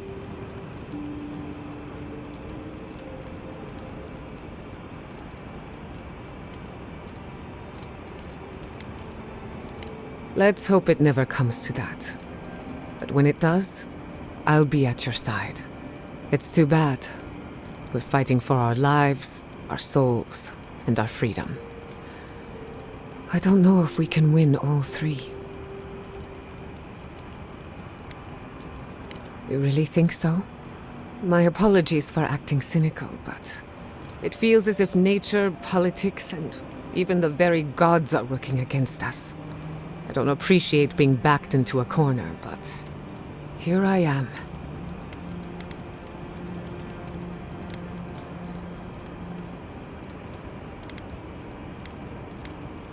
I don't leave Emerald Stair often enough. With everything going on, there's been no time to explore. My city had to burn down before I could take a vacation. Sorry. I'm in a mood, if you couldn't tell. Only if you can stand the ramblings of a depressed bookworm. I used to think I had it all figured out. But the Living Lands proved me wrong in so many ways. This entire island is the prison of a mad god. How is one Animancer supposed to compete with that?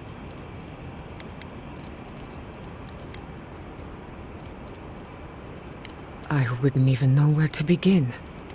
Maybe I'm being melodramatic, or maybe I'm not used to seeing things clearly. But what if Animancy has no future in the Living Lands? What if my entire career was a mistake? If a breakthrough is coming, it'd better hurry. I can't wait forever. You're a good listener as always, but I've taken enough of your time. I'll be fine, really. I'm not the first Animancer to question her life choices, and I won't be the last.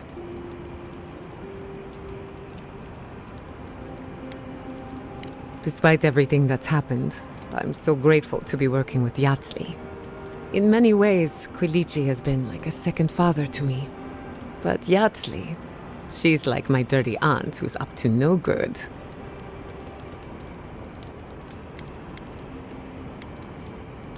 Oh, she's an expert in that field. While I have your attention, I've been thinking. Why is Inquisitor Ludwig suddenly interested in godless ruins? She's a smart one. I'll give her that. We should be ready for anything. Something tells me Ludwig isn't finished with us yet.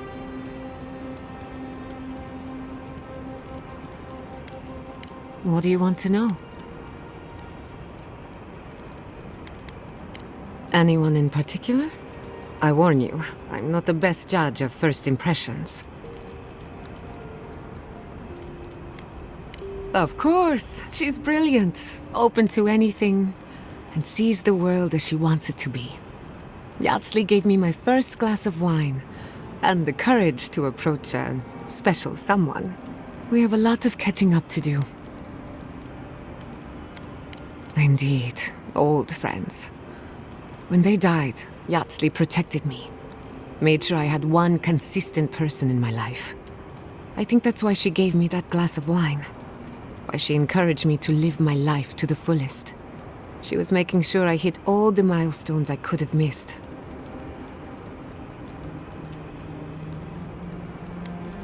No one to get jealous over. To call it a relationship would be an insult to the word.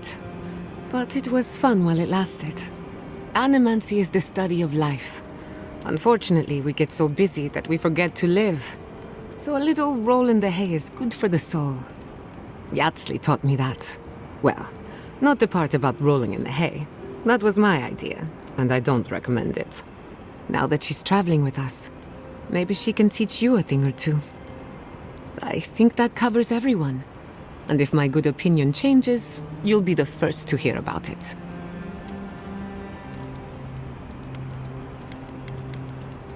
Well, my future is in shambles, and I have no idea what to do next.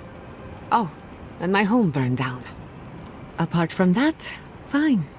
Truthfully, I'm a bit lost. Leaving Fior Messiverno was supposed to be liberating. We've seen and done incredible things, but I'm no closer to finishing my family's work. The Dream Scourge? Through Animancy, I can harness the wild essence of the Living Lands and put it to good use. But what if I tried, only to have it lash out and destroy me? I'd be no better off than my parents. The Dream Scourge is infecting our Adra, holding back my work. Until I understand it, until I can control it. I can't do anything. I'm useless. I'm... nothing.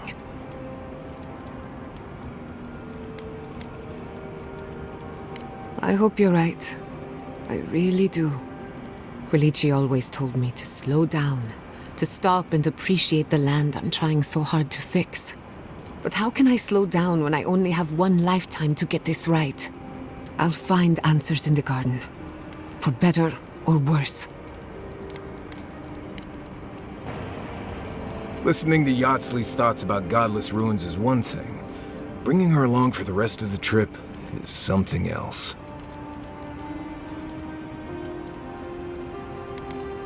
Well, don't you think it's a little convenient? You need to go somewhere no one ever goes, and here she is to show you the way? If she's read anything about the garden, it was written centuries ago. Obviously, things have changed since then. Bothered? Pedraku. It's my job to guide you as safely as possible. What you're doing isn't safe. I'll go along with whatever you decide. Just don't be disappointed when she doesn't show you what you wanted to see. Anyway. Let's make sure they're not listening. We already talked about Kai. Did you want to know about Giada or Yatsley? Giada's a mystery to me. Animancers give me the Vrikas, and for good reason. Most of them would just as soon turn your soul into jewelry as look at you. Giada seems different. She's smart, thoughtful, and she's got a spine, too. You can tell when someone needs extra help out here, and she doesn't. So, yeah, I don't understand her, but I guess I don't have to, really.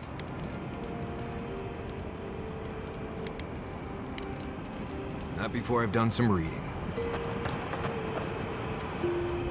I suppose if you're on a wild goose chase, there are worse places to do it.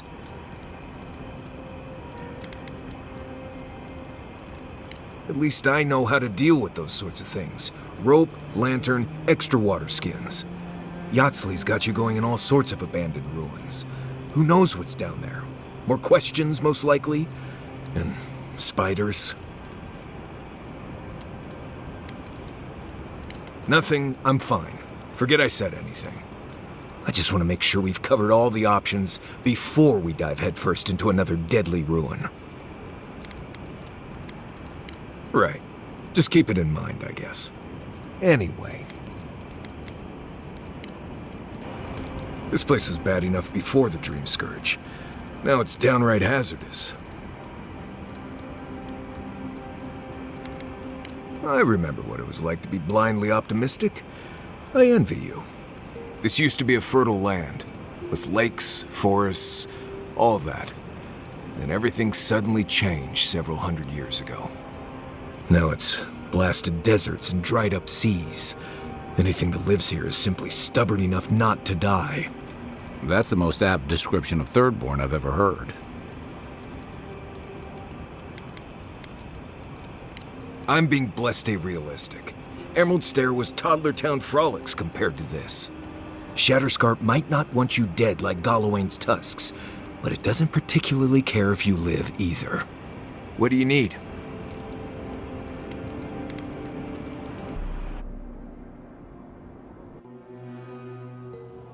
Seeds of change. Their petals sprout across the barren land. They sing to the unwanted ones, and the unwanted ones sprout in turn. The soil remembers what it once was. It will soon be whole, safe.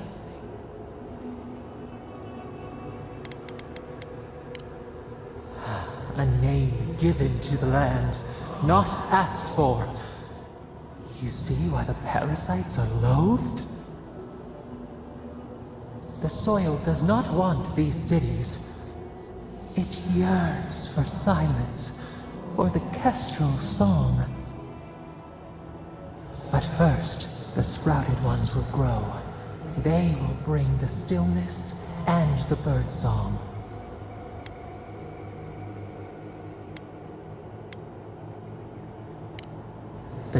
falls, the river returns to its source. It is how the land was and should always be.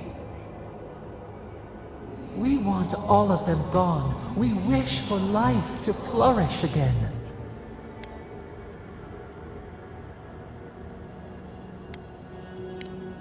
Pilchards growing on bushes. Life that should not be here. Death nourishes the soil. All things come from the rot.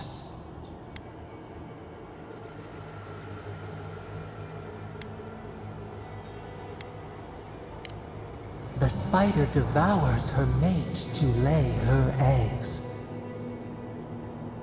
We ponder, dream of shifting sands now. We will speak again.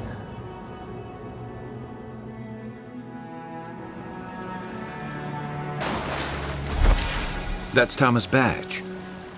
You found it.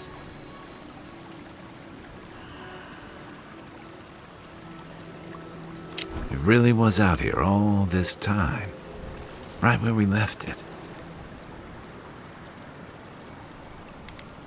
Hard to know where to start.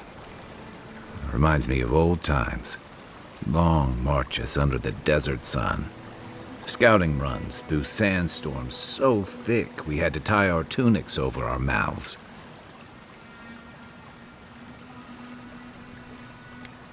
Oh, he was an incredible bastard. Led the defense of Thirdborn, which meant he also led most of our patrols. He'd wake us up before dawn with the most off-key singing you've ever heard and a pot of burnt merc brew. He kept us marching until we had sand in every orifice you can think of, and a few you didn't know you had. Just when it felt like we were going to collapse, he'd call it and we'd make camp. And somehow, we'd all find the energy for a few rounds of cards or songs or stories.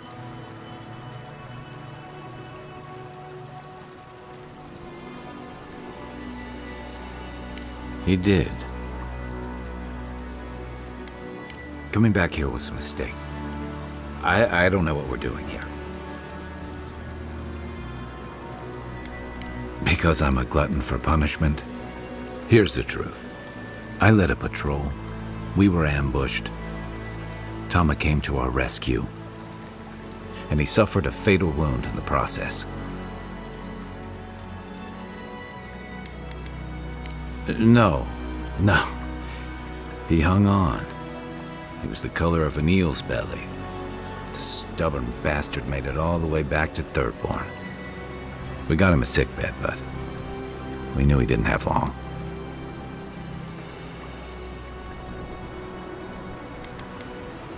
I wish I could believe that. You ever had to watch someone fade away? When it's slow and agonizing, no glory, no din of battle, no distractions.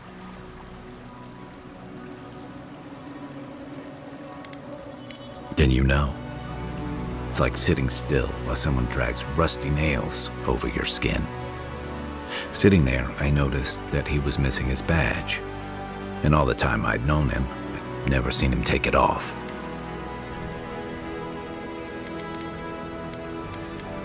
Cruel irony, isn't it? He comes to our rescue, and in the process, he loses the thing that marks him as a soldier. I'm sorry, Envoy. I haven't talked about this in a while. Just having his badge in hand means more than you know. There's just one last thing I've got to do. There's a memorial site with some cairns on the cliffs east of Thirdborn. One of those cairns is Thomas. It's time I said goodbye. Let's go. A win with a good team. This is it. Ringrim was definitely here. So, why couldn't you just put that on a sign? These ice corpses are excessive. Yes, but look at them. The artistry is sublime. Can you imagine having enough finesse to make all this? I can't imagine wanting to. If you gotta deal with an archmage to stop the Dream Scourge, so be it. But be careful with this Ringram character. This place has given me a bad feeling I can't shake. A spell. And a very clever one.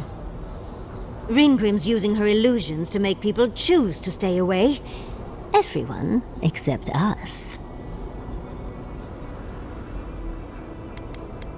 Of course I probably can. All spells have a counter. You just have to know what it is. But we can figure that out later. Right now, we have to focus on what's at the end of that passage. Precisely. Chances are we'll die, but if we don't, we stop Ludwig and get into the ruins. So, win-win. Yatsley, you must have been a Rowatayan admiral in a past life. Let's get going. Oh, and stay close. You are so lifelike. Poor bastards. Oh, I thought Ringram was all about illusions. This place is cold. Stay close. Ringrim's trying to scare us off, but we won't let her, will we? Ah, visitors. Do you know what this moment calls for? A beautiful, macabre story that lingers in the mind.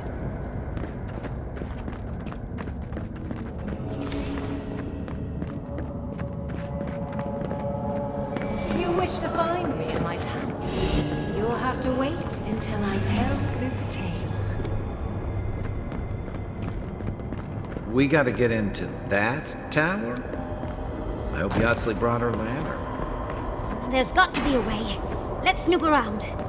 Land shaped in the dreamer's image, not with stone or axe, but with essence. Songs of ancient magic. Could we sing to them? Once, a very important statue fell to pieces, and an entire village perished because it wouldn't put the statue back together again. If you can make the decision the village could not and restore the statue, I will see you inside my tower. I'm guessing she hasn't had company in a while. I don't get it. Ringram's powerful enough to conjure a frozen realm in the middle of the desert. Why toy with us? I think it's part and parcel of being an archmage, unfortunately. Maybe she's trying to teach us something. I've had enough short, messy flings to distrust people who play games to avoid a real conversation. Yet here I am, playing along anyway. Is there any chance our next step doesn't involve that creepy statue? It's probably connected to that village Ringrim mentioned, so keep that in mind, darling. So there's a perfectly good reason she lopped off the head and the hand? It's even missing its heart. See the open chest cavity? Oh, and Ringrim left us a book. Let's see what it says. There once stood a village protected by a statue. It kept the air crisp, the land fertile, and the people safe. For a time, the village prospered. For a time, there was the thought that the winter would never come. But then the statue shattered, and winter did come, and the village could not make a decision to save itself. That's the gist of it, yes. But the author said it better. First things first, let's get those statue pieces. Keep your eyes open and your hand on your hilt. Nothing about this place feels right. The village wanted sacred. You're here for my Adra piece, aren't you? You can't have it! Well, it's a pleasure to meet you too, dearie. I'll die without the Adra. Please, don't take it from me. I don't want to die. What statue? What are you talking about? Why shouldn't I have the Adra piece? It's mine. Interesting. This must be another illusion. This can't be real. This is one of Ringram's tricks, right? I don't know what you're talking about. Just please let me keep this. I told the other villagers I need it. I understand everyone's in danger, but I don't want to die. Don't take the altar piece from me. I'll do anything. Please! Is my life worth nothing? Why must I die? Why am I the sacrifice? Please, please, no. If the village had been as sensible as you, they would have lived. That poor man. Was he a real person once? Did all that happen to him? And why force us to make that choice? Why the cruelty? Archmagi truly are inscrutable creatures, aren't they? We've got all the pieces. Quick, quick, put them in. Oh, I want to see how all of this works.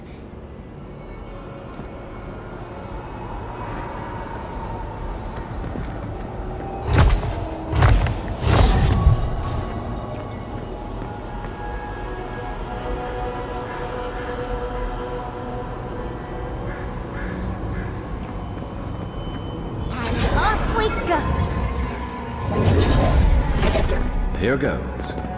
Whatever happens, know that leaves our parts intact. We're going into an Archmage's tower. It'll all be fine. Oh, at least exciting.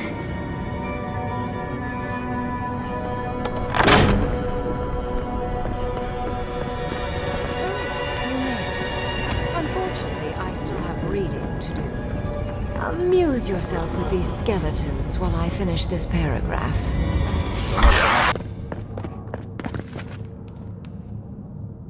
Oh, look at the three of you. It's like something out of a book. A godlike of an unknown deity, a long-lost Rawatayan, and a rainbow-colored wizard. All looking for a garden, from what I've gleaned. It is her. We felt the pluck of her fingers outside our door, searching. For us? Our prison? Who is she? What does she seek? My little puzzle was very clever, wasn't it? A challenge and a parable, all at once. Well, now that we're done with the formality of defeating the skeletons... So, the parable still had weight. You were still made to think. As was I. I've never seen a godlike with your appearance before. What did you think I was trying to tell you with the puzzle?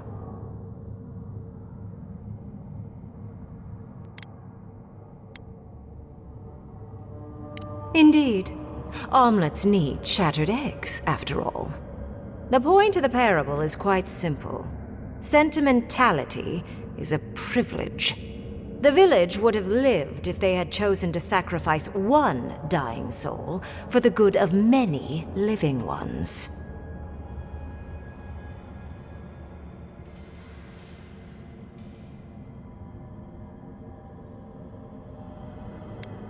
If it comes to it, yes. I hope you'll choose pragmatism over sentimentality. More than anything, the whole challenge was for you to understand how I think.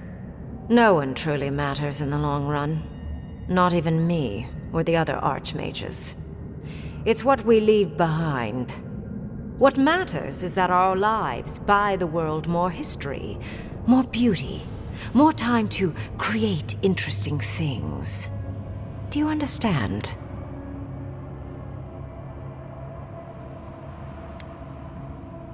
For conversation with me, primarily.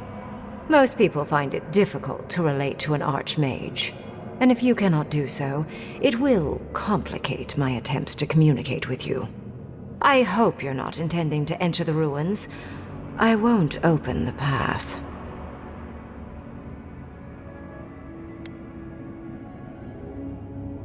Somehow I don't think that's happening. The Death Guard might certainly try, but... no. I came to the Living Lands because the sickness here, this dream scourge, fascinated me. This plague shouldn't exist. It can't. And yet, it does. The essence of the living lands is falling into chaos and entropy. It's more powerful than anything I've seen. I suspect it has something to do with how the Adra has been severed from the rest of the world.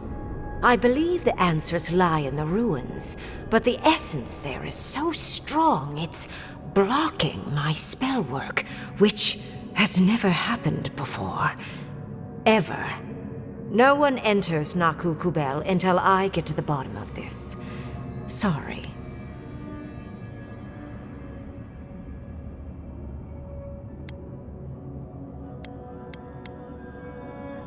I'm fascinated by the implications.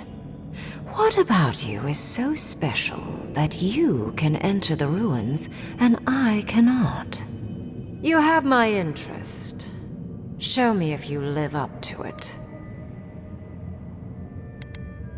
Are you? Oh my. I didn't think this was possible. Something I don't already know. I can't believe I overlooked this possibility. A god here, alone, trapped in the severed Adra. This explains so much. My magic being ineffective, the essence here being so intense. And you, godlike, with your unfamiliar appearance. You're the missing key to the lock, sealing Naku Kubel.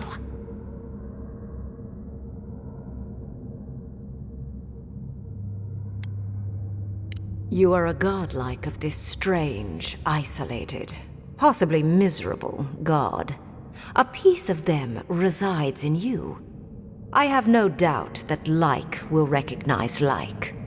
You will open the gates to Naku Kubel, and I will study this metaphysical aberration up close. Go. Find your so-called garden. Report your findings to me. Perhaps there is more to this than either of us alone can see. A little, yes.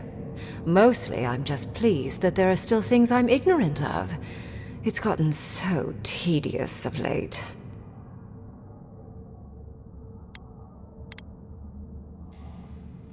A good question, with possibly worrying answers. Severing Adra like this requires mass amounts of essence. The souls of thousands offered up for a singular purpose. Who knows how many were sacrificed to sever an entire continent? And why? I do intend to find out, though.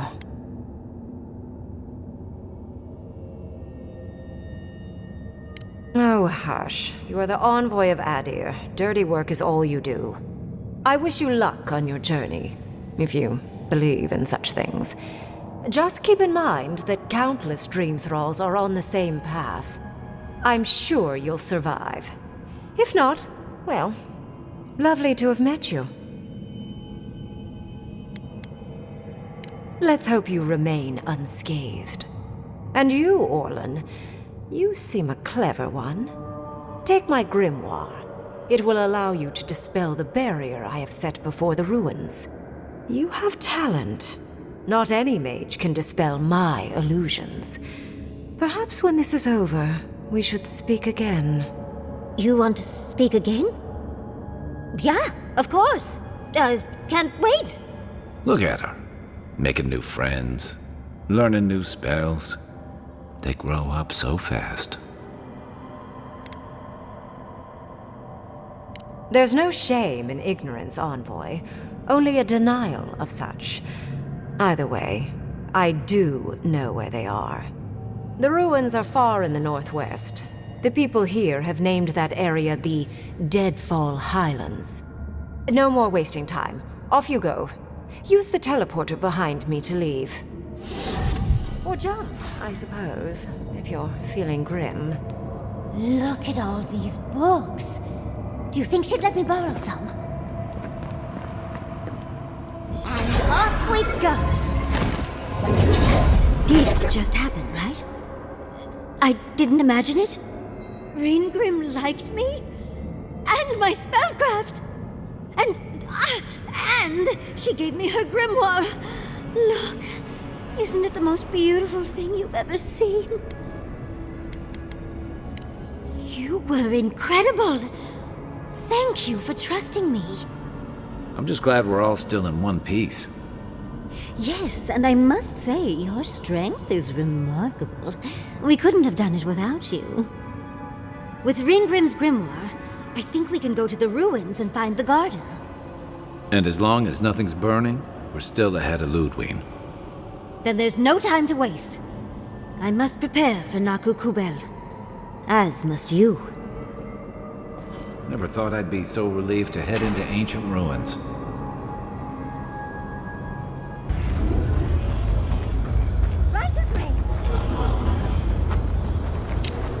I've dreamt of exploring Naku Kubel for years, to find out what happened to the godless who built this and why they vanished. Oh, but there's so much left to see. Fine. I suppose we are in a rush. There must have been a battle here long ago. See those metal corpses? We saw them around Naku Tedek, too. These are magfolk. They're often found in many godless ruins, but they are definitely not godless. No one knows where the magfolk came from, only that they seem to be in constant conflict with the godless. Godless ruins are filled with magfolk remains, but no records of them exist in Akedan lore. I don't think the godless did well against the magfolk. Still, I wonder why they fell. Were they overwhelmed, or taken by surprise, or something else? 8 years. Blood like a fountain. No quarter. Nothing spared. Wait, did the voice in your head just talk? What did it say? I'm not surprised. Something terrible happened here. Anything of historic importance is often blood-soaked. Are you ready? We're entering one of their holiest places. Who knows what we'll find? Okay. Got my wand, got my grimoire. Let's go already.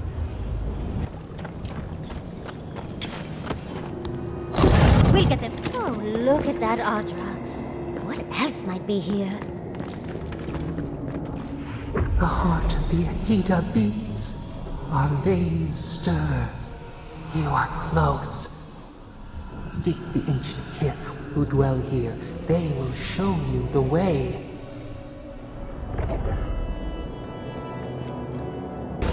An intruder comes.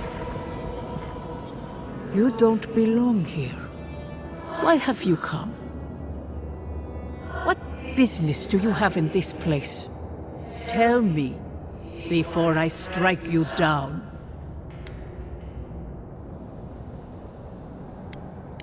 So you come to the Gardener, unwanted and without invitation. And you bring more demands to their feet. The Gardener? That must be how the ancient Akedans referred to their god, to stop it all. I am Numena, Tebaro Senakis, and guardian of the Akita and the living lands. They came swarming, relentless, these juggernauts. So many they stole the heat from the stars. They brought death to our temples. They brought doom to our king. And the sky held no sun as our children screamed. Oh, I know this. You speak of the Magfolk. Yes, Story Seeker. Their corpses remain, as do our memories of what they did to us. A fallen people cannot write the story of how they were destroyed. That's why there are no records, no histories. We fought so hard, but we fell too. Then they trapped our Gardener. Trapped. A sepulchre of endless night. Bones beneath roots. Stop this. The memory, it scorches our wounds. The light, it blinded us. Why were we so afraid? The gardener quickens. This hastens our fears. The gardener was afraid, yes. They were terrified. That was all they saw. Death hungers and cannot be sated. That which killed the Akita wants more slaughter still. So our gardener calls then, begging one more time to be set free. We wait. They know. They understand. Why do they hinder you? When the gardener calls, there is no turning away. But you will prove yourself to us through a series of trials.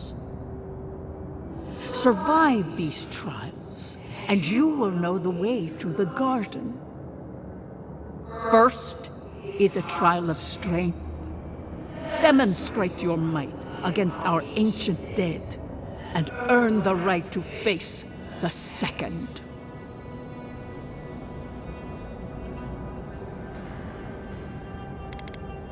May yours be kinder than ours. The path to the garden lays before you. It is the only way. Go now.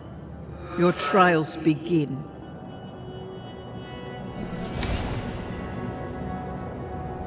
Understudies, we just spoke to an ancient Akidan!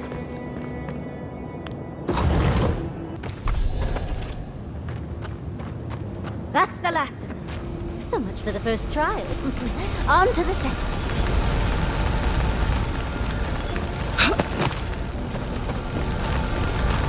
Look! Now we've got another door open. And another ghost. You have the gardener's markings, but you are not one of us. You did not fall with us. Why have you come here? Tell me your mind. Tell me what writhes in it.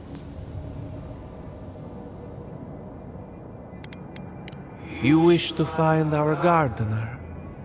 I know that story, and where it ends. The Magfolk sought the gardener too, and our gardener did not want to be found. Our gardener knew what the Magfolk would do, and they broke the world to keep themselves safe. The waters boiled, the land opened, the rivers rose, and we drowned. We broke the pain. We died with them. How could... did we do this?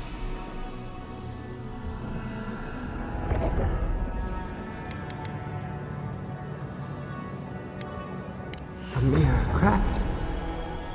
We ripple in the lake. We cannot. We writhe. Why must we feel this again? There were so few of us left when the Magfolk were at our doors. They did what they thought was best, yes. Our gardener never asks. They only act.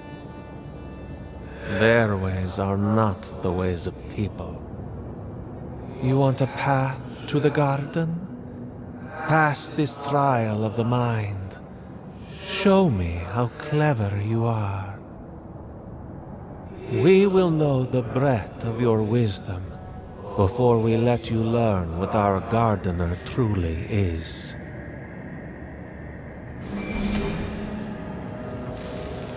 Wisdom, huh? Afraid this one's all on you two.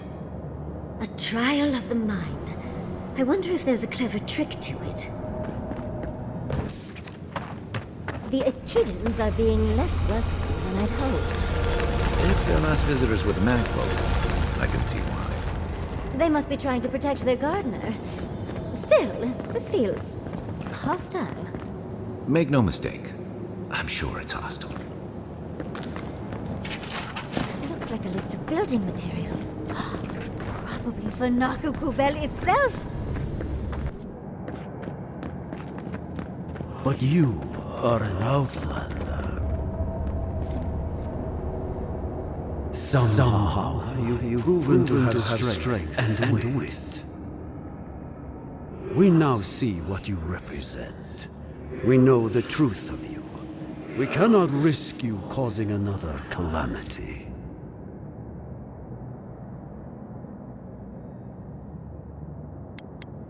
One last time, and no more. This I vow. I, Katenrus, who was Tebaru Sonakis once, understand promises, unlike some. No more words. You have not earned the right. Finish your last trial.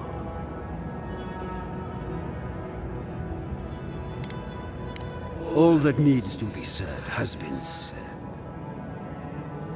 You come as a supplicant.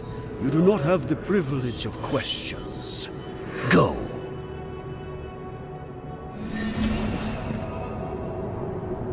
Why do I not feel comforted that this is our last trial? You bear our gardener's mark.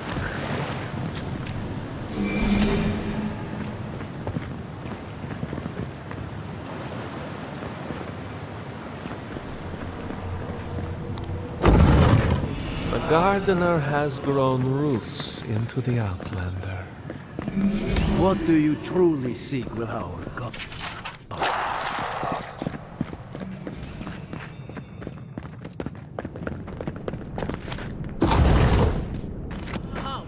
Keep your guard up.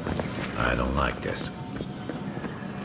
Somehow you bested our trials. Like vermin, you persist.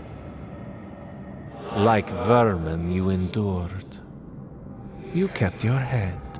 You live where worthier souls have fallen, but your journey ends here. Soil hardens. Hesitation. Why do we smell fear? They are here to be found. Why? Why will they not free us? This is where you die, Outlander. We cannot risk you provoking the Gardener and causing another calamity.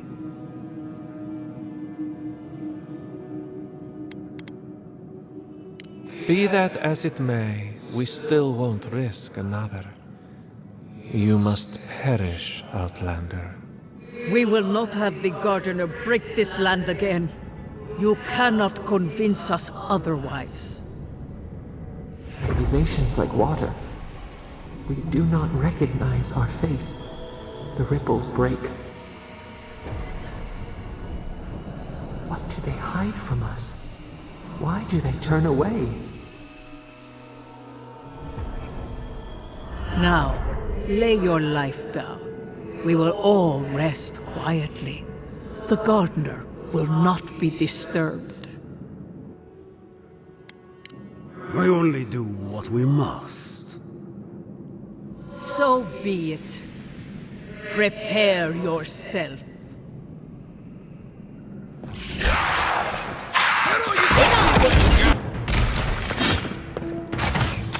Think they're really dead this time?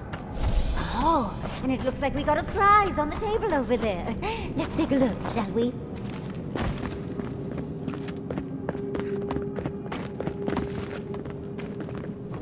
Wow. I've never seen an Akedan device like this.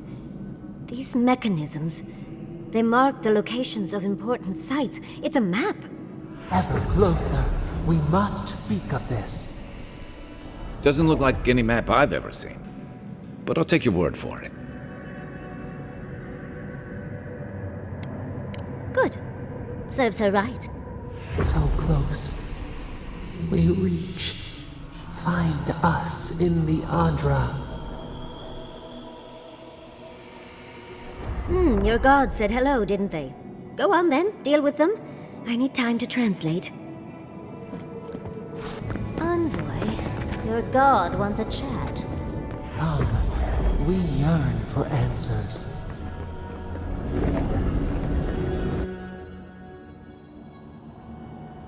You are here. You heard us in the roots. You seek the garden. You know the way. But the Tibaru Sinakis, they turn from you. How can this be? Surely they would welcome you as kin, grafted from the same root. Ungrateful! They forget what we have done for them, how we loved them. We were theirs, and they were ours, and we told them to protect the wild and the green. In return, we promised to protect them, and we were true. Always, we protected them.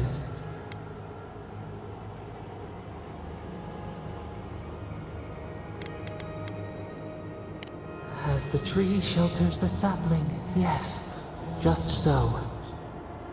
And now, you journey to the garden. Let us offer you another gift, a seedling of power.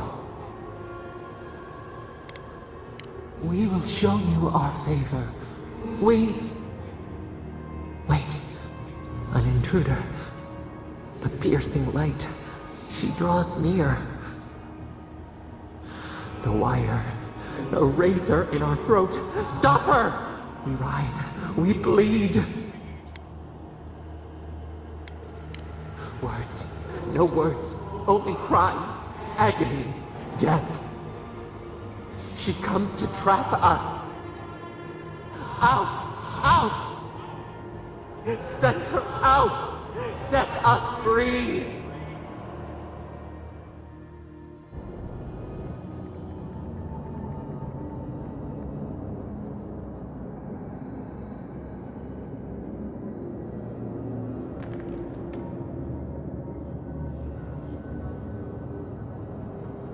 Wake up! Wake up!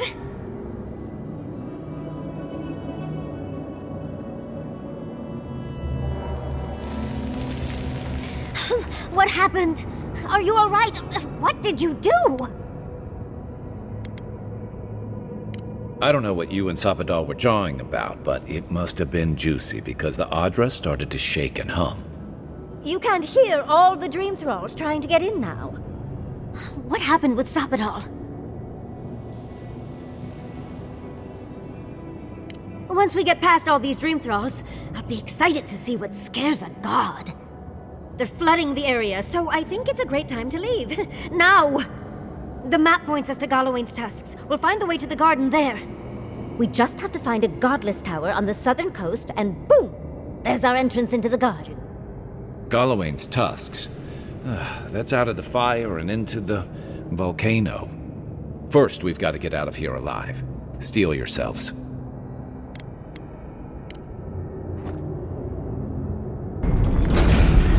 You asked for it! Much as I hate to leave, let's get out of here before more dream thralls.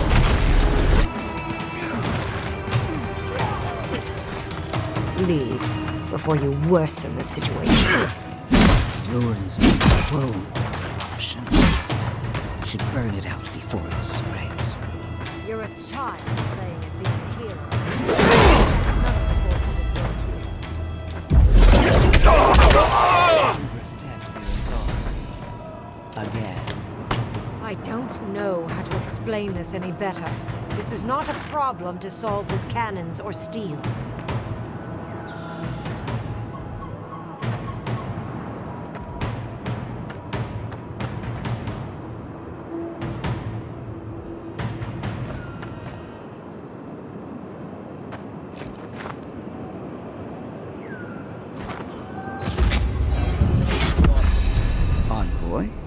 hope you found what you were looking for, because those ruins are about to be a distant memory. How clever of you. This is a spring from which the Dream Scourge flows, injecting poison into the veins of the island. No, a cleansing fire. Poison or cure? The same poison we burned out of Fior Messiverno. Stand by my side, and we can strike a blow at the Dream Scourge. And at Sapadal.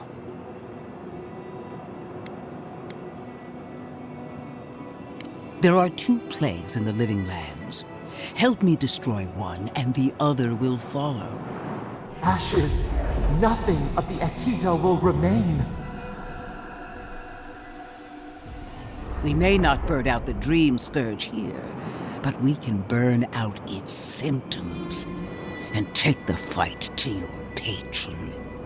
Spirits cry out, bury the fire, but still they rage. Is her first instinct always to destroy stuff and hope that fixes things? Always thinking with your sword. You zealots never change. I happen to like these ruins. They've been very informative. Without them, I'd never have learned there was a new god in the Living Lands. Another reason why they should be destroyed.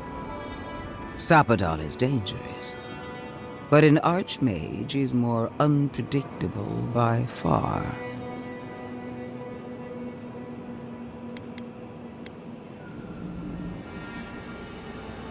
Oh, really? Watch me. The lives of you Adirans are as inconsequential as any others. No offense to any of you. The ruins, on the other hand, are absolutely singular. As such, you will not touch them. Those ruins are crawling with dream thralls. Why are we arguing about a pile of rocks when Thirdborn's in danger? Stomp your feet as much as you like. Your opinion doesn't matter to me. You forget your place, Archmage. No matter. I am happy to remind you. And I will end you, Inquisitor. I will seal your unlife in ice for an eternity. Do not for a moment think that you possess any power here. You, and more importantly, your people, will regret all of it.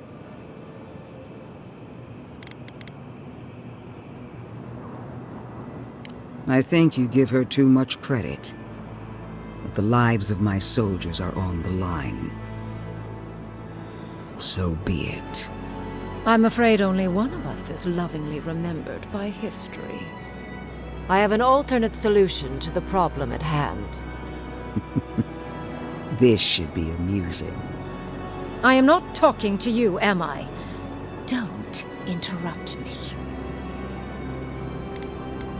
Yes. Honestly, it's quite simple. I can sever the connection between the Adra in the ruins and the rest of the Living Lands. It will isolate the dream-scourged essence and halt the creation of new dream thralls in Shatterscarp. But those that exist will remain. My solution will end the plague in this region, I believe, and keep Ludwine from having to do terrible things to those nice ruins. I knew I liked you for a reason. Yes, there is a catch. It's also what you may call a large one. Severing the Adra will require the use of a truly immense amount of essence, which, well, will result in a few deaths. A few deaths? What about Quilici? And the other Furians? And Quilici? Gentle sleep. One moment, day. The next, a poppy's dream to carry them to the Garden of Night. They would feel no pain.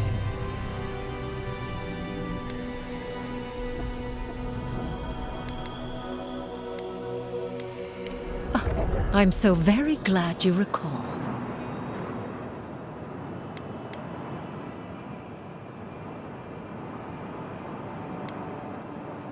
A few dozen people may die. Possibly 100 or so in the more dire scenarios. What? This is your solution? There is no control over who will perish in the process. But it will stop the Dream Scourge from spreading in Shatterscarp. No new Dream Thralls will be created. Greengrim is one of the smartest people alive. If she says this is the way, it's hard to argue, no matter how much we might want to. You can't be entertaining this. Not after what we've seen. The frozen corpses, the twisted riddles. The Dream Scourge is a tragedy, but she's a monster. You can't leave Thirdborn at her mercy. It's not an ideal solution. But it is easier to save a life when you've amputated the necrotic limb, so to speak.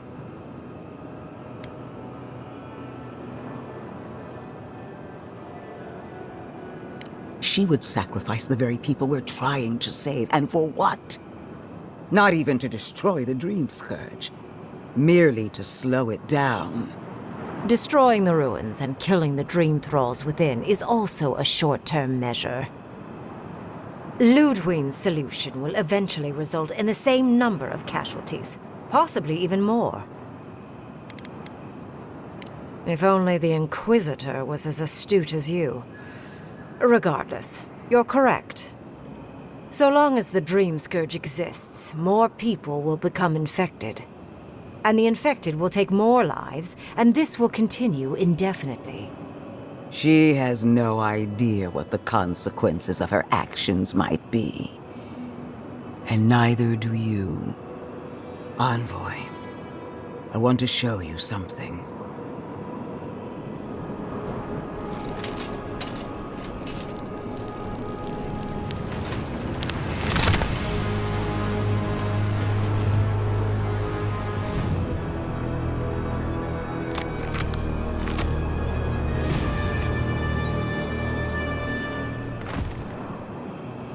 I swore an oath to my goddess. A solemn vow that I would give everything in service to her. Even myself. And I did so, gladly. Zapadal wants the same devotion from you. The only difference is, you never had a choice.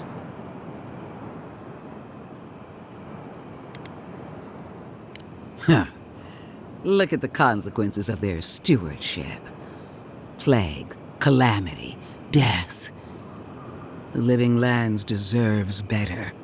Envoy, we have an obligation to scour Zapadal from the Living Lands before they destroy us. Starting with these ruins. Whatever you do, make sure the decision is yours, not theirs. Zapadal will poison your judgment if you let them. You owe Zapadal nothing, and yet they demand everything. That is not devotion. It's cruel. Yes, quite difficult to decide whether to believe your new god or the angry skeleton actively threatening us. This isn't about Zapadal. This is about every man, woman, and child in Shatterscarp. Godlike. I leave the choice to you. Both options will bring harm. The question is, which will bring more good?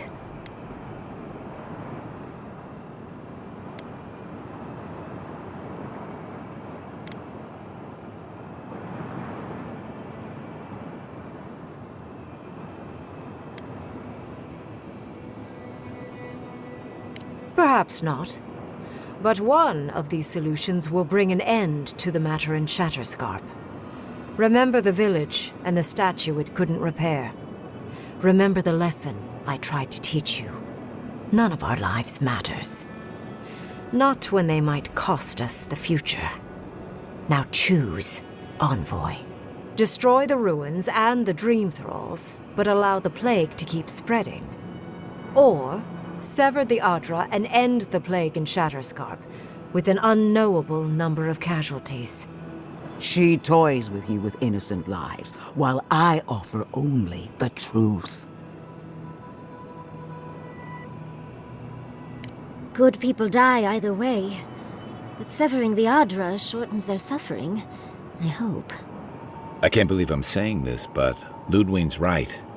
I hate what the Dream Scourge has done to Thirdborn, but letting that Archmage snuff out even more lives is worse. Destroy the ruins, Envoy. Whatever comes next, at least it's something people can fight or flee.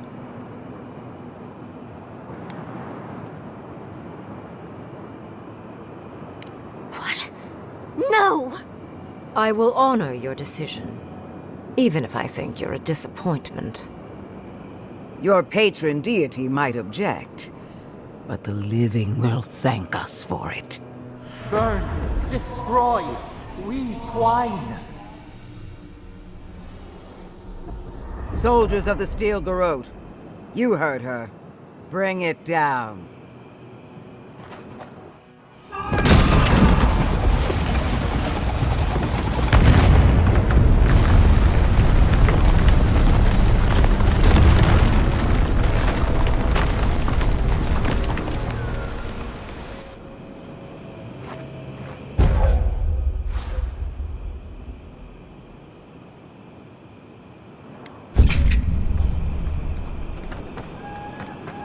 God, bring it down. The Dream Thralls are no match for our might. These ruins were hideous anyway. Finally, those old ruins have a purpose. You have destroyed a place of great power. A part of your heritage, no less. Now that I know a new god was the reason for those anomalies in Naku Kobel, there's nothing left for me in the living lands. Your decision may yet still kill thousands. We don't know the kind of casualties that will follow. But that is for you to wrestle with. I'm done here.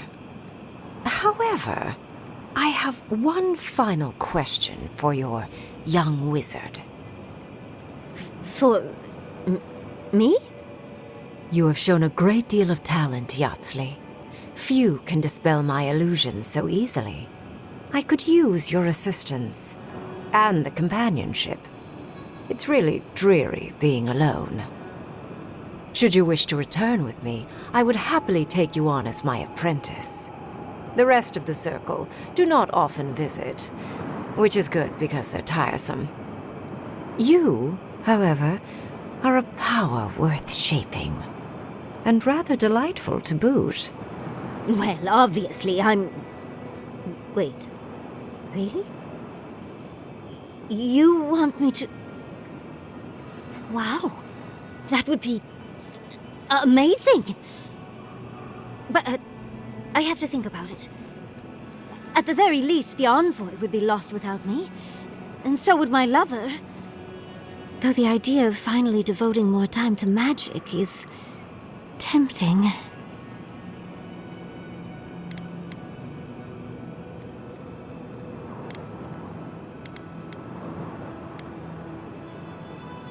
They clearly need someone with a brain with them. Besides, I have centuries. Whatever you decide, it will be some months before I depart. You know where to find me. Be clever, godlike. Don't think too much with your heart.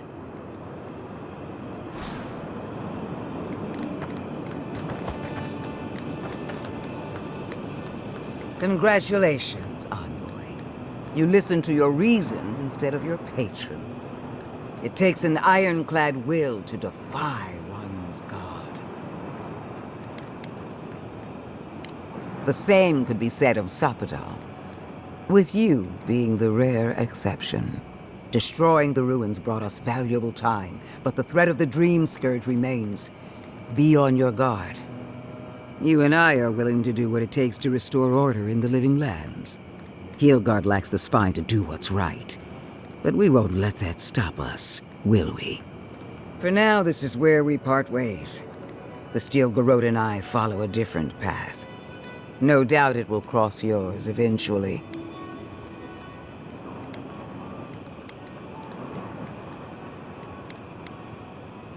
As do I.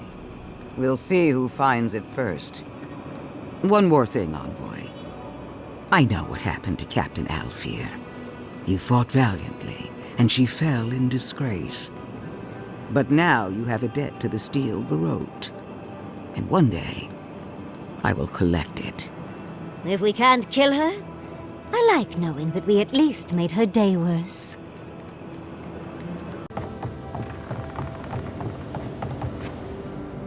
The ruins? What happened? I heard them fall to rubble. It comes, it sings, it dreams of war and blood and smoke and... Did you have a hand, Envoy?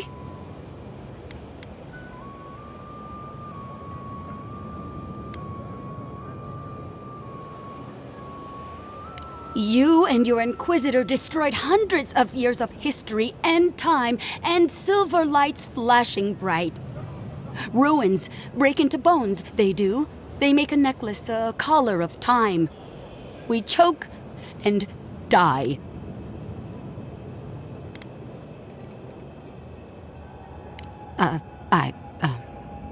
I'm sorry, I think I need a moment. Smoke and rhyme, we are losing time. Oh no. I think she's already slipping away from us. We've got to stop this plague, Envoy.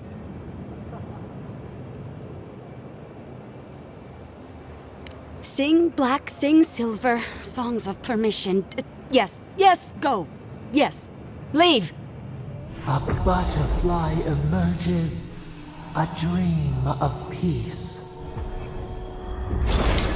I'm sorry, but before anything else, I need a word with you. Of course, I understand the impulse of wanting to save those in Thirdborn. You understand the impulse? Where's this going? But think of all that we lost because of you and that monster.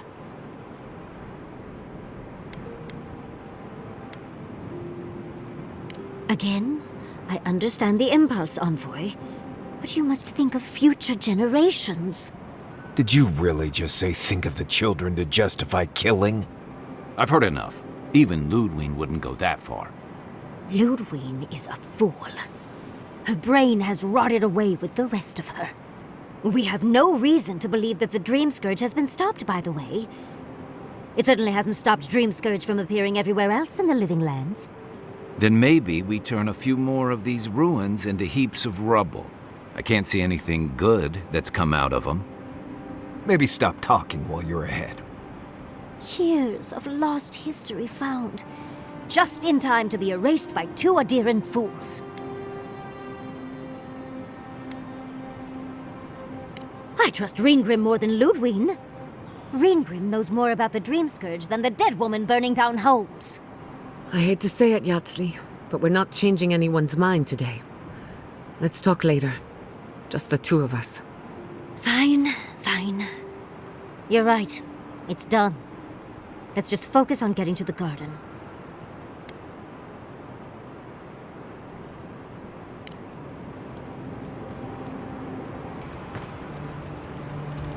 So, we found a map to the garden. Now we see how accurate those ancient godless cartographers could possibly be. Not sure how helpful that map will be, really. There's probably a reason no one's been to the garden in centuries.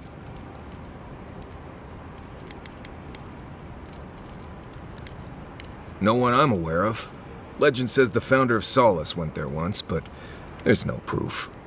I figure either it's a complete dud and there's nothing really there, or we all lose our minds the second we show up. Either way, was it worth it? Who knows? I wish I was as convinced as you are. The thought of going to speak to a god on their turf, it doesn't make sense to me. I guess that's not my problem, really. My job is to keep you alive, whether you've got a god in your head or not. Just don't do anything stupid, all right? Anyway.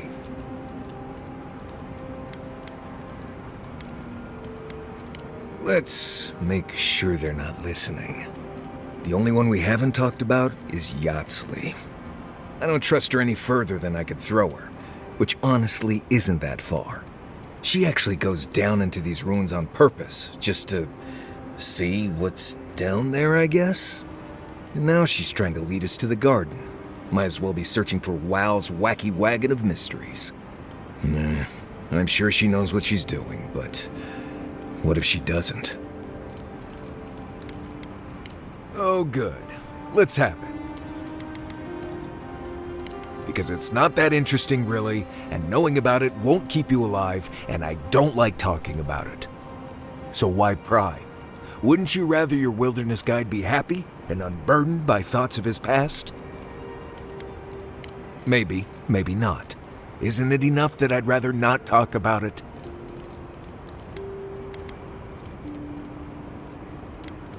Ha!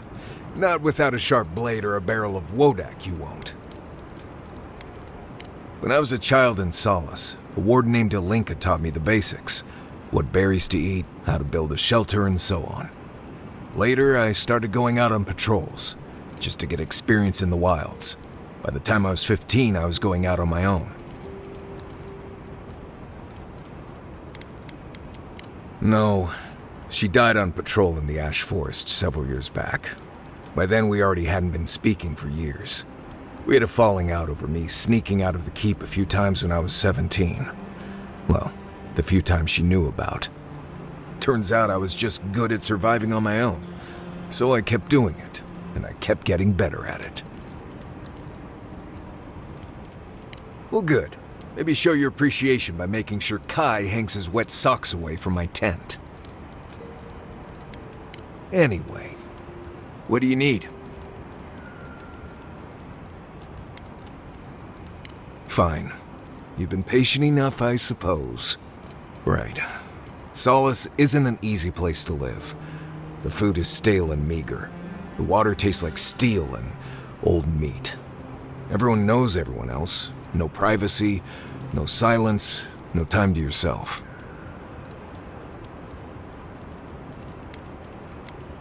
I'm a wilderness expert. I can get privacy whenever I want it. Solace is a walled keep in the harshest region of the lands. Isolated is an understatement. Honestly, all of that was fine. But there was a peculiar kind of silence I didn't love. Huh, you should be a sharpshooter. You keep hitting the target. I have only the faintest memories of my parents, which was fine. I had friends and mentors and trainers and elders. When I asked about my real parents, though, they just told me I was safe now, and that the wardens were my family.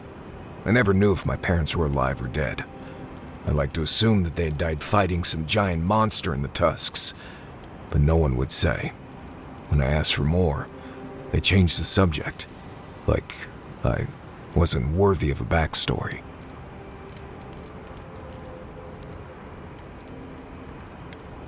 I don't remember them enough to miss them. It felt weird not having them, but there was just nothing there.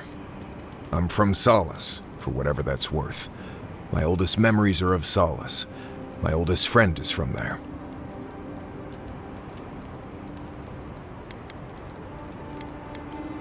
Maybe, maybe not. I've learned to stop worrying about it.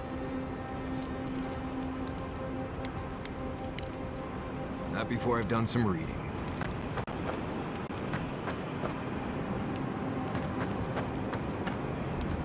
Listen, that back there, in the ruins, that was a lot. I know you passed 3 trials, but I'm not sure what that means exactly.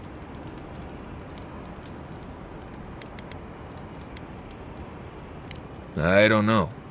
Maybe you're the chosen one now. Some kind of prophecy? You don't look that different to me. It's not that I didn't enjoy tromping around in the ancient death trap, getting bossed around by spirits and all that. But I really do hope this was the last time. That kind of humidity does terrible things to my beard. Anyway.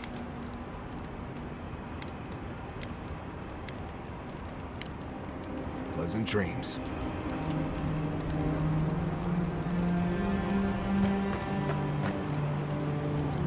Let's not do that again. Let's stay out of Archmage's domains from now on. Sure, we made it out alive, but that outcome felt out of my hands more than I'd like. I know. I knew when I signed on there'd be risks. Especially with you jumping into every weird cave you find. Anyway, I'm glad to be out of there. Time to curl up with some jerky and a few swigs of Wodak. Anyway.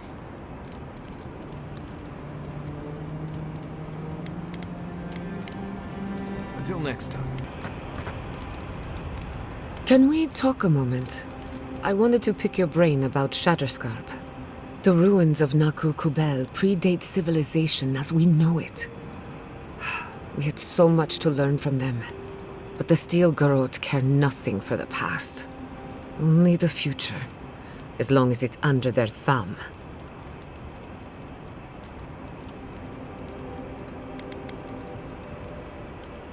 I'm not saying it was an easy decision, or that you should have acted differently.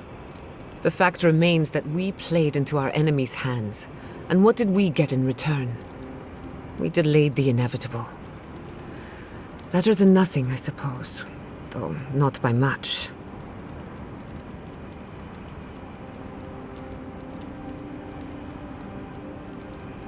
Is it that obvious?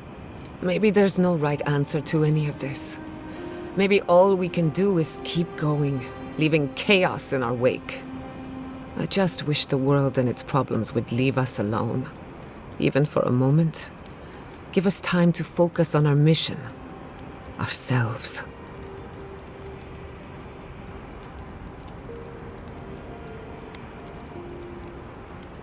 As do I.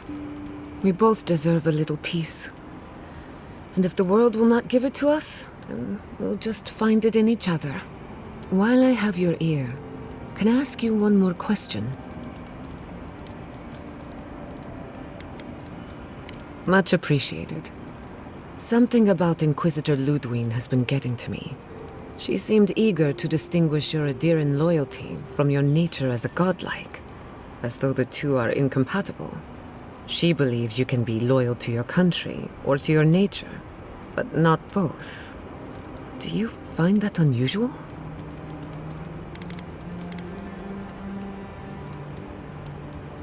Indeed, it does. It's just... When you agreed to destroy the ruins, Ludwig was surprised, as though she didn't believe you would do the right thing. Ludwig clearly respects you, but I don't believe she'd trust you. Anyway, that just had me thinking. Could be nothing, or could be something. Time will tell. Get some rest. You deserve a nap. For that matter, so do I.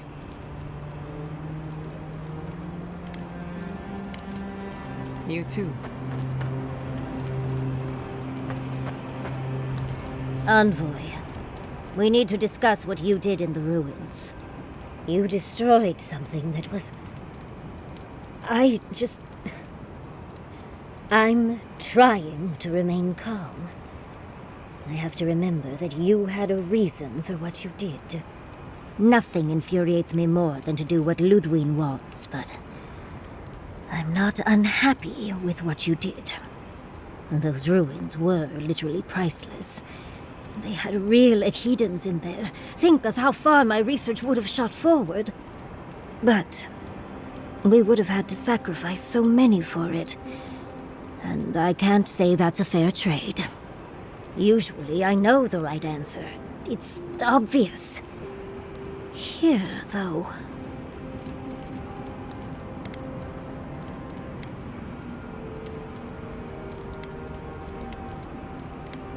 You speak with a strange god regularly, but the skeleton woman was too much for you to handle? You really expect me to believe that? Leaving your home behind isn't easy. It's for the best sometimes, but it's never easy. All right. I understand. I'm sorry, Envoy. This is my life's work. And that skeletal maniac attacked my home. I'm just a little more raw than I thought.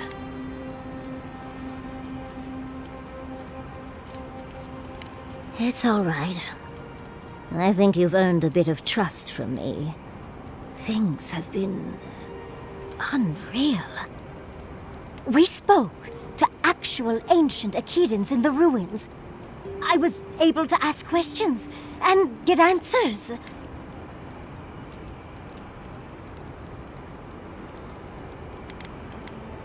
Perhaps you'll pick a better specialty next time. Most historians have only hoped to speak with past lives through animancy. I'll blow them all away with my next paper. But to go through the trials ourselves? Oh, could we be any luckier?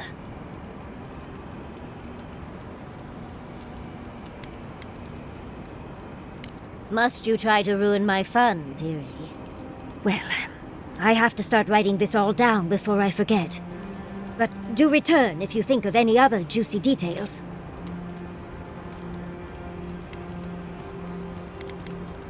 We've been traveling together for a little while. I just have to know. Did you purposefully choose such colorful company, or is that just what you attract naturally? I mean, I'm very clearly a delight, so it's obvious why you let me stick around. I'd seen Kai around once or twice, and always thought he was charming enough. He's got a sharp tongue, though. Makes me like him even more. And Marius. I don't know what's lurking in him, but I do think he should speak to someone on it. If he reaches out, do try, will you? As for Giada, well, clearly Giada is a gem. As for me, well, I'm just as riveting as you, but the boys are giving me a run for my money.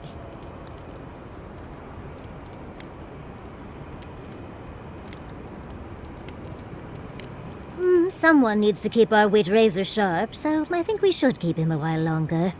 You do strike me as a people person. Tell me, do you get along with all you meet?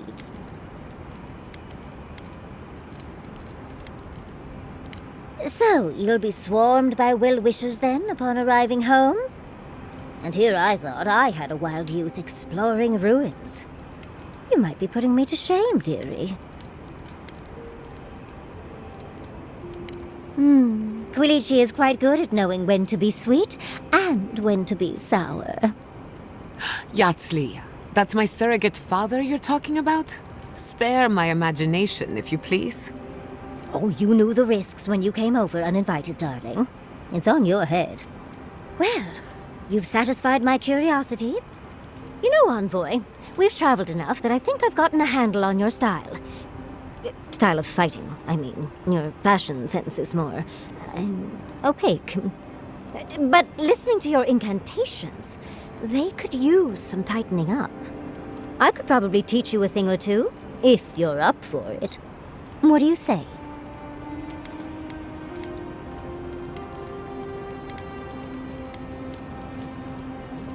If such a thing is even possible, for me at least. What? Out of breath already? Talk to one of the boys. See if they can help with your stamina, dear. Well, I've taught you all I can. Let's hope you put it to good use.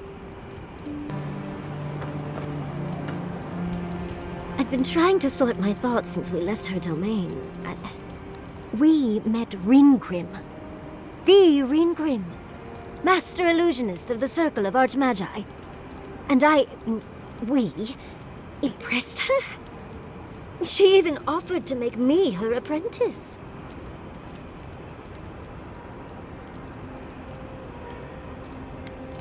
It was overwhelming. I can still feel my heartbeat. It doesn't feel real, but it is. Oh, Handra's titties. What am I going to do? If I take the apprenticeship, I'll have to leave Quilici and Fjord. And what about my study of the Godless? I've spent my whole life with them. Oh, you even learned their proper name. I can't believe you listened. You'll make me cry at this rate. I'm not a kid anymore. I can't do everything all at once. There are only 26 hours in a day. I love my life as it is now. Exploring as I wish and coming home to open arms and a warm bed. I don't want to give that up. But this is something I never even dreamed of. But it's big. It won't leave room for much else. And I'm too old to...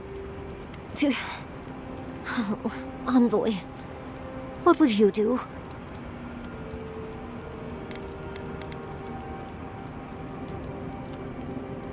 Oh, my love. That is a fate worse than death. They'll need someone to help them build a new home for the Animancers. And maybe, if I was there, I could at least make sure our tea house has enough stock to keep Monto happy. Thank you, dearie. I can't promise I'll act on it, but I really appreciate the advice. Now, if you'll excuse me, I have to write a letter to Quilici. He'll never believe me.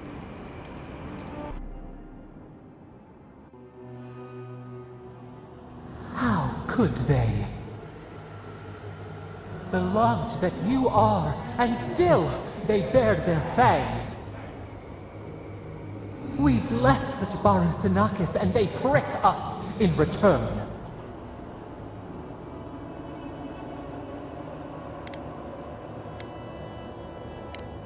Roots like a wall, we only meant to protect. We thrashed against the blinding light to keep the Akita safe. We never wanted this. So many seedlings lost. We grieved, but we saved many.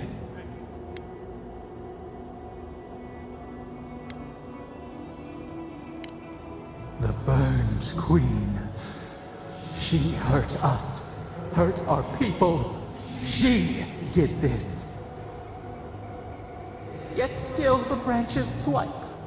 We mourn, we could not be to blame. They should have shared our love. Their spite? This we could not foresee. But you are here, a green shoot after the fire. You would not raise your hand against us. Words like bile.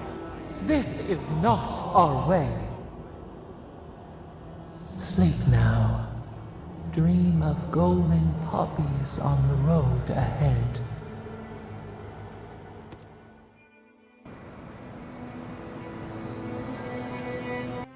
While that parting is probably the closest Ludwig gets to friendly, I'm not looking forward to our paths crossing again. Frankly, I'll take any opportunity we get to ruin Ludwig's day. I'll say this much for the Inquisitor. She's stubborn, like a rat. And we gave her everything she wanted. I'd say we shouldn't stay on her bad side, but I'm not sure she has any other sides. You know her better than any of us. What's your read?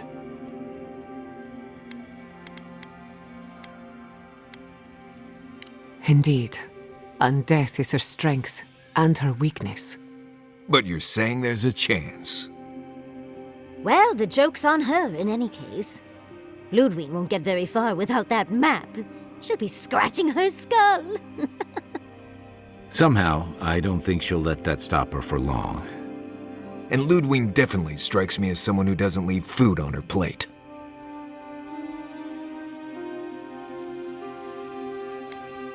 I believe it.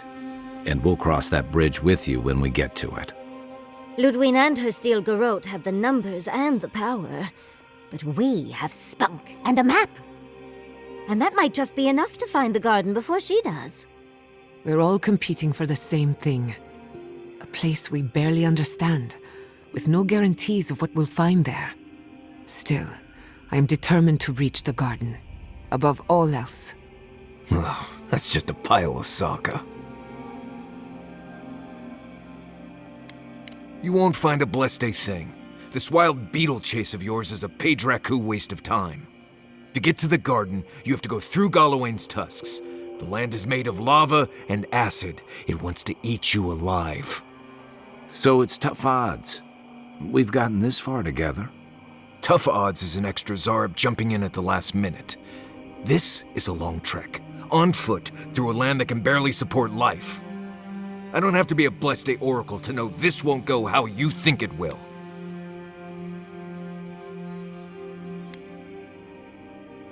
And all your clues come from one source. You've been following a voice in your head. What do you know about Soppadal? How do you know you can trust them?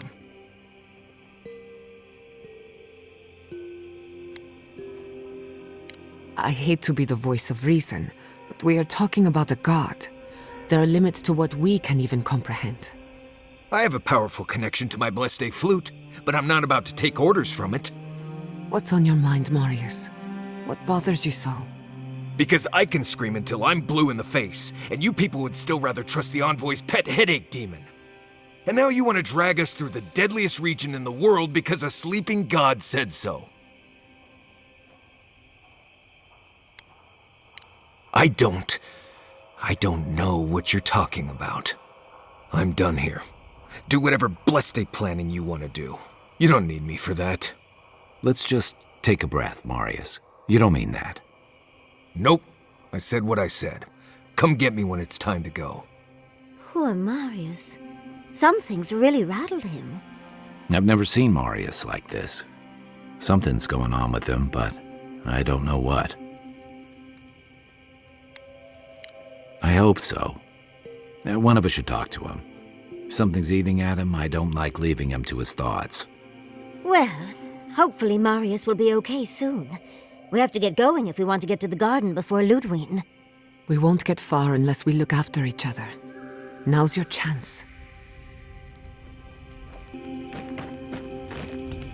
I know what you're gonna say. What was that all about, Marius? You seem really upset about something. Well, I don't know what it was about either, so just let me be alone for a bit.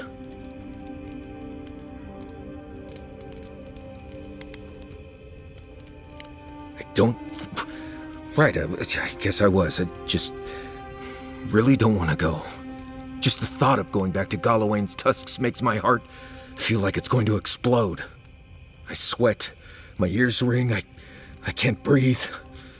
When it seems like we're really heading there, I feel like I'm dying.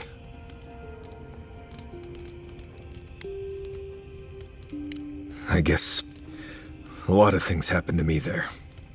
I grew up there in Solace. I left there on purpose. I understand not wanting to go back, but why can't I just thinking about it makes me feel ill. I need some time alone, Envoy. I need to get some rest. I'll be ready to go when the time comes.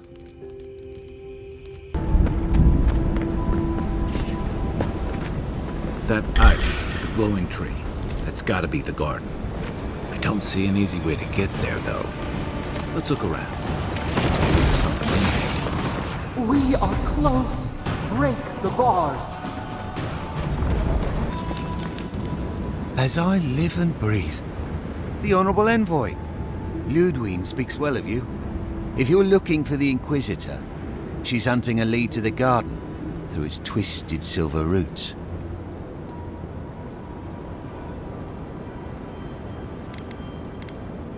The tower calls, and it turns, and it calls, but for the roots we go, if not for the roots.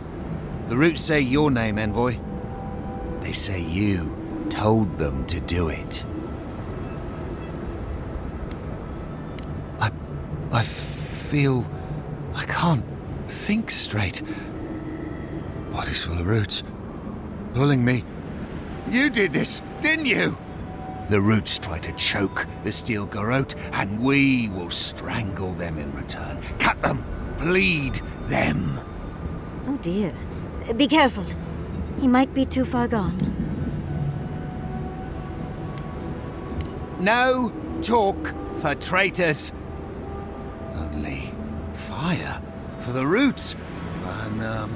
Burn every one of them. Die as the roots die. Die, traitor! Lay yourself down. Envoy, over here. It burns! It burns! I like that trick a lot better before it led to all those trials in Naku Kubel. You sure do know how to show us the sights, Envoy. Much as I want to get to the garden, I'm loath to swim through that.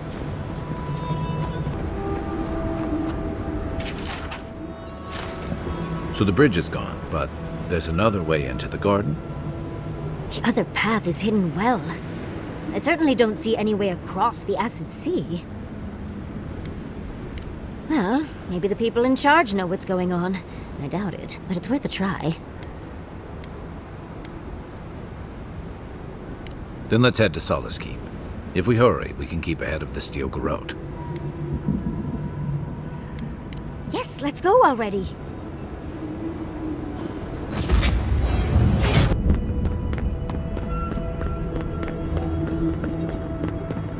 I've only heard stories of this place.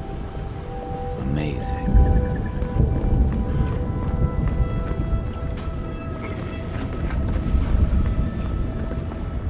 Outsiders aren't permitted in Solace Keep.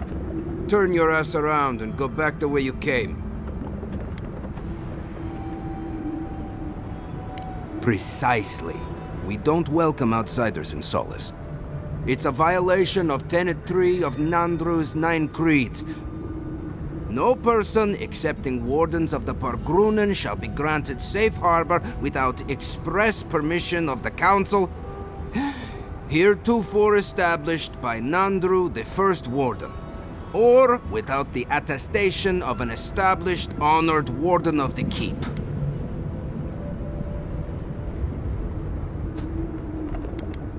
If I'm being honest, neither do I. Took me weeks to memorize that. But the point is the same. Without the Solace Council or a Warden to vouch for you, your presence in the Keep is forbidden. No Warden, no Keep. We really will have to drag Marius into this, won't we? The poor dear.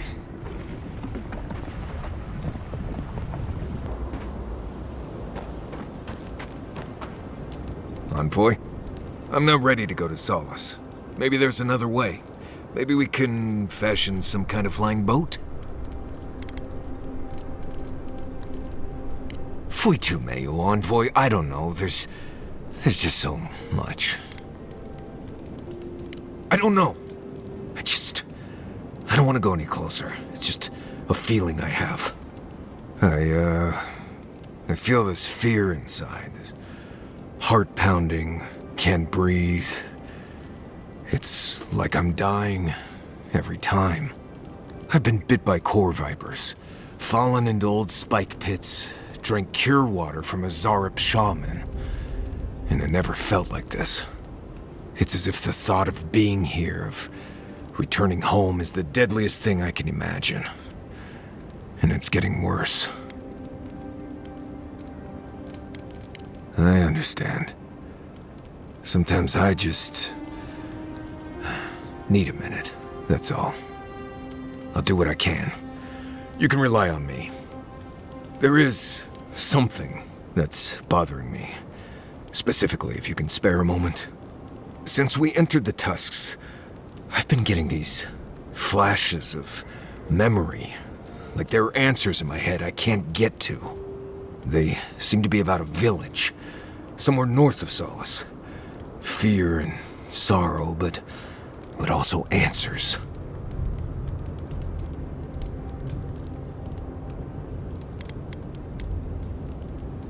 Thanks, Envoy. It might be nothing, but it'll be nice having backup whenever I go to find it. Anyway. You too. We're on the precipice of something magical. You can feel it, can't you? The garden is within our grasp. All we need now is the courage and wisdom to brave the unknown. That shouldn't be a problem. I've done a lot of learning in our time together. Are you afraid of what's to come? I'm not judging, just curious. The bane of every academic. I believe, for the first time in ages, that I am not afraid. I used to care so much about discovery, invention, achievement. But deep down, I was afraid. Afraid that I wasn't living up to my potential.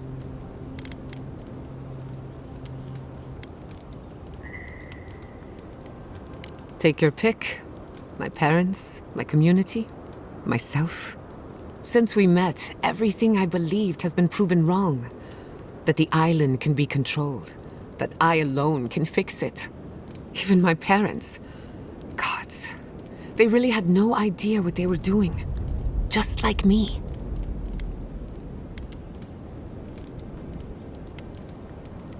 And look how that turned out. I'm so tired of being afraid.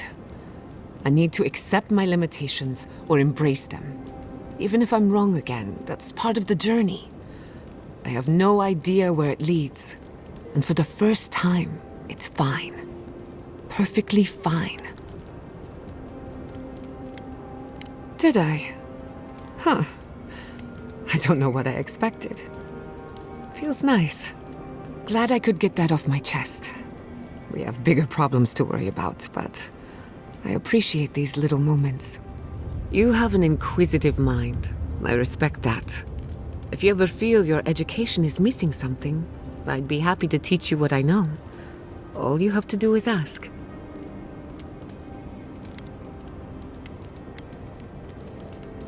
Excellent. The Imperial Court taught you well, but I suspect there were gaps in what they call an education. If there's anything you've been dying to learn from an Animancer, now's the time.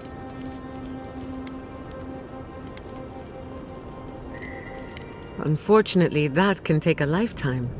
It's the sad reality of our work. But I'll give you the short version. Now, let's begin. You drifted off for a moment. Were you paying attention? Really? What's the last thing I said? Ah, I stand corrected. Even if you had dozed off, no harm done. Besides, a little nap is good for the soul. I slept through my share of lectures, and look how I turned out. That's all I have to teach you for now. I'll chime in if anything else comes to mind. Oh, yes. The little butterflies in my stomach are more restless than ever. When I joined you, I needed to put a stop to the dream scourge. So much has changed since then. There may be nothing for me in the garden. Nothing I haven't learned outside of it. But I still want to see it for myself.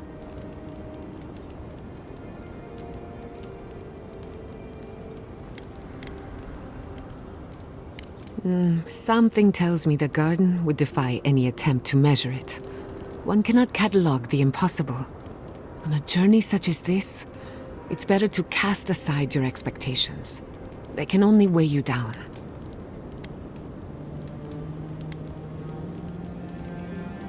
The better question is, can I still be an Animancer? Could I even make a difference? By burning Fior Messiverno, the Steel Garrot declared that animancy is not welcome in the living lands. And then there's the Dream Scourge, unraveling civilization as we know it. I don't know where that leaves me. The work my parents started may have no end in sight. We don't even know if the living lands can be tamed politically, much less spiritually. She thought a lot of things. Not all of them were true. All I know for certain is that I've been going about this the wrong way. I should be an Animancer for the right reason. With the Dream Scourge, I haven't got one. I haven't ruled it out. But what else am I supposed to do?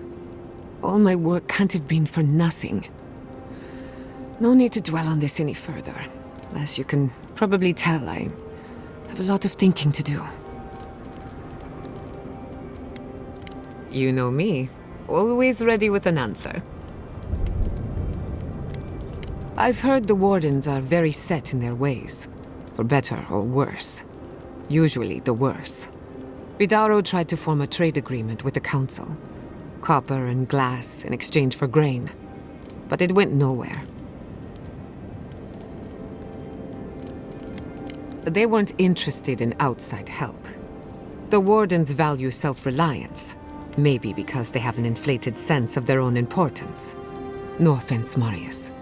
No, you pretty much got it right. They have a righteous duty to protect these lands, and believe that it can and should be done without the help of outsiders. It's a bit like shooting yourself in the foot because you don't trust anyone else to wield the gun. Rawatayans love to boast about how barren and rugged our homeland is.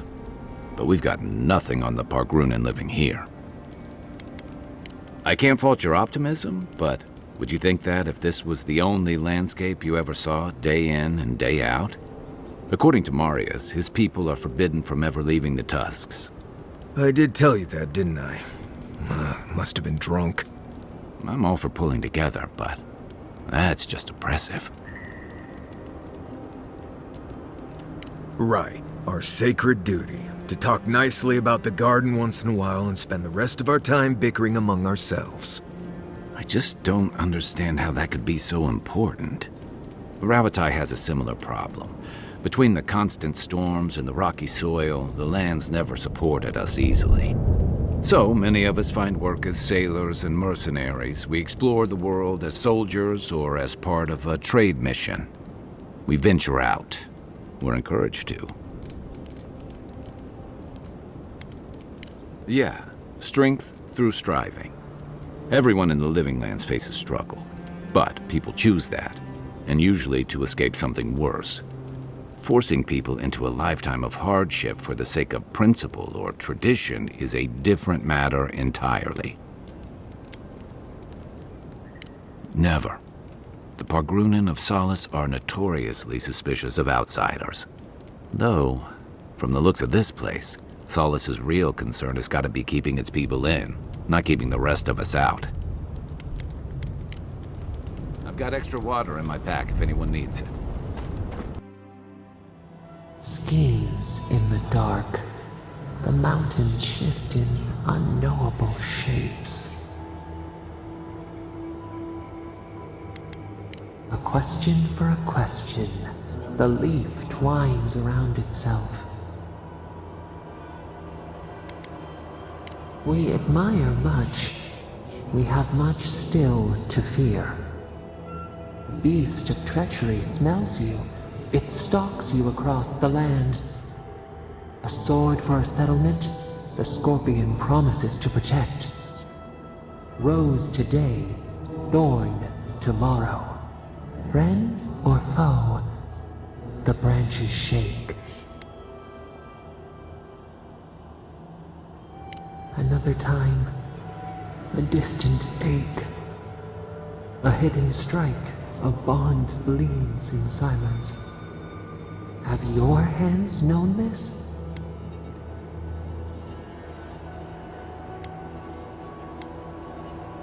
An oak everlasting. Why?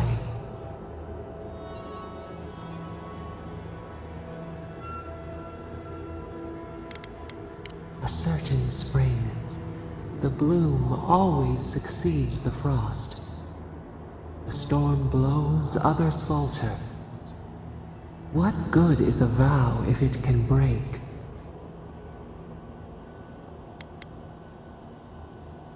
We ponder. We have learned much. Dream of dandelions with two heads. I told you the first time. Ah, Foitu Mayu. It's Cosmine. Just let me handle this. Marius? No. You must be a ghost. A curse. That would be news to me. You're alive. You. Asshole. You show your face now? Now?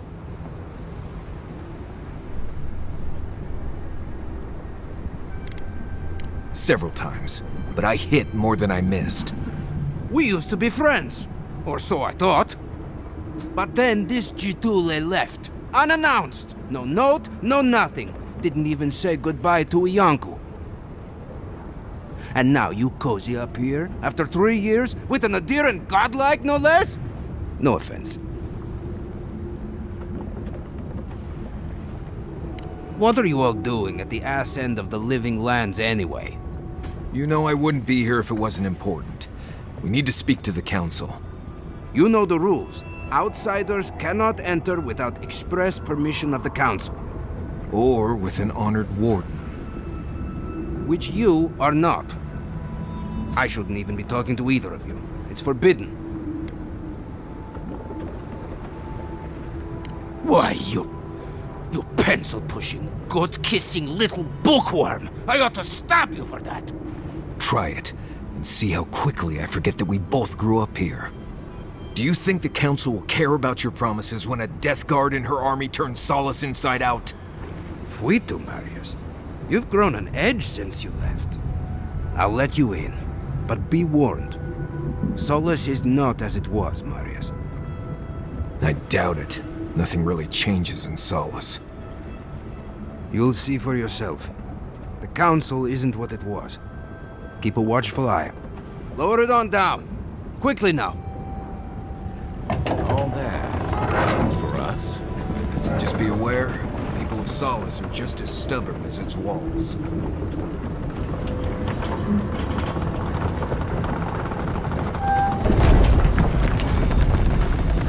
Gods. If it's the new recruit playing games again, I'm going to... Your face... It's just like... No. It's the lack of sleep. It's impossible. But still... They'll let anyone in these days, huh? If we open our gates to Outlanders, we stand to lose everything. They will corrupt us. We will talk about this later. I have a guest. What is the meaning of this? Who let them in here? They're here because I vouched for them. Marius, you're alive. There were rumors you died, Marius. We mourned you. You shouldn't have returned. I trust you came back to us for good reason. I doubt that. There isn't an inch of this land the Wardens do not patrol, day and night. If the Stilgarroth were here, we would know. And if they are here, let them come. Solace has stood against worse threats for hundreds of years. They destroyed a city full of animancers. If they come for Solace, even these ancient walls won't save you. If that's all you'll do, you might as well not do anything. You've already destroyed one historical edifice. We heard of what you did to the ruins in Shatterscarp. Give me a reason to tolerate you for even a second longer.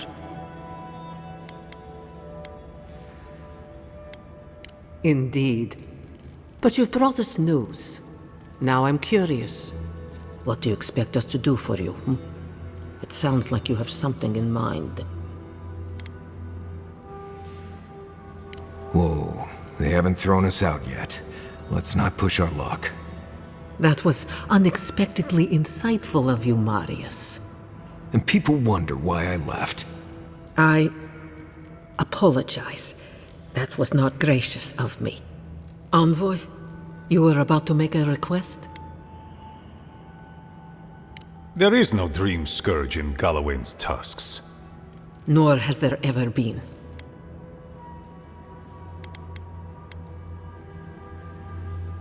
We have no special magic here, and few scholars. It is the spirit of Nandru, our founder, that shields us. Loudly rings his name. So it is believed, at any rate. Your cynicism shames you, Kostya, and shames Nandru's sacred halls.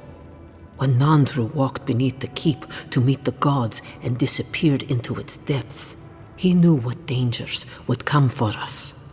He left his wardens to protect us.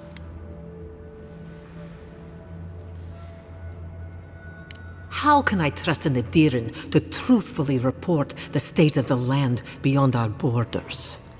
These are unusual times, Mihala. Regrettably, I must confirm the envoy's tale. Our messengers have heard as much from Paradis, Fior, Thirdborn. Perhaps we have only been lucky. What if Nandru's aegis no longer protects us?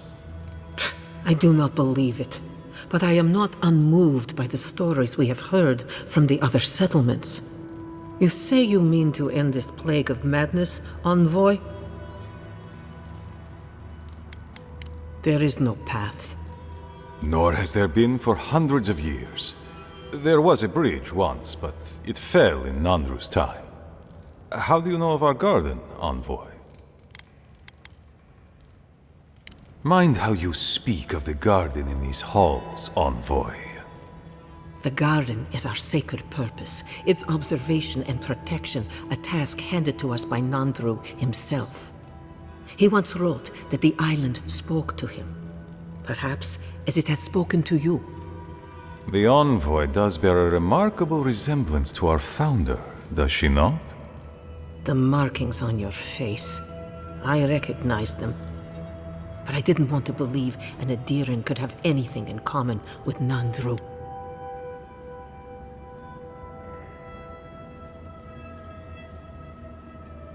The godlike are gone. There's at least one left, and she's standing right in front of you.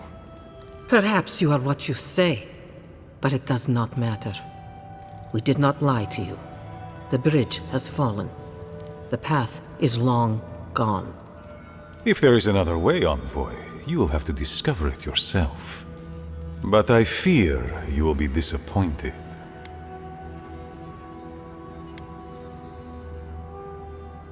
It has and always will be our duty to watch over the garden. Even if we knew of the potential of another path, we couldn't tell you. Your facial markings might be similar to Nandru's, but we will not change our ways for an accident of flesh and cartilage. You are an outsider and will remain one forever. The agent of an empire bent on destroying all that we have built. Envoy, you and those like you are why we are here. The Wardens exist to stand in your way.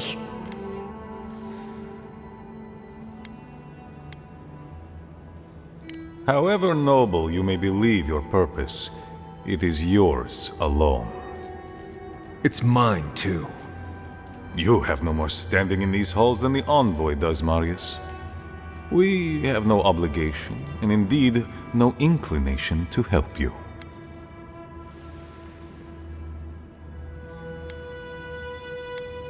Goodbye, Envoy. Kostya, see the Envoy out of our halls. Enough time has been wasted on inconsequential matters. With all due haste, Mihala. And Marius, don't stay gone so long next time. If this is the kind of warm welcome I can expect, I can't wait to come back. Follow me, Envoy. Right. I warned you they'd be useless. Or maybe I didn't, but I thought about it. You'd be better off tracking the Steel Garrote. At least they're not useless bureaucrats.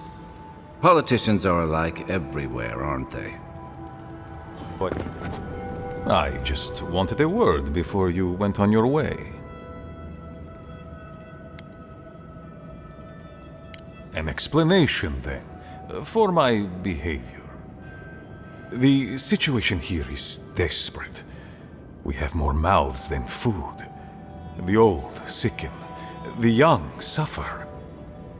But Mihala, well, she's a devoted warden to her core.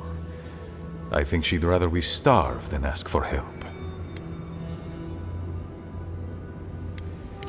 There are just not enough resources to go around, and it's causing people to fall ill. She won't let our people leave, or speak with outsiders, or trade for the resources we need. There is no reasoning with her. Anything that doesn't strictly serve our oath to Nandru is treason of the highest order.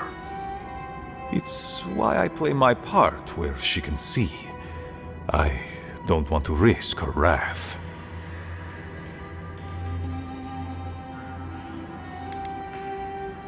I'm very sorry, Envoy. That was not the welcome to solace I would have liked you to receive. Mihala has firm principles, and I respect the strength of them. But it's all so pointless. If we stay in this keep, we will surely die. Neither our oaths nor this keep will prevent our people from starving. Change must happen. We need to leave the keep. Do you understand me? The keep decays, and we drown in a rot. The wardens defend a corpse against that which would revive it. We will not last here much longer. Not without food, building materials, medical supplies. I let Nadiran trade caravans slip past our patrols, but that's hardly enough. We need so much more. All of which your ambassador in Paradis could provide. If I could only start the conversation.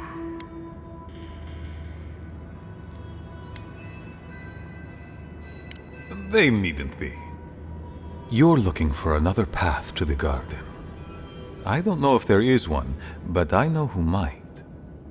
You were right, you know. The Stilgarot are in the mines at Mount Forja, looking for the garden even as we speak. If they haven't found what you're looking for, they will soon. I hear their commander is a determined woman. I lied to you. I'm sorry for that. I didn't intend to make you look like a fool. But I couldn't let Mihala know the truth. She would have had us rushing headlong to our deaths with no thought for how this situation could advantage us. The garden does not matter to me. Whether it's you or the Stilgarot who find it, I don't care.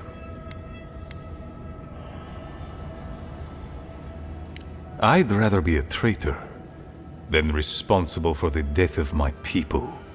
Can't argue with him on that. The Inquisitor is a questionable creature, but she might be all that stands between us and doom. She has the Ambassador's ear. With her support, he might agree to trade with us. That is an understatement. I don't doubt it. But she is powerful, feared, and on my doorstep. And he is far beyond my reach. I am an aging dwarf from a small, fanatical order on the ass end of a volcanic wasteland. Against Mihala's wishes, I have written to him many times. He refuses to lend his ear. But if a powerful ally were to speak on my behalf, there might be something I could offer him. Something like the keep. You give them the keep? Have you lost your sounded mind?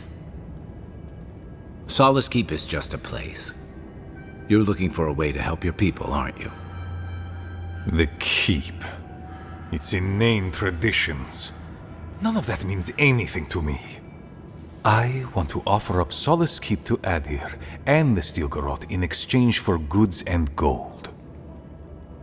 That's a sensible trade in my book. Its existence has cost us so much. The least it can do is buy a future for our people.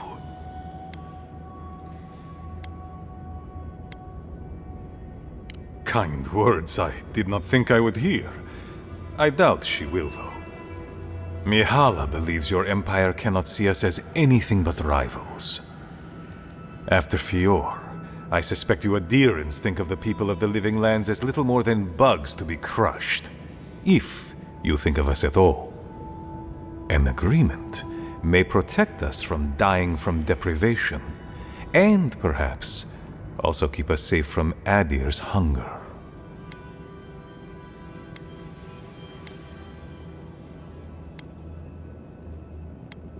It might seem a foolish idea, but better to be a fool who tried than a coward who did not. I thought you'd empathize with this more. Your quest for the garden is also a fool's errand.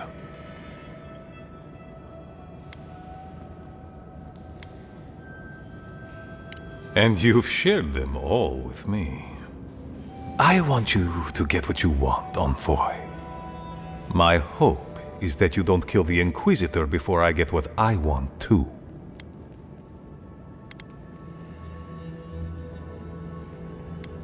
Of course, but need she be stopped by you? Now? In any case, the Stilgarot are at the Mount Forja mines. To get there, head west across the primordial depths. Do as you will. I believe the Pargrunen and the Adirians can forge a mutually beneficial alliance.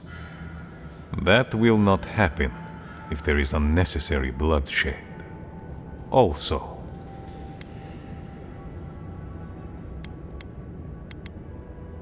well, if you happen to head north, you might pass by the Living Archives, a monastery dedicated to preserving our history.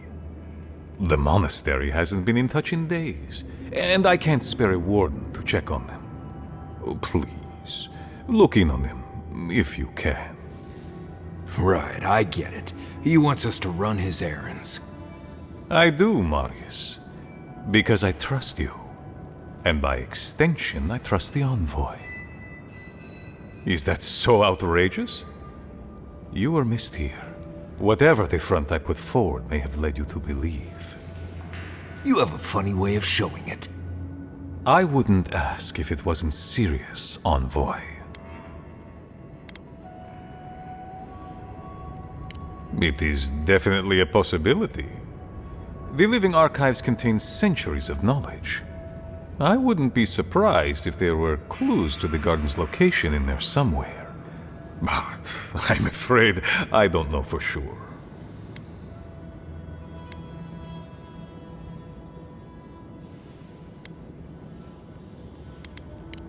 Very well. Good luck on your search for the garden, envoy. I suspect you will need every ounce of it. He's in a tough position, but I believe he's trying to do right by his people.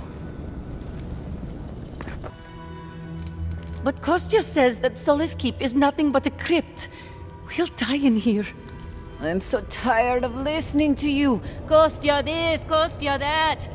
Solace Keep protects us all. I don't want to hear another word.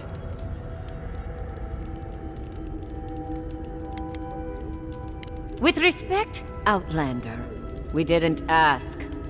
What's wrong with talking to the Outlander, hmm? We need outside opinions. We need medicine. You're sick, Mother. Pargrunen affairs are Pargrunen affairs. We don't speak of them to outsiders. Even if it costs you your life, Mother? You'd rather die than ask for help from an Outlander? Kostya has a lot to answer for, poisoning our youth's minds with these ideas. Solace Keep's matters are for Solace Keep's wardens. Stay out of it. Why won't you listen? If we don't change our ways, the Pargrunen are done for. I don't want to hear another word of this.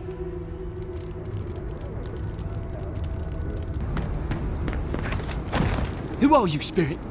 The plague's corrupted the rest of us. The Steel Garrote. Our minds. Broken. I won't let it take me. I'll keep my sanity. You're not real. You can't be. No. Go away, Spirit. The trap cuts. The fox cries at the pain of the hare. The justice of the wild. Go away. Oh, I know you're not real. I'll stop you if I must.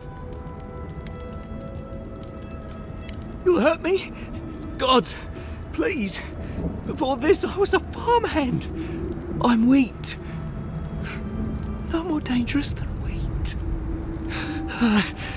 What was that prayer Ludwig taught us to banish the visions? Fearsome Woodica, by your withering gaze, I bind this tricksome devil. Oh, God, it's still there. I see the canopy of a tree inside your soul.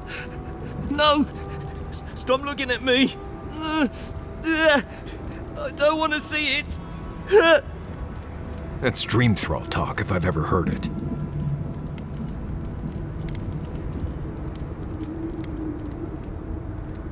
No! No! My soul is my own! I want to live! Let's go! This We see!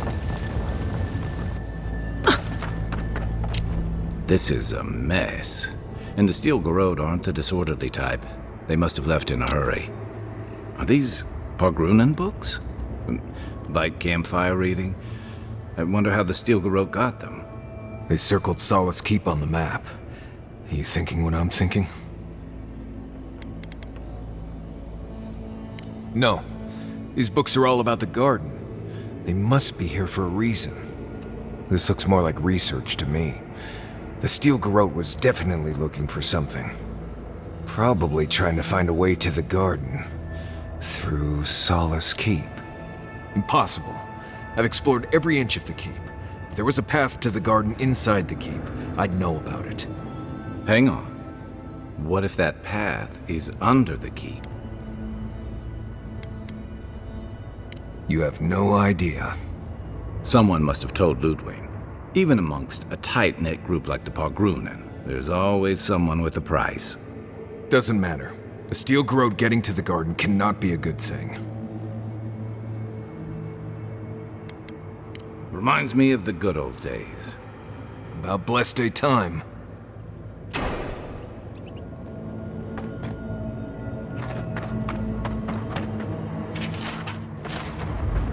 Trespasser! She defiles our ground! Murderer! She is near! You will go no further. The garden is under our protection. And who is going to stop me? The time has come to take the garden. Wardens will never... Yesterday, this island suffered in the grip of its own madness. Today, the living lands unites under one flag. One people. One law. One true God. No! Never again!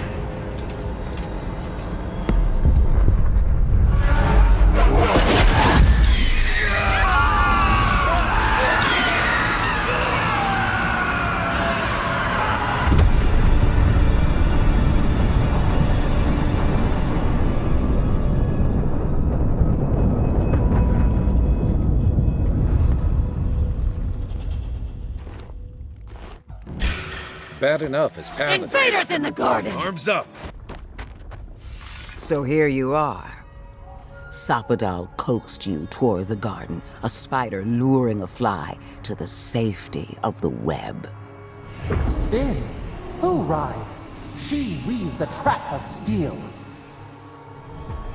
Look at my paladin's envoy. Look what your god has done to us.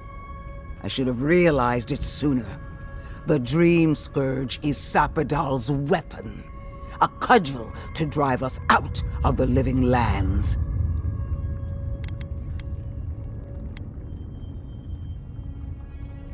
Then Sapadal's danger is only outmatched by their unpredictability. What a pair we make, Envoy. Proxies in a war between gods. Your patron versus my faith. A war that ends here and now. The choice is ours. Do we trust our own judgment, or do we gamble it all on the monster whispering in your ear?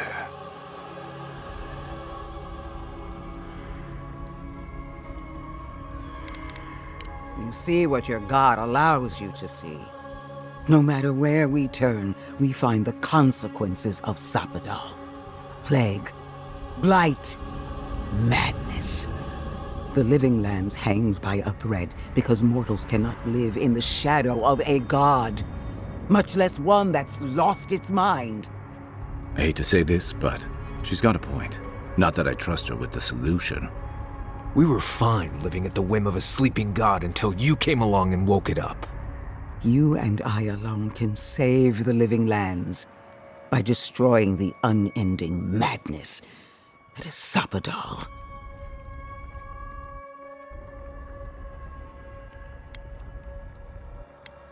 Listen, I don't agree with the Inquisitor on much else, but she's right about this.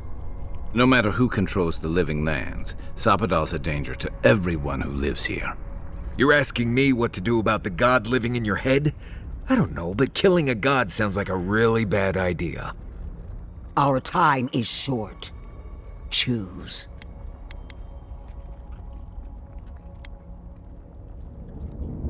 She lies. She poisons. Good. This island's got enough trouble ahead without an angry god making it worse. Are you sure that's the right decision? It's not every day that a godlike vanquishes their creator. Tell me, when the time comes, will you hesitate, or will it be swift? And that is where the trap will close, because Sapadal has your heart in their palm. Are you confident in your own strength? Do you imagine that Sapadal has no hold over you? I will judge that for myself, and judge harshly, starting with your conduct in Dawnshore. I knew everything we've done would come back to bite us. You brought your killer to justice, sending a message to anyone who would dare stand in our way. You showed these people the righteousness of a Dirin law. What of Emerald Stair? You were wise not to interfere with Fior Messiverno. Wiser, perhaps blind. It makes no difference. The Steel Garrote cleansed the city of governance, history, and animancy gone awry. And who will collect it? You? Ambassador Heelguard? I think not. Our paths crossed again in Shatterscarp. You destroyed the ruins of Naku Kubel, saved the settlement, hobbled the Dream Scourge.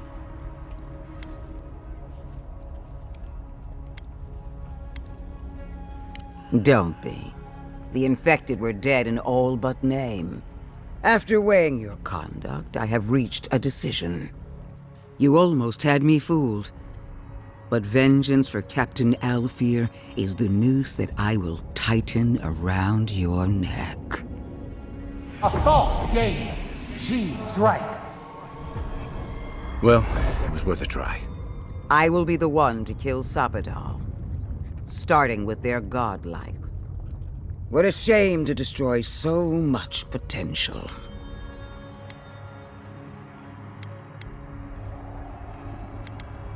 You are the key to Sapadal's prison. That isn't your fault. It merely is. And it has to end.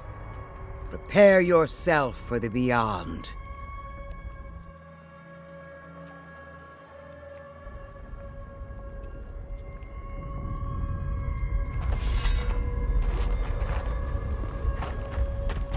Shadows on our flanks. Well, that was fun. We got the Inquisitor. Almost feels too good to be true. Right. I don't trust that woman to die like a normal person.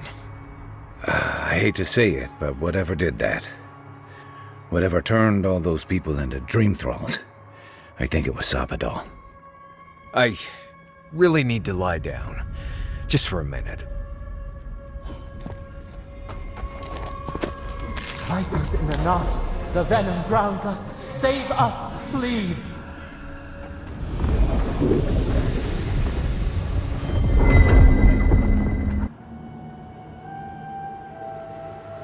They stand outside our prison. We rattle the bars, they do not hear. We scream. They do not answer. Truth. Truth? We are in agony. They come, a surging flood of parasites. They destroy us bite by bite.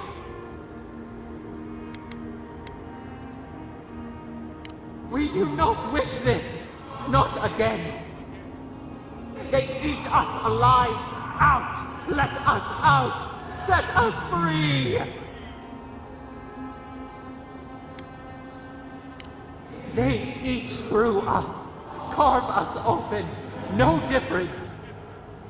New steel treads upon the ashes of the old. The light stands in the midst, the old light. It blinds us. Send it away!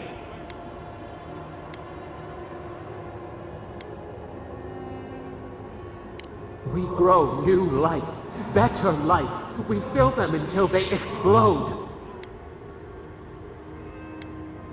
No, no, we are the green. We are the roots and the leaves. This is the way. Death is decay. Decay is life. Growth is life. Growth is pain. It hurts. It has always hurt this way. And our pain spreads, and the rot spreads. The plague grows.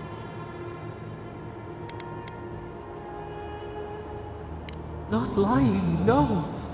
We did not remember. We feared your judgment. We did not want to remember.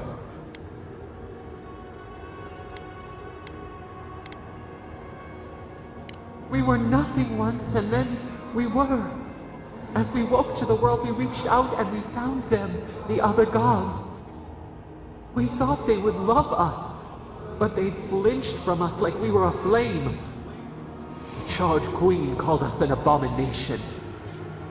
We tore chasms in the land and boiled its rivers to stop her magfolk, to save our people. How could we have known how fragile their bodies were? She hurt us.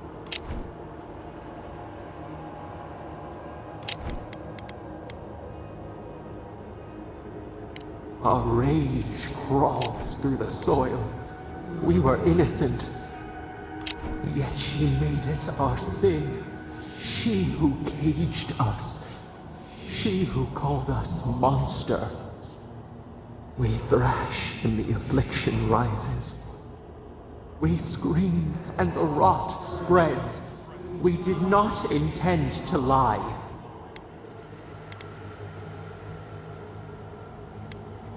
Can the river not wash and drown? Can poison not cure the disease? They hurt us. We hurt them back. We hurt them again, again, again. We dreamed of green shoots, roses without thorns to prick. The vines of the past strangle us. We help us. We are alone.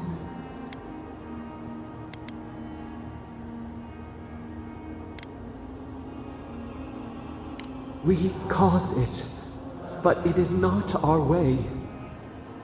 We will make this better. We promise. Help us. Release us. Then the rot ends. Bare the throat. This time will be different. We promise. Free us. All will be well. We give you another sliver of our power, a piece of us. Do you accept? The parasites who trapped us left a door in the garden's wall. Reach it, and you can set us free. Let us aid you once more. So be it. Continue without us. Find the wall of the valley across the acid sea. It cups our prison in its palm. It waits. We wait. Free us. End our suffering.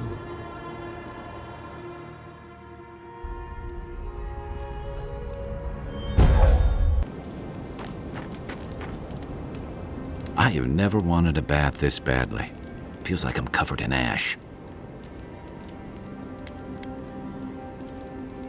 I can tell he's struggling against the current, which is a shame because he's looking out for his people rather than an old building. Tradition and history have their place, but I just can't see putting it ahead of the welfare of the living. But you're the envoy. I'm wondering what you think about it. Maybe so. Sometimes you just work with what you got. Rawatai's grown over the centuries through dozens of expansions, conquests, and alliances. Many were bloody and hard-won, but I still can't find myself wishing for the alternative. We wouldn't have lasted if we stayed a small Almawa tribe struggling against a barren, stormy spit of land. Fair enough, and that's not exactly the choice in front of the Pargrunen either. The question is, do you really think Kostya and his people are better off sticking around here than taking their chances with Adir? Or striking out into the living lands?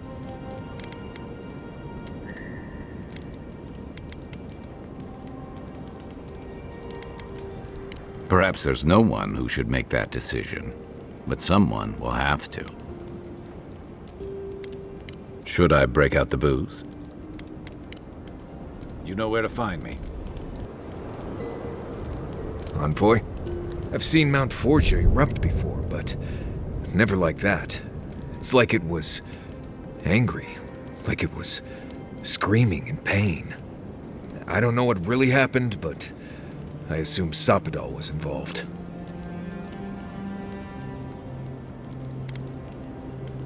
Right. Well, with Ludwig gone, the rest of the growth should follow. Maybe things will start looking up for once. Anyway. What do you want to talk about?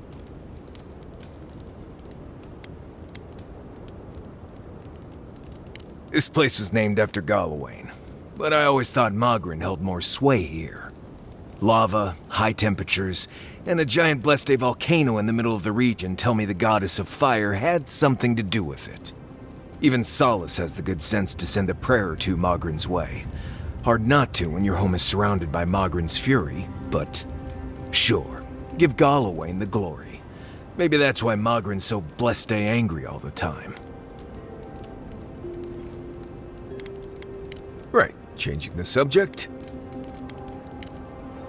Not before I've done some reading. Envoy? Sorry. I've been in my head ever since we left Solace, thinking about the village. What if I get there and... oh, I don't know, I fall apart.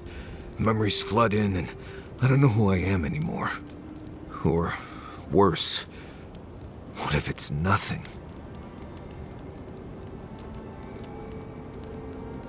I appreciate that, Envoy. I just wish I believed it. There was a story. The Warden who saw the future. Yes, Mihala told it to me when I was young. There was a young Warden who thought she could see the future. She'd think about things and they would come to pass. She was worried about her father falling ill, and he did. She feared her friend would die of exposure. It happened.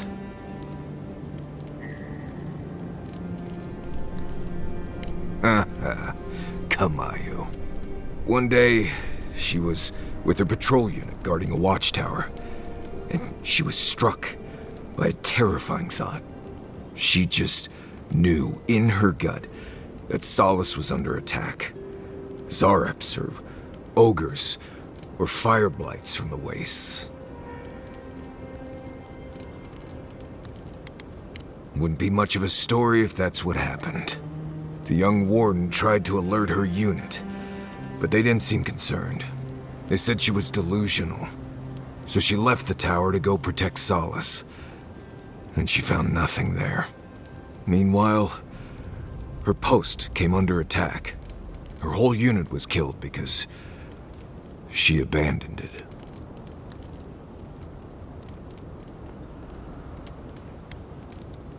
Exactly.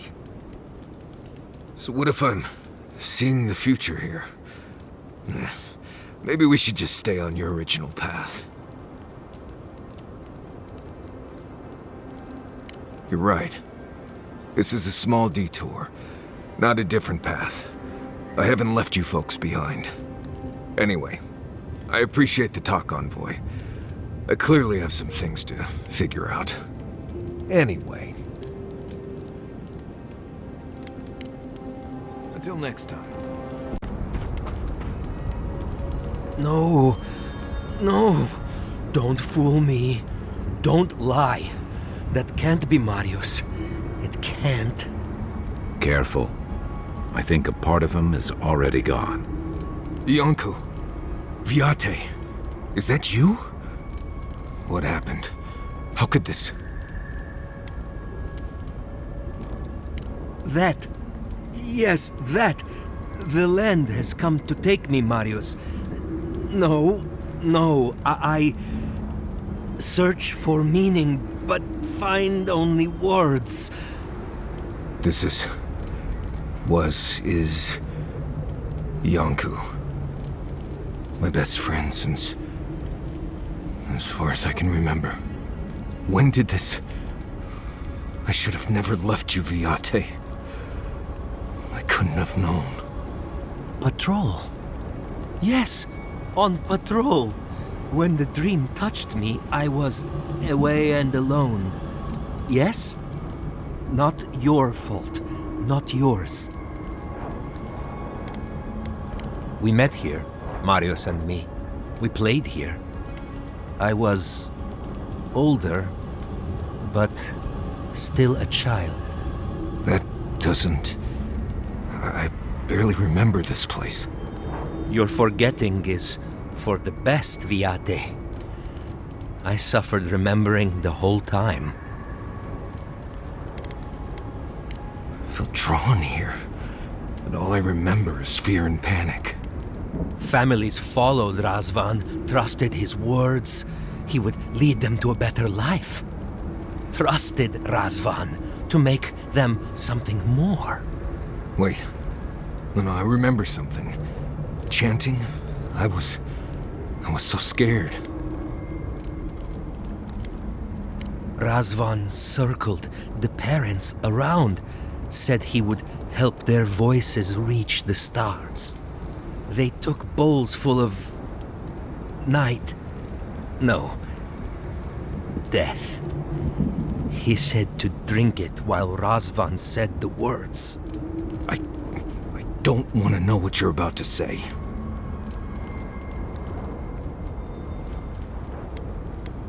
I don't. But why would they... Everyone dead? I saw all the parents fall over. I knew he would come for me. I ran. I saw young Marius, too small to understand. Razvan called out for us, his voice raised to the sky. That's when you took me to Solace. You saved my life. A new home, yes, I brought you there and they gathered you. Terror. It was bad. It felt like dying, but by inches. Just fear ever since. I always thought you were a fool when we were younger. So impulsive. Now I know. You thought you'd already cheated death. The parents in Solace said it was better to forget. Made me swear not to tell. You were happy. Never wanted to upset you. To protect, yes. To help him. So much pain. Look now. So much pain. Makes sense. No wonder it felt like everyone knew something I didn't, because they did. But I can't focus. Can't remember. Razvan is near, making everything harder. God, he might still be alive. That's it. We have to leave.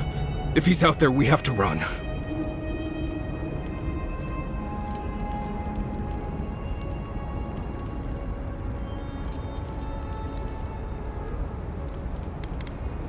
"30, yes. But we survived, so I couldn't he. Found the key to Razvan's home. Search there if you want. I will only forget. Signs of life in this place. Small but true. Someone is here, and not just me. I am so sorry this happened to you, Viate. If I could trade places with you. No. No, Viate. You have saved me many times over. This I wouldn't wish on you ever. Well, I guess. We'll be going now, yeah? We have to keep digging into this particular emotional scar. I will be here until time to go. See you soon, Viate.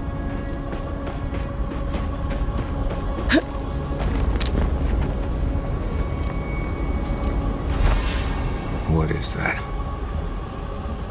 Let me see. I remember this. I think this belonged to... Everything Yonku said was true. All of it. These bones are hers. My mother. I can't. Difficult. This is blessed impossible. Take your time. I know how long it's been. I don't think I can handle this right now. I need to go back. You've charted your course. All you have to do is see it through. I know. Fuitumeyu. Let's just keep looking around.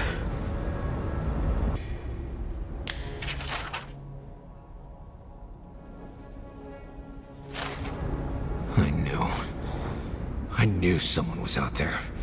He killed everyone. He wanted to kill me. But you're still here. That proves he didn't win. Years of worrying myself sick. He's out there, Envoy. This Korba is still out there.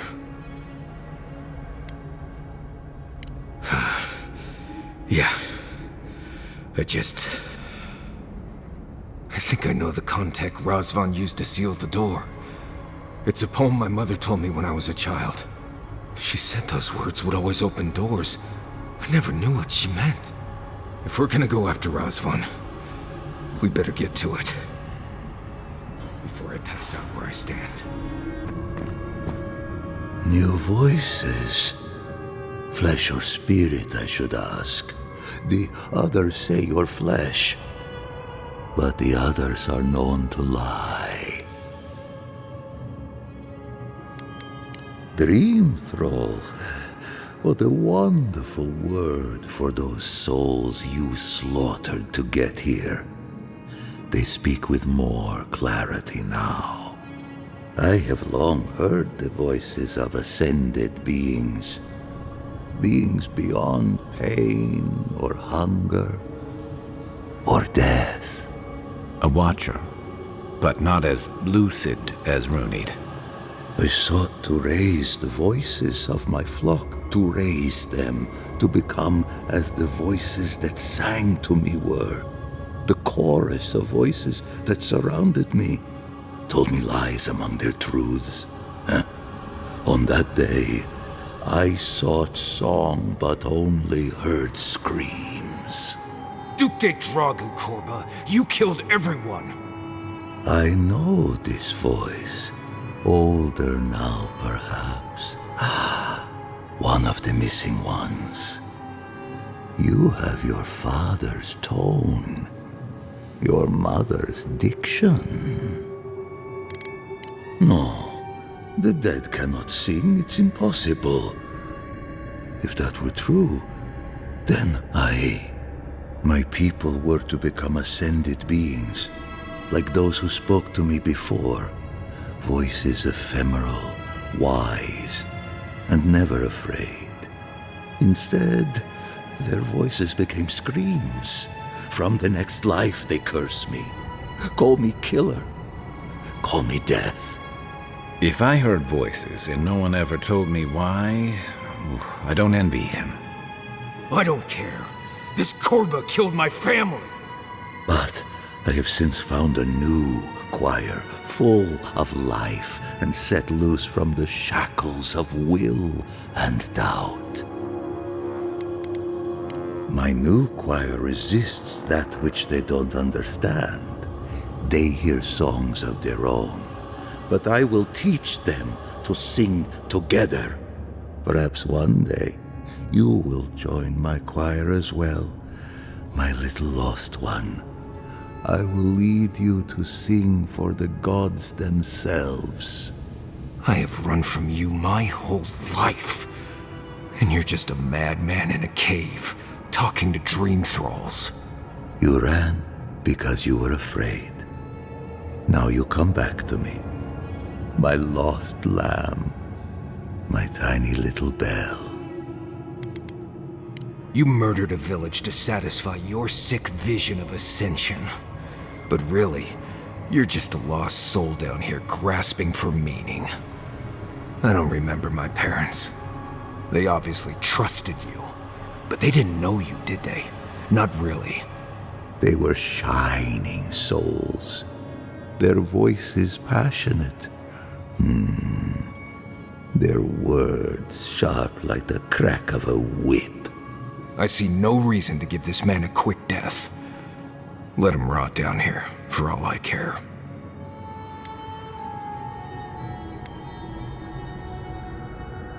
A prison of silence. A fate worse than death. I am never alone. The voices caress me, fuel me, punish me. No matter what I do, I am never alone. No matter what I do, I am never alone. I can't figure out how I feel now. I do think leaving him here to rot was the right decision. I don't think they wanted rest. I think they're happy haunting Razvan for what he did to them. I've spent my whole life afraid of something I couldn't remember. And now I've found that thing and overcome it. I need to think about all this. Maybe we should check on Iancu, see how he's feeling.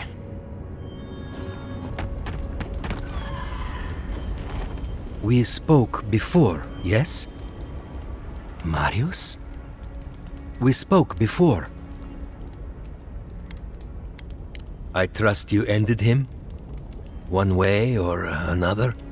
It's over, Viate. You can rest now. I promise. Right, Viate. And so can you. Remember that.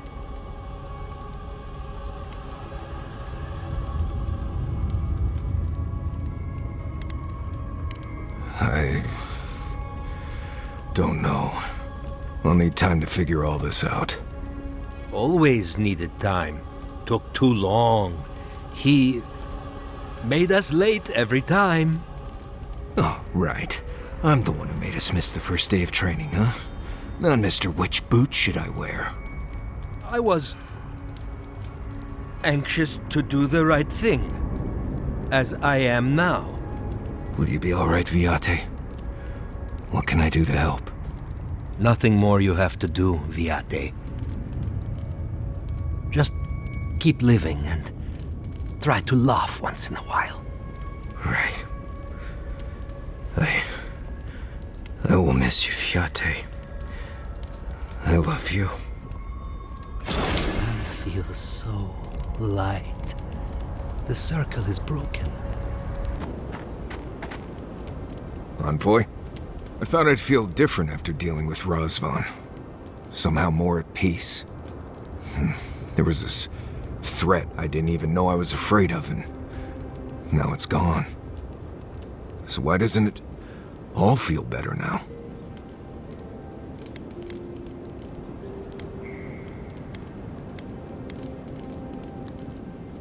I see that now. I can see how much of my life I've wasted being afraid. Been dealing with this all my life.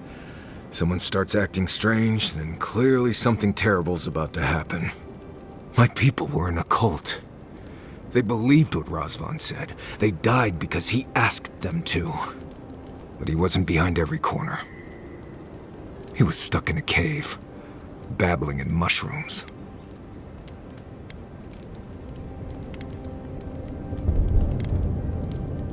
Seems to be.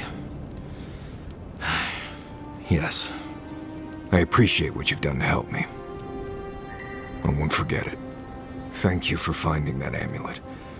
It's such a small thing, but it helps.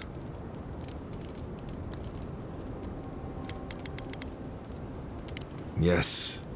Good ones, even. My father singing to me. My mother smiling and carrying me on her back. It was a sense of purpose, I think. They all left Solace for a reason. They trusted Razvan. People began to act strange. My parents weren't around as much.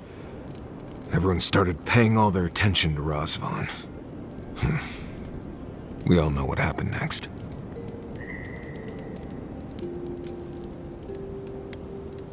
Maybe they should have. Maybe they just couldn't. I just wanted to thank you, Envoy. That's all. Anyway. If I must.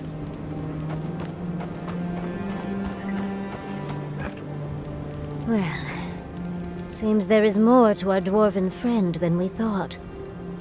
Than even he thought. And to know that monster is still out there. That he could do that all over again. It's sickening. Oh, take it from me, dearie. You can always be a problem. Either way, at least that part of Marius's life is done and dusted. The next time we find a cult like this, let's stop it before they get to the death part, shall we? Well, that's all I have to say on the matter, I suppose. Unless there's something else you wish to discuss. How can I help, darling? These sudden changes in climate always mess with my coiffure. Does Adir have good fur maintenance products? Do you have a contact for that? Now, imagine that every inch of you is frizzing up. Truly, just a good long brushing through all my fur alone would do wonders. I've got some time before we see Quilici again, at least. It'll give me time to find something to remind him of what he's missing. In life, you make your own entertainment. I enjoy scandalizing the small-minded when I can. Quilici and I got used to the stairs early on. Thankfully, at least in Fjord, those stopped eventually. After 30 years, it's hard to still be surprised by us just drinking at the Magpie. Oh, she was still young. Quilici offered to help her study for and prepare her thesis as a favor to her parents. She was over day and night for months, and, well, now she's family. We adore her. All things considered, it's hard to complain about my life in Fjord.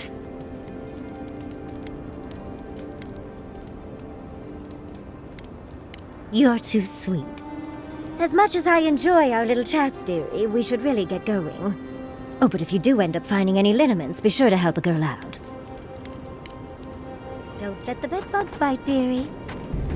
Yardsley, how long have you and Quilici been together? About 30 years. Why do you ask?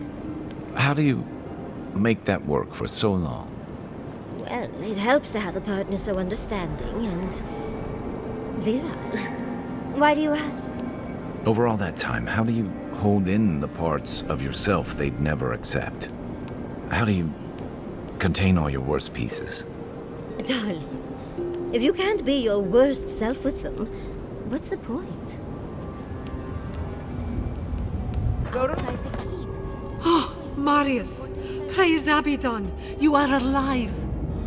What's happening? Why's everyone running around like blessed fools? The volcano erupted. Any minute now, we're going to be flooded. We're evacuating. Kostya's gone to open the lava sluice gates, but they've been disused for so long. When Forja erupted, I thought... Oh, my boy. I'm so glad you're alive. Envoy, whatever it is, we are in crisis. I cannot help you. We're minutes away from being overrun by lava flows. I have to get my people out. You must leave now. We told you, we don't know, and this is hardly the time to be asking. The Steel Garrote would tell you otherwise. We have reason to believe there's a path under the keep. Be thankful you're talking to us rather than them. They were planning to storm the keep. They're all dead, by the way. You're welcome. The Steel Garrote were marching on the keep? How? Why would they think the garden was beneath Solace? He's gone below to open the sluice gates. Nandru designed the gates to direct the lava flows away from the keep, but Forja hasn't awakened in centuries. Could Kostya have told the Steel Garrote about another entrance to the garden? No.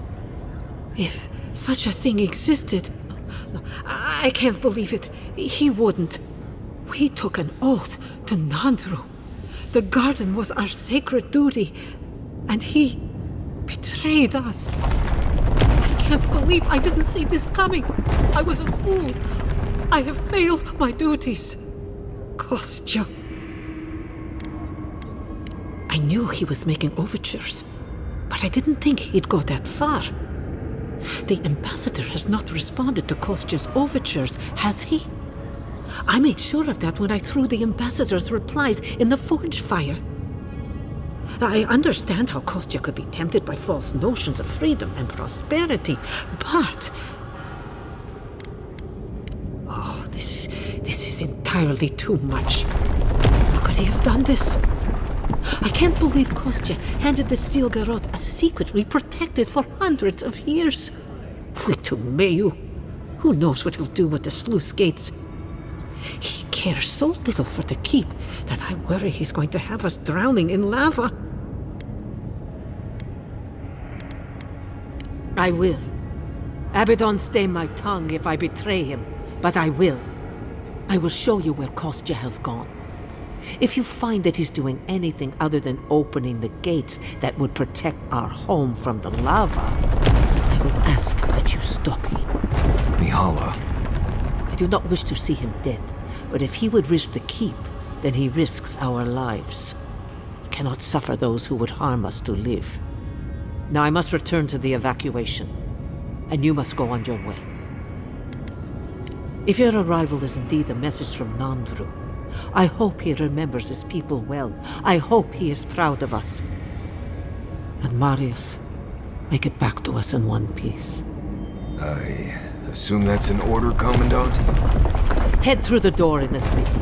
You'll find Kostya in the lava tubes beneath the keep. Go now, and go with the gods. If I were gonna have a drink with one of the gods... Ah, the outsiders! Welcome. A spark. Daylight. Essence.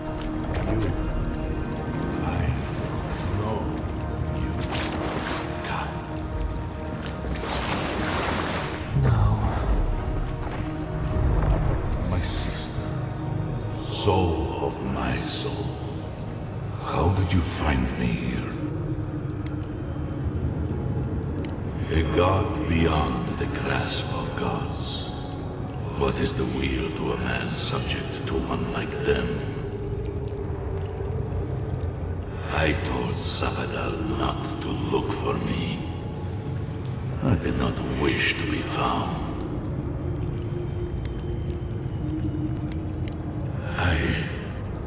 I have been here for so long. My memories are tattered. They fall apart when I look too long at them. There was a man called Nandru once, beloved of a terrible god. I remember it all. I feel Sabadal's mind beneath yours, swimming in the deep. You should run. No.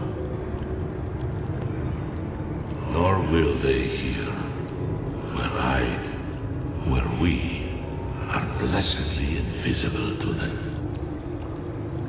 I pray my soul disintegrates to dust, to tatters. I pray my soul is lost and never found again. True death will be a relief, if it at last allows me to know silence.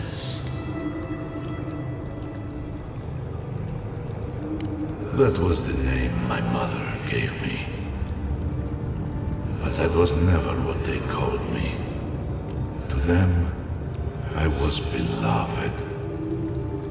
An endearment my God wielded against me like a cudgel.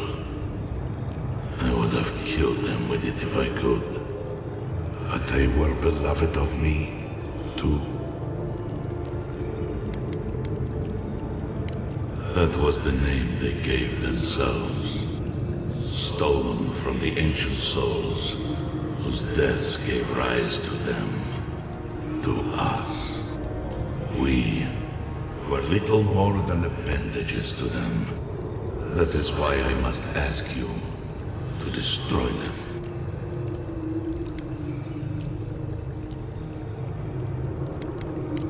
Yes, you see them with eyes unclouded. The ruined cities, the crevasses cleaved into the earth. They remade the land in their image. It reflects their twisted heart. You, my sister, who are more brave than I, go now to the garden and hang the gardener from their tree.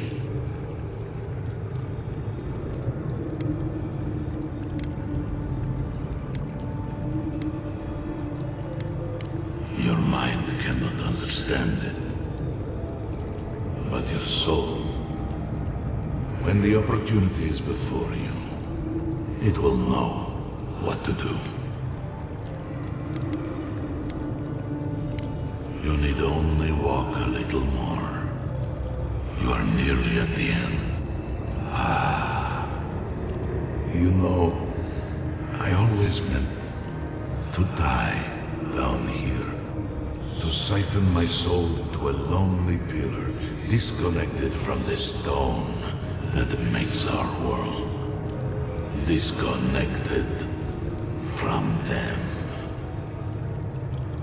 I only hope that Salvador releases you to the same long peace.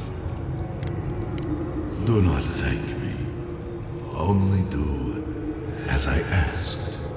Destroy them, sister. And when you see Wodika, tell her I said hello. You okay? You went away again, but this time seemed different. Envoy, you alright? We lost you there for a bit, but not like before. Lava's high. We gotta hurry.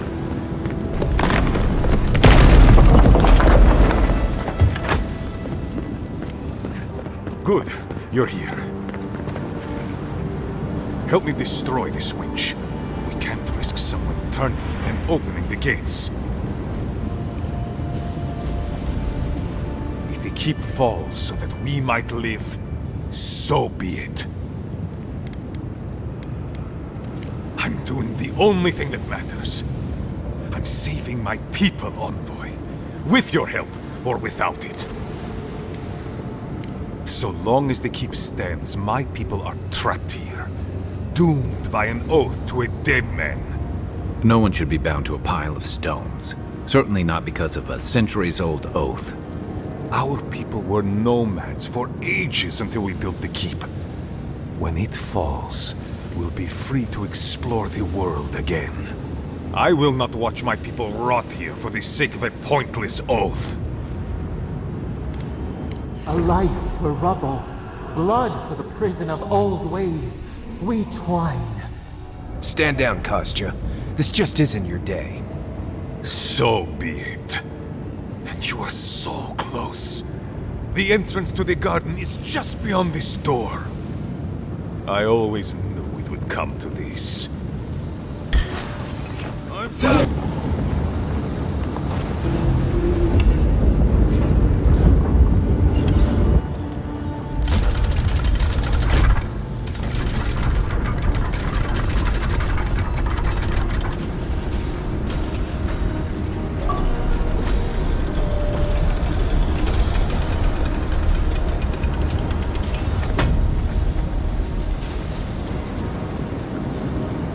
It's done.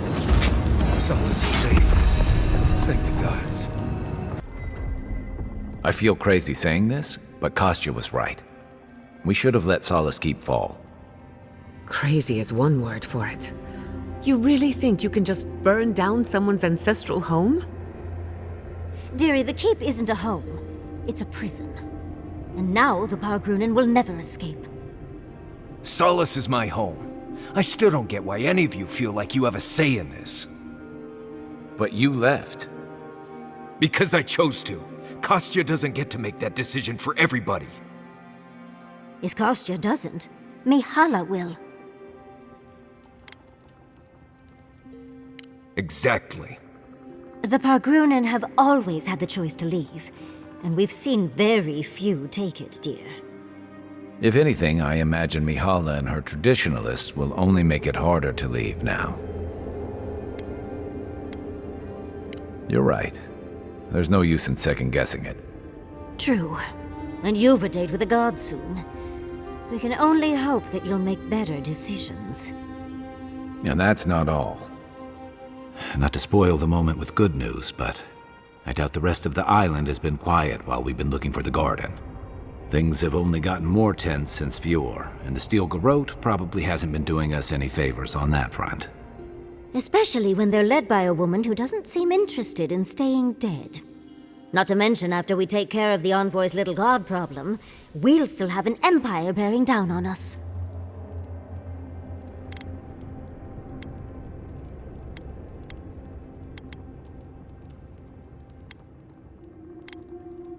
We should be so lucky. Can't say I'm too excited about just walking into the garden. I grew up learning I needed to protect that place, but it never felt like more than a children's tale to me. I hear you. This island is weird enough when all we have to worry about are vengeful plants and soul-altering corruption. Am I the only one who's looking forward to the garden? We're pioneers, stepping into the great unknown, a land of mystery. We have to remember to love them in spite of their lack of proper enthusiasm, dearie. Can you imagine? An untouched spiritual wilderness just waiting for us. I have a theory about the garden, or a warning, depending on how you want to look at it. Sapadal has been imprisoned a long time. The garden will be a reflection of their dreams, their nightmares, their madness. I wouldn't be surprised if we saw visions or hallucinations, and not even the fun kind. About that, before we go any further, I have to ask you something. You told the Inquisitor that you intend to kill Sapadal. Is that still the plan? If only it were that simple. Sapadal is responsible for the spiritual health of the living lands, and the island has suffered for it. No matter what the Inquisitor said, I don't believe there's a right or wrong choice to make here. Just the one you believe in. Good. Who said it has to be? Remember, we're stepping into a realm that is both physical and spiritual in nature. If you can call it nature. There's no telling how long we'll be gone. For all we know, time could run backwards in the garden. Not a chance. We're a crew now, so you're stuck with me until the end. Marius? I told you I'd be with you till the end. I don't go back on my promises. What about you, Giada? You're not going into the garden without me. I have to see this with my own eyes. Yatsli, if you feel like running back to Quilici, now would be the time. No one would think less of you. And tell Quilici that I missed out on the most exciting part. You're gonna get me going too. We're with you. All the way. I plan on wandering the garden whether I'm traveling with you or not. I have to find out what the big deal is. Agreed. I'm not waiting in camp while the rest of you have all the fun. Hope to see you out there, Marius. Well, let's go then. We can't keep your god waiting.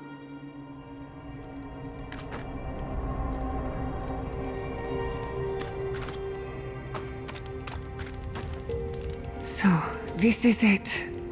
The spiritual epicenter of the living lands. Where it all began, and where it all ends. For so long I have looked out on a horizon full of possibilities. Now that it's here, I'm too scared to breathe. Oh, why am I so anxious?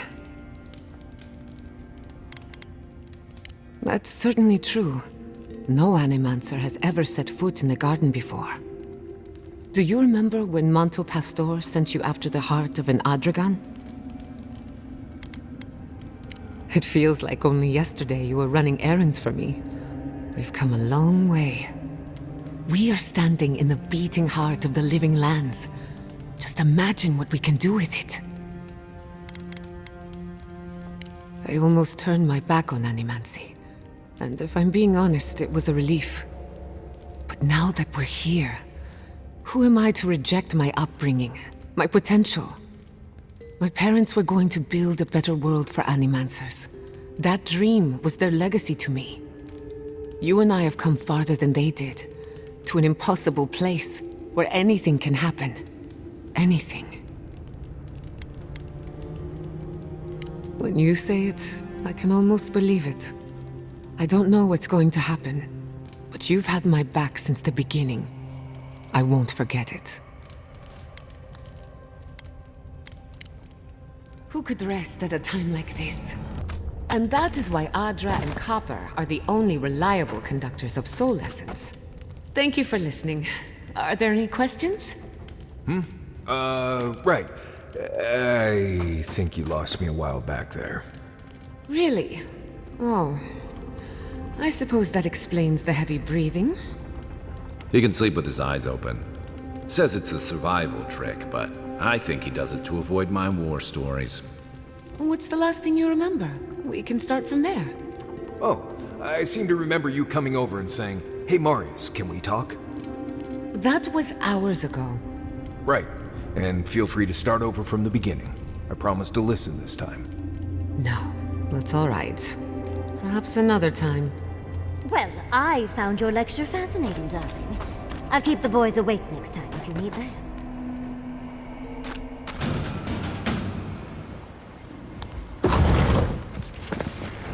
I see the disciple has found her way into the cell. No. We know this voice, this presence, sneering at us through our prison bars. I culled your rot from this land before. I will do it again.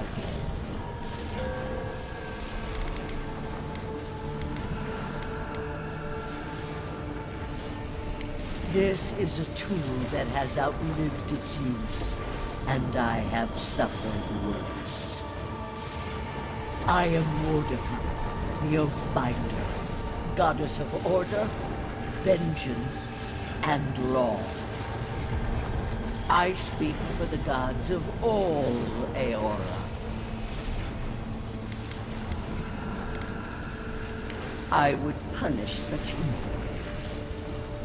Unfortunately, I cannot. Out! Her voice pierces our skin. Look at this place. A quagmire of your parasite's worst instincts. Can you even begin to grasp the forces that you tamper with? Then you are a fool and a pawn. I expected nothing less. Do you think you're special, with your god's thorn in your side? Do you believe you can hold dominion over chaos itself? When even the collective fury of the real gods could only confine the sniveling creature to this wasteland.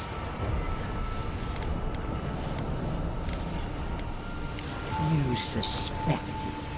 Then you must have understood why. It is true. She twists the knife. The seas run red with memory. In time, the gods felt the wretched powers seeping through this land. Its madness would consume us all if it was not contained.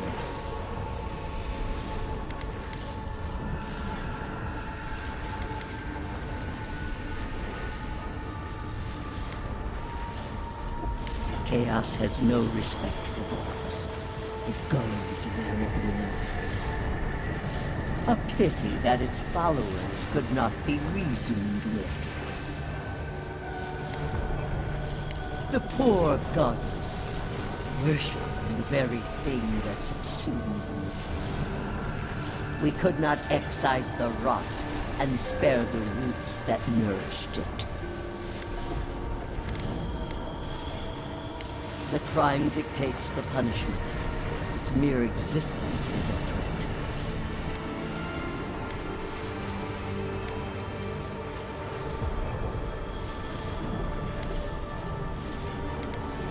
It used their souls to mold itself. Starvation was the only way. She scolds and scorns and wrings the earth dry. Purge her from this place. Listen to its tantrum. It knows neither order nor sense.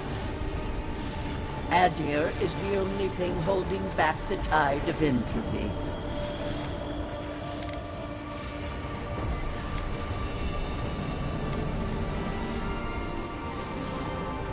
The answer is obvious to those with the courage to accept it. You are here now. There's still time to succeed where Ludwig failed. Face your false god and end its reign of terror permanently.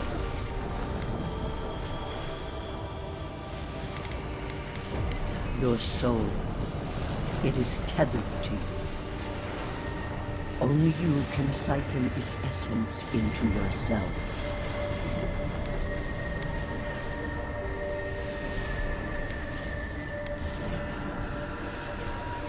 The path of justice is fraught. Only the strong may follow it. I leave you with a warning. The false god's essence is strong here. It taints all it touches. My magfolk may be hostile to you. Stay vigilant and remember your oaths. Never understood Wodika's appeal. Still don't. I have nothing to say. That was insane. Oh no. No. Why is this? They're dead. Like it just happened. Like I remember. This is the moment I found you, bundled and crying, while our parents died. Viate. You're not here. You can't be here. I am dead, Viate, from the Dream Scourge. We are in the garden. As strange as this seems, it is normal here.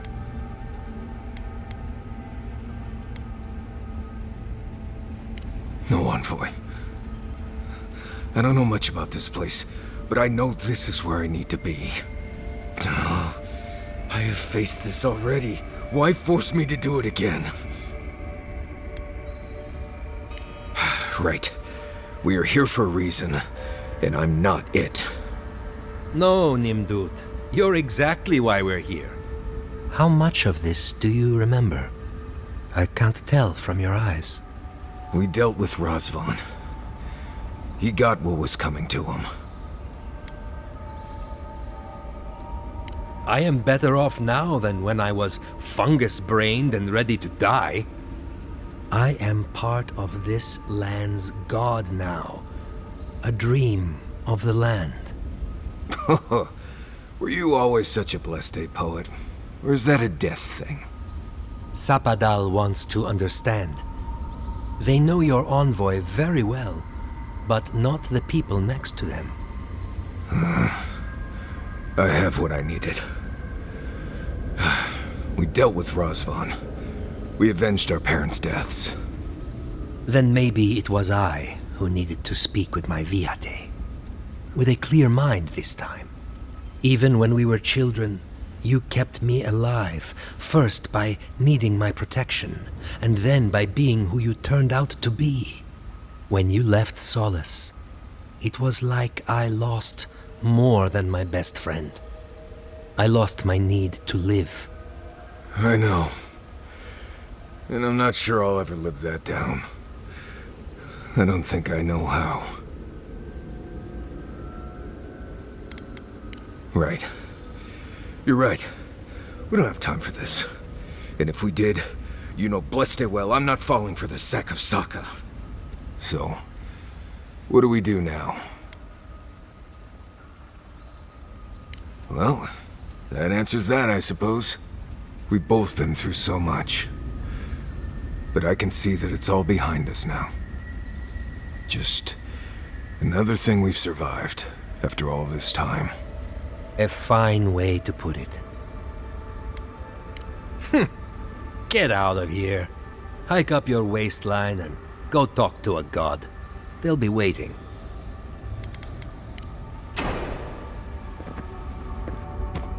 Good to see you, Viate. Even with all this.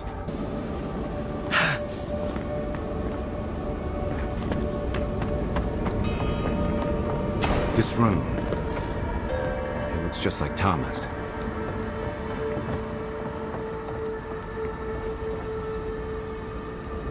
Tama. No. No. This can't be. I escaped this memory. What is this, Envoy? This is your god's prison, not mine. It feels like I'm standing on a storm-tossed deck. Is this really him? He looks older than I remember.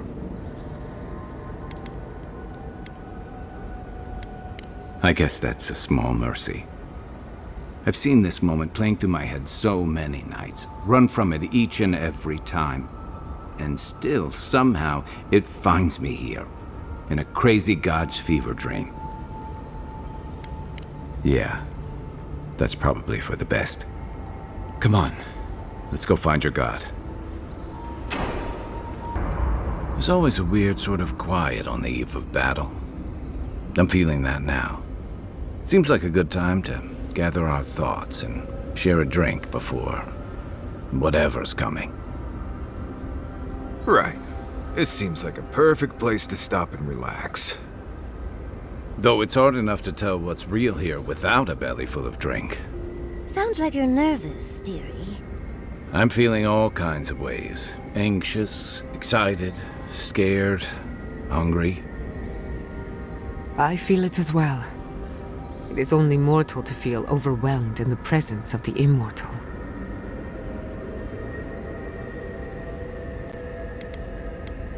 Oh, you don't have to worry about me. Getting to see that vision of Tama did me good. Like, I finally let go of something I'd been holding too long. Now that we're here, I'm eager to see this through. Nothing worse than holding your breath and waiting. Same. I'd rather have good company in a prison than paradise alone. Had a feeling you might ask me that. I'm not sure I've really worked through what I've seen here, but I am grateful for the chance to see Yonko again.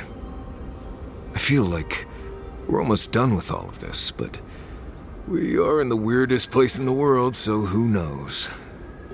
I'm completely baffled. But when haven't I been lately? Being afraid doesn't even feel scary anymore. Let's take this in for just a moment. Against all odds, we've survived the living lands, crossed an acid sea, and reached the prison of a god. When we first met, I didn't think you'd last long. But then I saw how you handled that dream thrall bear. Shook off your own death like a bad cold. And then you found your own killer and turned him in. It's rare to choose justice over vengeance, especially in the living lands. But you stood by your principles. I think that's where you get your strength. I didn't know much about you at that point. You were traveling with Kai and you died, which I thought made a lot of sense. I remember your calm. How you listened to my shouting match with the governor and actually heard me. And when they burned my home, you gave me another one. A sanctuary where I could be myself. I'll never forget that. You were my hero right away. You rescued me from those sporlings. You got my priceless face. What more could a girl ask for? And now look at you. Look at us. How far we've come in a short time.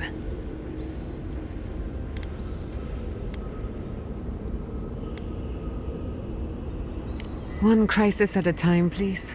I can only lose so much sleep. She's right. Not to raise the sails before the anchor, but we left trouble in our wake. Fjord, Thirdborn, Solace. If we make it out of here, it won't be to a living lands suddenly at peace. Just this once. Could we forget about the rest of the living lands? Some of us could use a break. If we can't take a moment to ourselves on a floating island outside reality, then I don't know where we can. Right. We could all use some beauty rest. We'll want to look our best on the battlefield, won't we? Sleep well. Tomorrow we finish this together. I came here to help you do whatever you're supposed to do with your god friend. Instead, I'm here talking to dead people. I think it did. He really did seem at peace, right? I imagine most encounters with dead old friends don't, go so well. I owe a lot of that to you, Envoy. You helped me be someone who could handle Sokka like that. Thank you. I will say, it's not really what I expected when I started tracking you and Kai back in Paradise. You're in a good place, then. Strange seems to follow you like dust gnats. It's been a bit of a ride, Envoy. I feel like it's coming to an end. One way or another. I don't know. Maybe the unexpected isn't so bad after all. I never expected you and I would become friends. Quick note. If you tell any of the others I said that, I'll poison your drink. Anyway.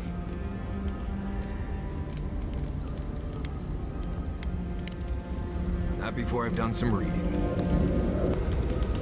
When you find Sapadal, I hope you tell him how much I love what they've done with this place.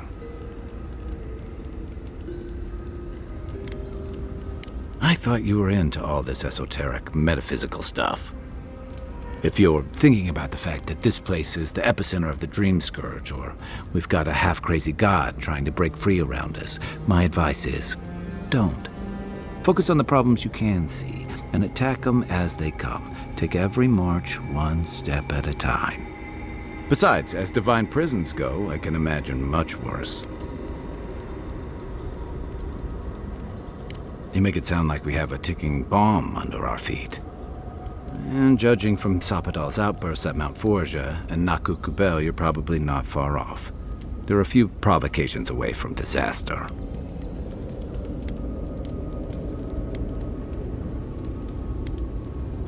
Complicated. I've heard that before. It's never a good thing. And I don't envy you having to deal with the loose cannon of a god.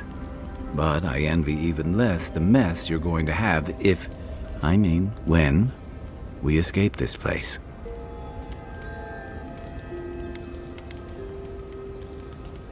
Lucky thing your emperor sent his best representative as his envoy, right? You'll have your work cut out for you.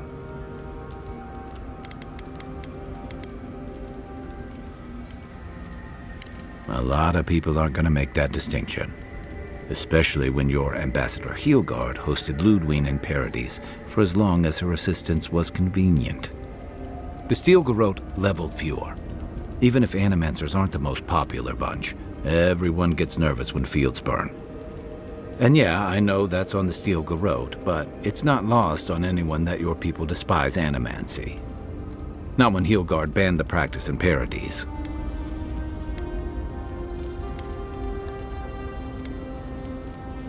That's mighty principled of you, but your moral stance isn't going to cool any tensions. Not if Hillguard's still bringing soldiers into Paradis by the shipload. And that's not all. You helped Ludwig destroy Nakuku Bell. And while most people don't give a tarnished skate for godless ruins, they'll see that as a powerful demonstration of siege weaponry.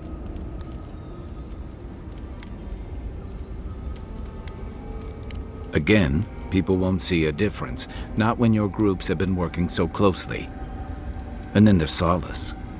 You might have saved the keep, but no one's going to talk about the disaster that didn't happen. They're going to talk about why Mount Forja erupted after all this time.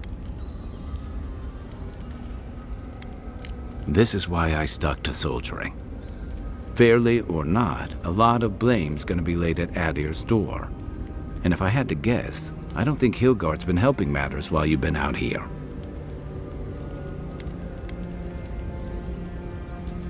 If and when we get out of here, we're walking into a powder keg. And you'll have to choose a side. That's the part I don't envy. Yeah, those were your orders. And if you make it back, you'll be the godlike Adiran who survived an assassination, treated with local leaders, faced a god, and stopped the Dream Scourge. That's a powerful symbol indeed.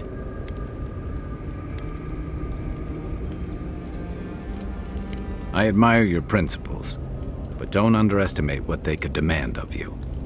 Look, I've been there. I fought for Rauatai's interest in the Deadfire for longer than I like to admit. And lost my stomach for it eventually. That's how I wound up here. But I will tell you now, I never could have fought my own brothers and sisters. I hope that's not what it comes down to.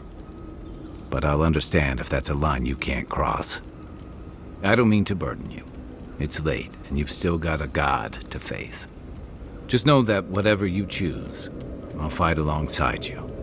I'm with you to the end of this. Anytime. Good night, Envoy.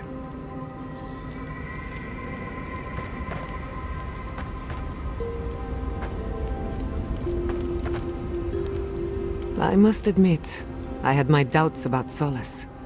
It was like a dungeon, except the wardens were the prisoners. You could have helped Kostya destroy the keep, but you left it standing. Why?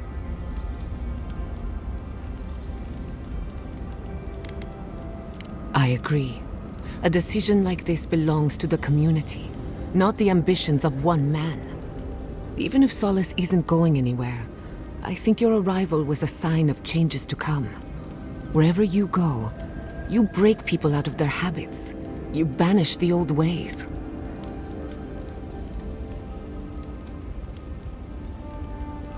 Then it's a good thing you're here. Better late than never. Wherever that power comes from, whether it's your heritage or political status, it's a terrible burden. I don't envy you, but at least you keep things interesting.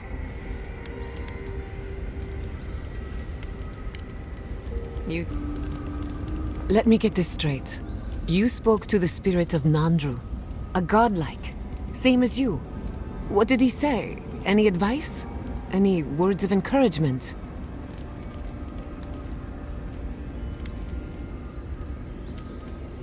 That doesn't bode well. I should have seen this coming. Never listen to the dead. They're cynical, full of regret, and determined to make us all miserable. Thankfully, you're still alive. Fate is in your hands.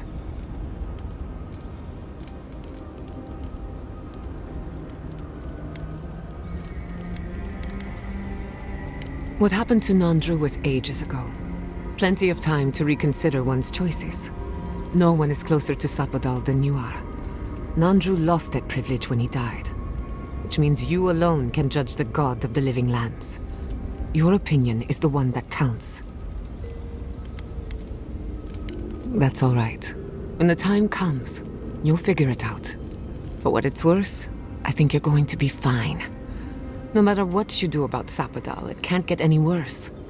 I wish I could say the same for the living lands. Anything in particular? I don't know what I expected. Everything here feels wrong, as if we're standing in the eye of a storm. Can you feel it? Essences radiating from the very stones on which we walk. This is a place of power, forgotten by time. We are insignificant by comparison. Does that answer your question? Thank goodness. One word of advice. Trust nothing you see or hear. For all we know, this is happening in your head. Or better yet, in mine.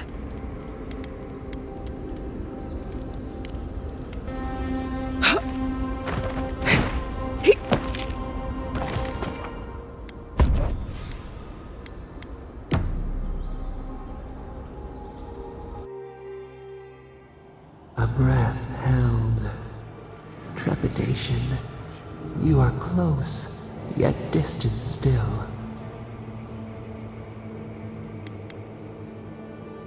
Your soul is small. The essence weighs like the sea on your chest. We feel the pressure, darkness, yet somehow strengthened resolve. We wonder. We did not foresee this. You have defied our expectations at every turn. Perhaps we should not have been. A rose bush grows berries. We cannot be but what we are. We would be so old and yet so young. We would drink the sea air, the grass, see the world as those with our gift.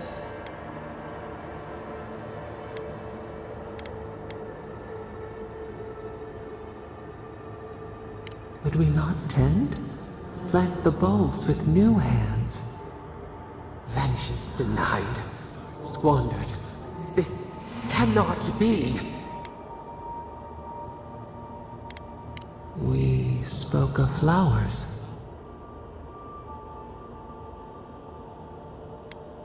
We speak of freedom when the hand still clasps around our throat. Wake now. Find us.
At last you see our prison, the place where we have suffered. You are so small, we questioned if you were real. Then steps, a voice, through armies and corrupted soil, you persevered. Now, you are here.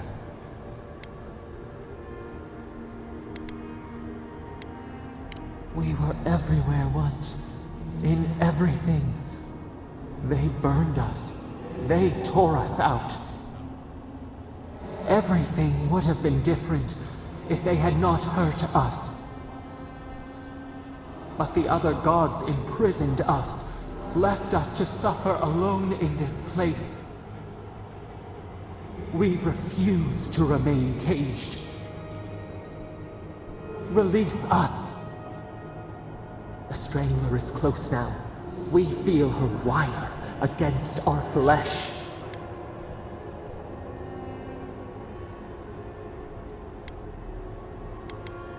She begs for our blood. Her wolves defile the city on the shore.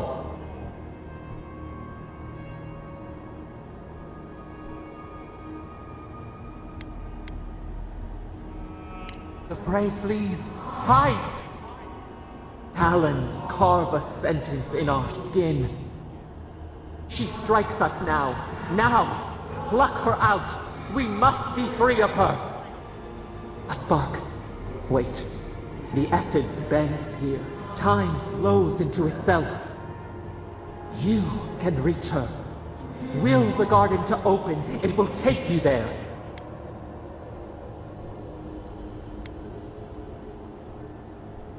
A wellspring of power. We strain, but we could clear the way. We were everything. What have we lost? What multitudes could we contain? We could run, leap in the water, flourish in forgotten hills.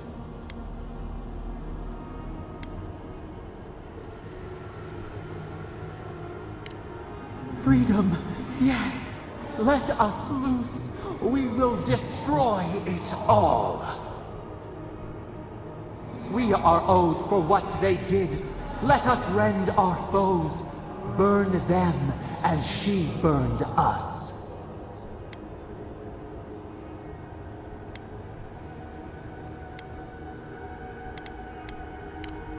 We know you would have chosen differently. You met death and imposed the law of mortals.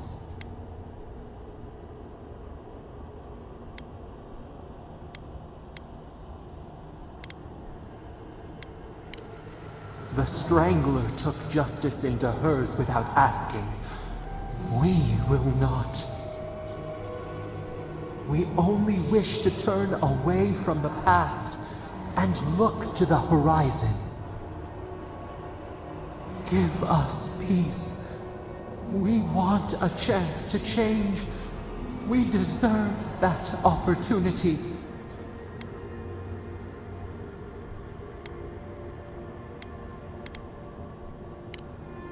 Do you think we have learned nothing from you?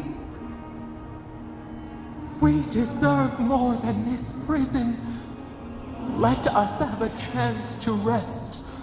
We want peace. Or do you have no more mercy for us than you did for the bear?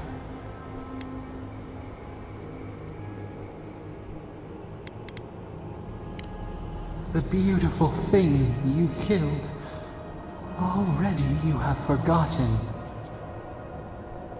We asked what you would do with an animal that sickened after a fight. Do you remember what you said?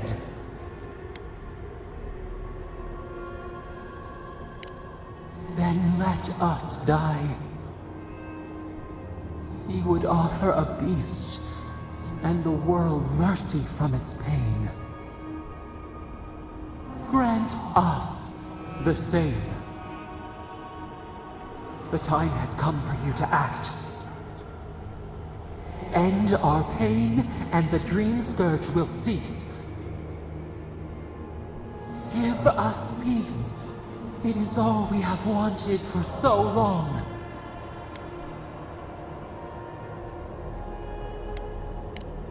Perhaps there may be another path. What if the bear's spirit came to inhabit another's flesh? Unity, emergence, we would become one.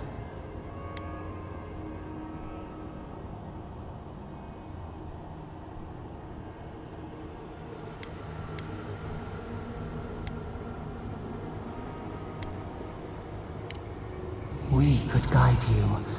We could care for you. You would never be desolate again. You would never wonder about your place in this world.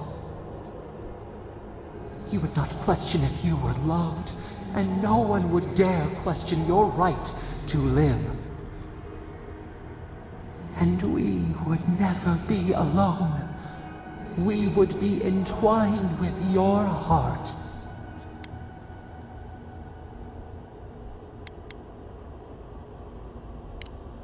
Freedom. We see your focus. We see how your essence bends our cage.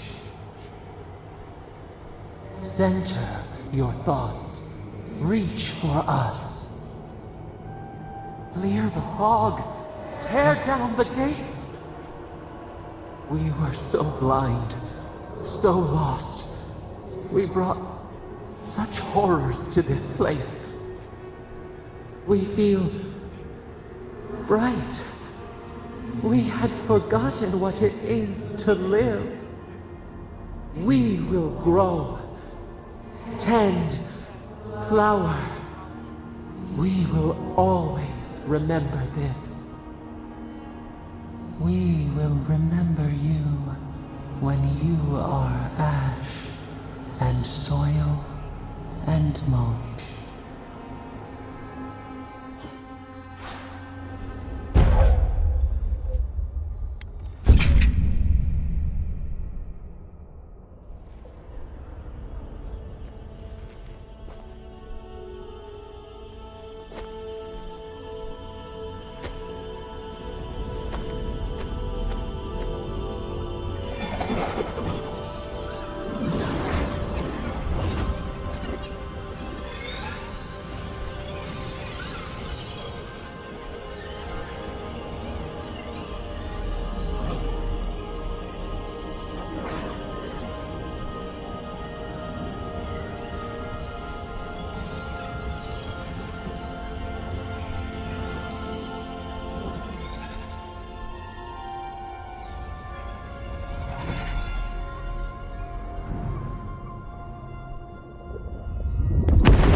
Depths.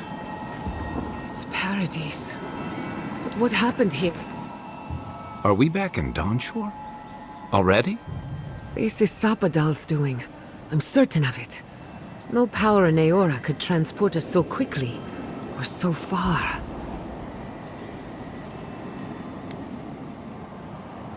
Doubtful. While they were in chains, so too was their power.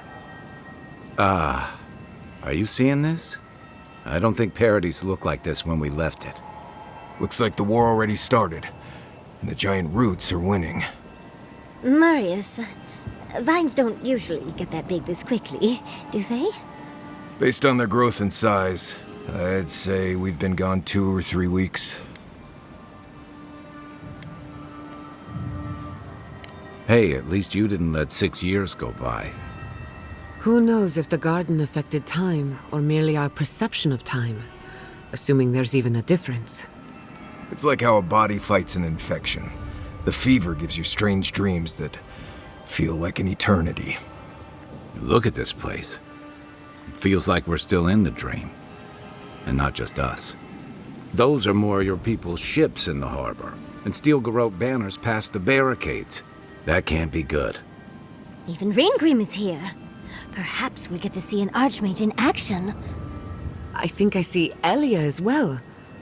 What a strange reunion this will be. The Blessed Day Wardens are here too. That conflict we've been trying so hard to prevent started without us. It's who strikes last that counts. The Steel Garrote have been itching for a fight this whole time. This would have happened with or without us. Before we go, what happened back there with the Dream Scourge and Sapado? I'm not sure. That's good, right?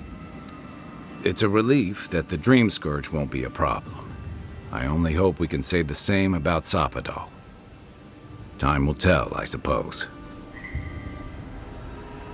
After all this time, they're free. And the living land is free to heal. We've cured the land, and we've even freed a caged god. All in all, rather a successful day.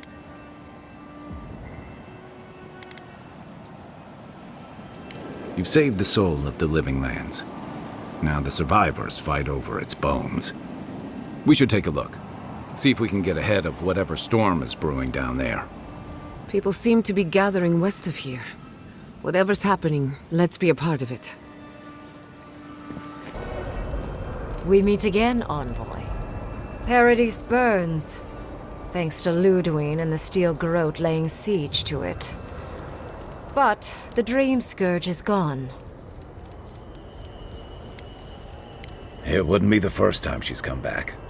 It's remarkable how hard you mortals fight for causes that'll be forgotten within centuries. Still, I do think the world has been irrevocably, if minimally, changed by your actions.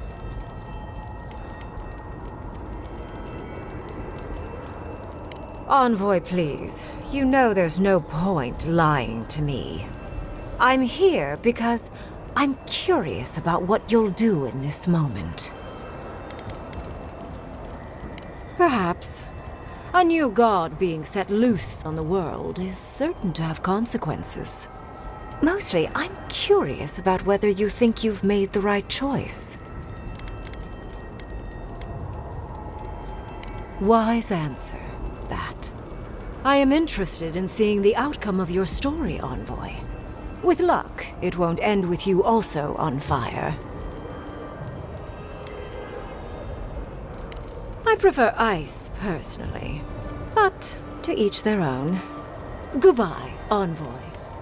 And Yardsley, I do look forward to when all of this is done. I am eager to work with you. Oh, yes. We'll, discuss that later. Envoy? Is it really you? Mihala told us you went into some place called the Garden to seek a god? When you didn't return, we took you for dead. What did you see there? The god you felt in Nokotorek? It's too preposterous to believe. How could a plague be ended by speaking with a god? Everyone, please, please. We could get to the bottom of this if you would only let them speak. It's been weeks, Envoy. What happened?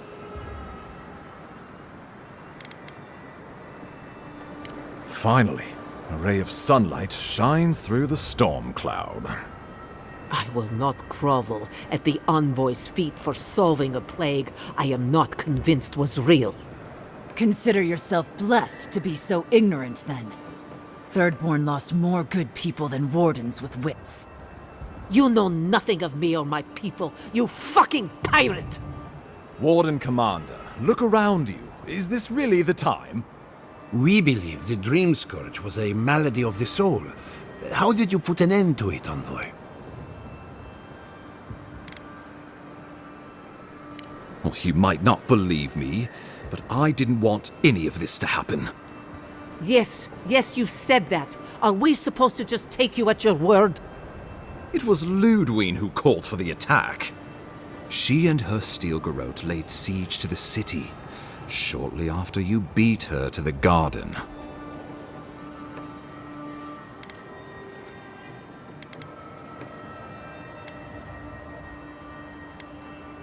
Well, that's been a point of debate. We can't agree on how to stand against the Steel Garrote, nor who should lead the effort. There are too few of us to risk an uncoordinated effort. So you let the Paradise militia go it alone?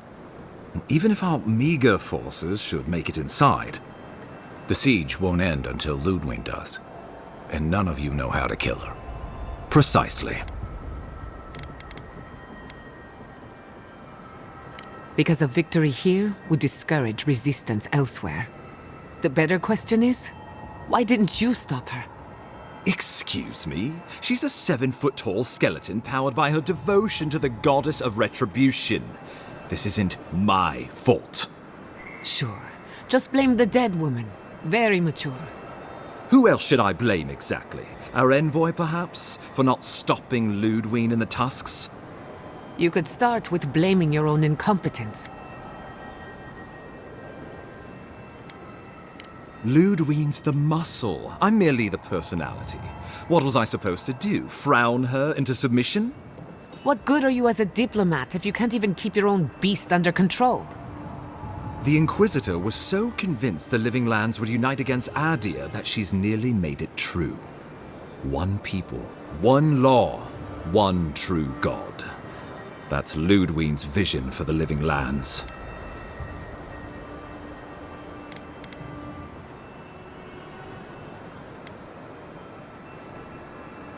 What passes between Ludwig and her men, or between Ludwig and the Emperor, for that matter, is not my affair. But if I had to guess, this was the alternative. Your empire is doing what it does best. Stamping out dissent until surrender is the only option. Your republics are hardly any different. Their intentions in the Deadfire were certainly not pure. As you say, we left the republics for a reason.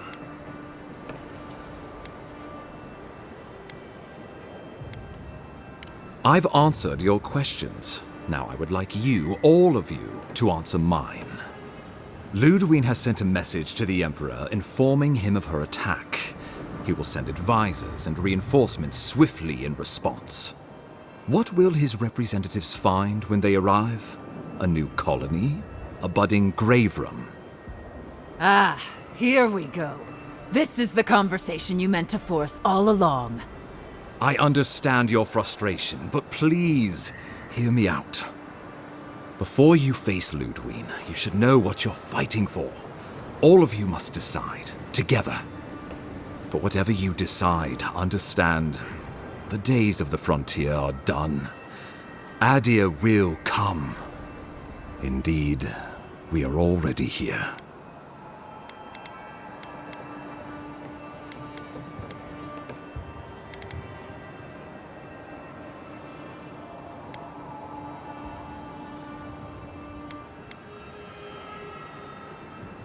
Oh, Envoy, no. Do not suggest that lightly. Think of the Emperor. There would be reprisals. Ones which this conclave could not survive, fractured as you are. Not unless you came together and formed a nation of your own. It would be difficult. No, impossible. I'm certain you would fail. Think of your people, all of you. Think of the lives at stake. We deserve our autonomy, even if we must fight for it. Anything less would be surrender. Fleeing someone else's laws and authority is one thing, setting up your own is another. We're an island of misfits and dissidents. We'll still have to surrender some of our autonomy, and we won't agree on what that means overnight. We'll be vulnerable. Without allies, other powers will see us as ripe for the picking. Know that this is a hard road to walk. We were fine before Adir came. We'll be fine when they're gone. I think we ran things perfectly fine before your kin got here. Risk into bounty. Does the winter frost dissuade the seeds? Many fruits on our boughs. We graft many leaves into strength.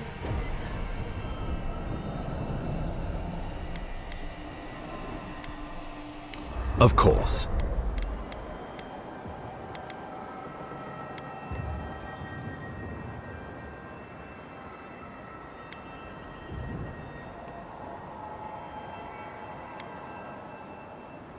The Living Lands would retain its own laws under a grave appointed by the Emperor. The grave would be expected to promote and develop the Living Lands to our mutual benefit. They would divide the island into administrative districts and see them governed by mayors appointed from the local communities. The island would provide tribute in the form of resources and taxes, and in times of war, soldiers. The Empire, I should note, is nearly always at war.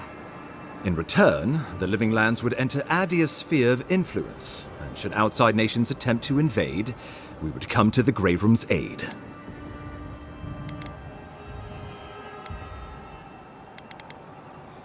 Of course. Well, don't leave me in suspense.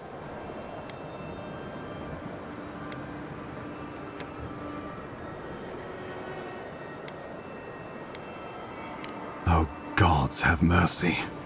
Solus and her wardens stand vigil with the Living Lands. You can count on Thirdborn. Our cannons stand with the Living Lands. Fjord and her animancers stand with the Living Lands. We deserve this opportunity. Thank you for believing in us. Fighting a battle together is easy. I just hope everyone's willing to stick it out when it comes to the politics. God, they made the right decision for once. Finally, some sense permeates the proceedings. On your head be the consequences. That leaves the matter of Ludwine and the Steel Garrote. She will never surrender, Envoy. You must kill her, or we will lose Paradise, and eventually the island. So long as her passion for Wodica lives, so too will her spirit. Then we destroy her faith, and the rest of her will follow. I have a theory about this. Let's talk at camp if you want to hear it. But I think we can kill her. Oh, good. That'll be easy. It is not, I think, impossible.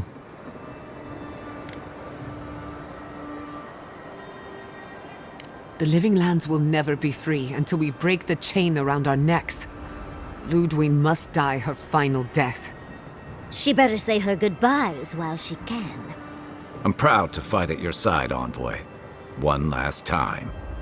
Let's get to work then. We've got a walking corpse to bury. The Paradise Militia will be at your back. Give her no quarter. The future waits for you. Thank you for deserving it. Now, go and teach the Steel Garrote a lesson they will never forget. Show them that the Living Lands will not be broken across Wodica's knee. We will send reinforcements to help you reclaim the Eastern Gate. From there, work your way to the main plaza.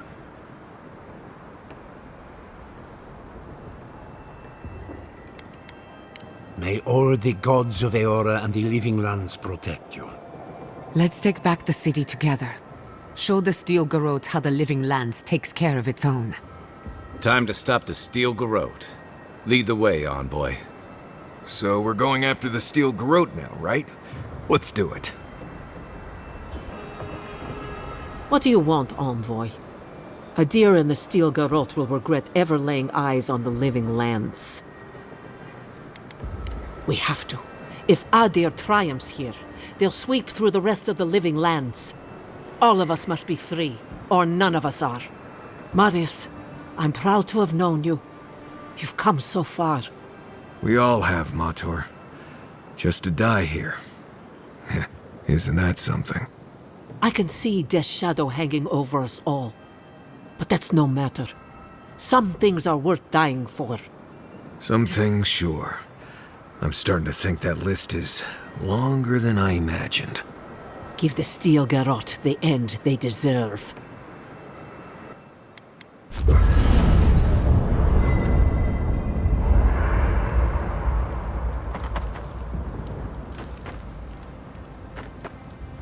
You should get some sleep. Big day coming up. Well, I'm just fine. More or less. I've been in a lot of dangerous situations, but it's always been a fight to survive. It's just a fight. Putting my life on the line for someone else's cause. It's the opposite of survival. It's foolishness. Duke de Dragu, Envoy, I'm not afraid. I'm a guide and a hunter, not a soldier. We're about to go out there and risk our lives for, what? A concept of how things ought to be? We might die, all to determine who sleeps in the nicest house in Paradise until the island decides it's time for a change. It's fine. Really.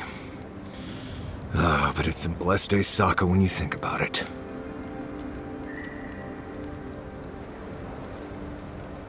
Right. Careful you don't get stuck in all that sap. Can't sleep? Neither can I. We're going into battle for the soul of the living lands, rallying under the banners of the Paradise militia. Your Emperor will not be pleased. Indeed. When a godlike fights in battle, people take note of which side. The Adirans will doubt your loyalty. The locals will doubt your commitment. You may even doubt yourself. This is the first time you were told to pick a side. And I fear it won't be the last. Only a little bit. Just enough to keep me up at night. From what I understand, your ambassador is very persuasive, very powerful, and very accustomed to getting his way. For a politician like him, losing a battle is not a defeat. It's an opportunity. When he promises you the world, don't listen. He'll fill your head with lies if you let him.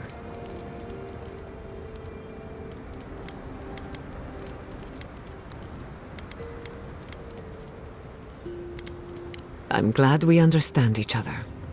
It's good to see you fighting for the misfits and rabble-rousers. Time for you to get some rest.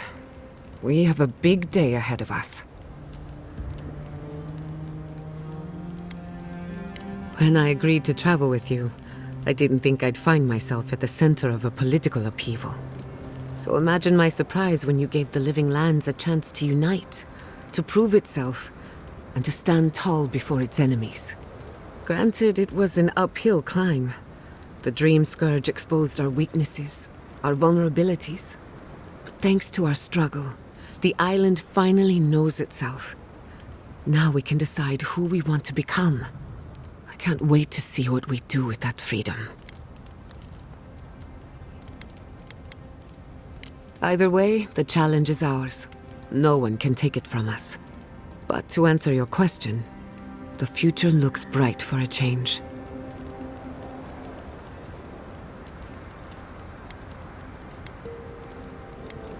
What do you want to know? Thanks for talking. We should take a moment to acknowledge what happened back there. You liberated the god of the living lands. Now they are unchained, free to do whatever they want. I thought you intended to destroy them, but you are as unpredictable as ever. That's quite a gamble you made. No doubt it would have gotten worse over time. If not for you, Sapadal would still be pacing their cage like a wild animal. Which means you have leverage over a god. How do you plan on using it?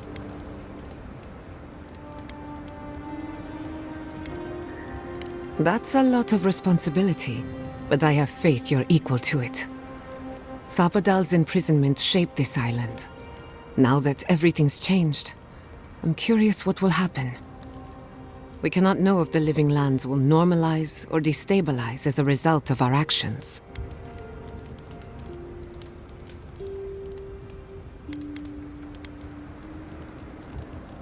For better or worse, change is inevitable. Maybe you'll find some comfort in prayer, now that one of the gods is listening. I hope you don't mind me bringing it up. The subject matter is a bit much for our little camp. We're not finished yet. For that, I'm grateful. I want you to know this has been an unforgettable experience. Wherever we go from here, I'm grateful to have been a part of it. Until next time.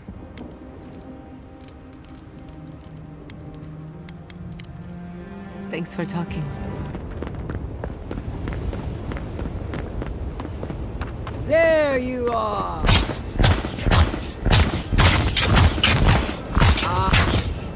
So, you survived the garden. Did you come all this way just to try your luck again? To kill me more efficiently than last time?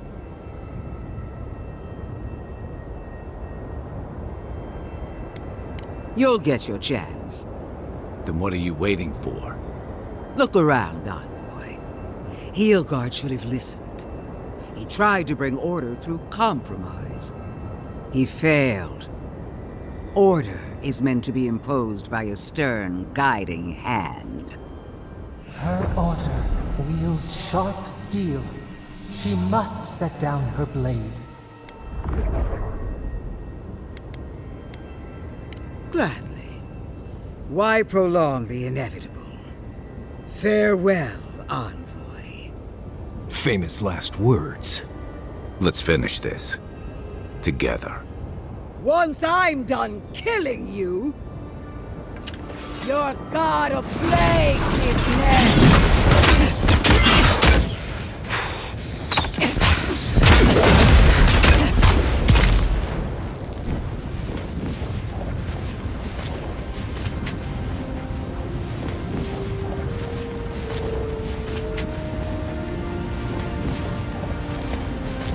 Wherever Ludwine is now, she must be seething.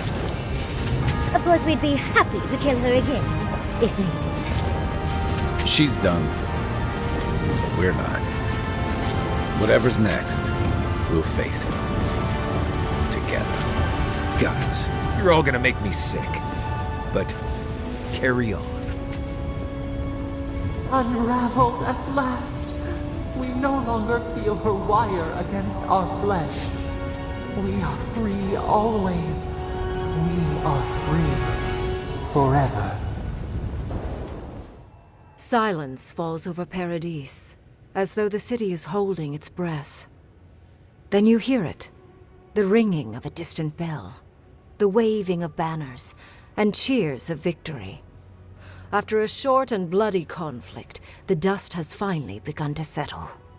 You feel Sapadal close to your thoughts, stirring with interest. The god of the living lands is observing this moment, unfettered by confusion or fear. For the first time in centuries, they understand.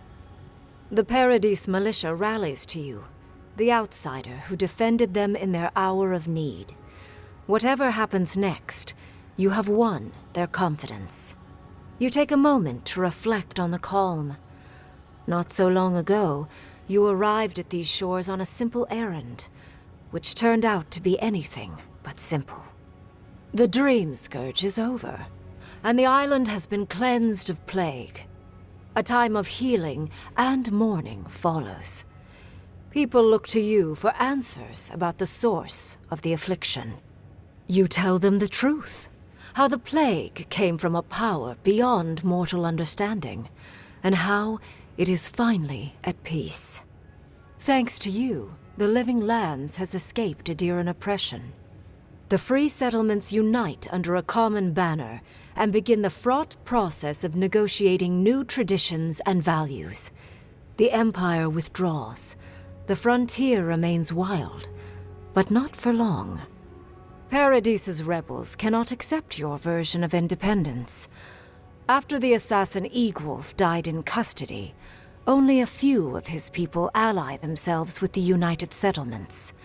To them, you will always be the oppressor.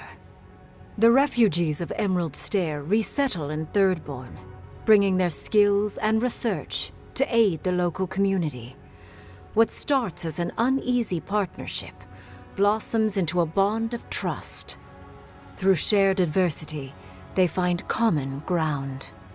The ashes of Fior Messiverno continue to smolder. Scavengers avoid the ruins, fearful of spirits unleashed by animancy gone awry. The once promising city is nothing but a cautionary tale. Though free, Shatterscarp is still haunted by the surviving dream thralls after the destruction of Naku Kubel. The routine hunt for the remaining monsters becomes part of Thirdborn's everyday life, another chore atop a hardscrabble existence with few comforts. The youthful make a game of the hunt, retrieving artifacts from the dead to return to those they left behind. Solace Keep clings to its long-held isolation at first, but after mourning her friend Kostya, Mihala reluctantly deigns to open the doors of the fortress. Some dwarves greet newcomers with glee. Others still mutter darkly about outsiders. Mihala flounders in her earliest negotiations with the rest of the living lands, but slowly learns compromise. She develops a taste for Valian sweets. As the din of battle fades and the dust settles in Paradise, Kai finds himself alone again.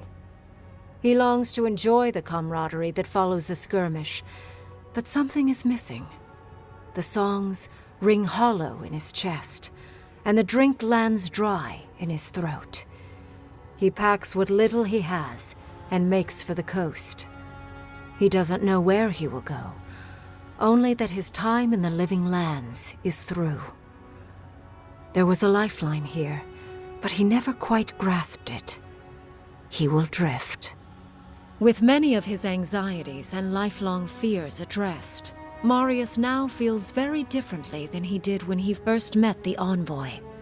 Still far more comfortable in the wilds than among people, he nonetheless finds that his worries about the unknown were merely self-protection against the traumas of his childhood. Armed with this knowledge, he finds himself more capable of living in civilization, and far less fearful of his home in Galawain's tusks.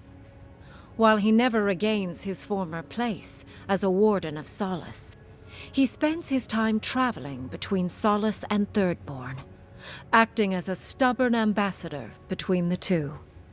Giada learned much in your time together: how to stand up to authority, how to face the unknown, and how to move on from the past. But her family's unfinished work weighs heavily on her soul. Her inheritance is the burden of achieving the impossible. Such is the life of an animancer. At least now she has the right tools for the job, and new friends to help her through hard times. No longer under the threat of imminent death, Yardsley returns to the Animancers. Reunited with her beloved Quilici, she helps him and the Animancers as they put their lives together after the attack on Fior Messiverno. Eventually, she even has something nice to say to Vidaro. As the days pass in contentment and relative peace, Yardsley is struck by the persistent feeling that something is missing. Though she still devotes herself to her studies of both the arcane and the godless, the restlessness never goes away. Freed from torment for the first time in centuries, Sopadal turns their prodigious curiosity to the people that shaped them. They observe the ways their people live, and they think deeply about what they see. Though they flinch away from moments of violence, and they grieve souls returned to them too soon, the rage that once shook cities to rubble no longer rules them. Instead, they come to you with questions. They want to understand. After a time, they begin tentatively to garden. Where they can, they improve the lives of Kith, and the suffering that troubled them is reduced, if never fully eradicated. Their grief compels them to love, and they love unreservedly, with the power of a god. Sopadal has questions about what happens tomorrow, and the day after. You do your best to keep them calm, until the voice in your head is little more than a polite whisper. After everything you've been through, you don't mind the company. The sounds of celebration pull you out of reverie. Many are waiting to greet you with open arms. You take a moment to catch your breath and savor it, because everything is about to change.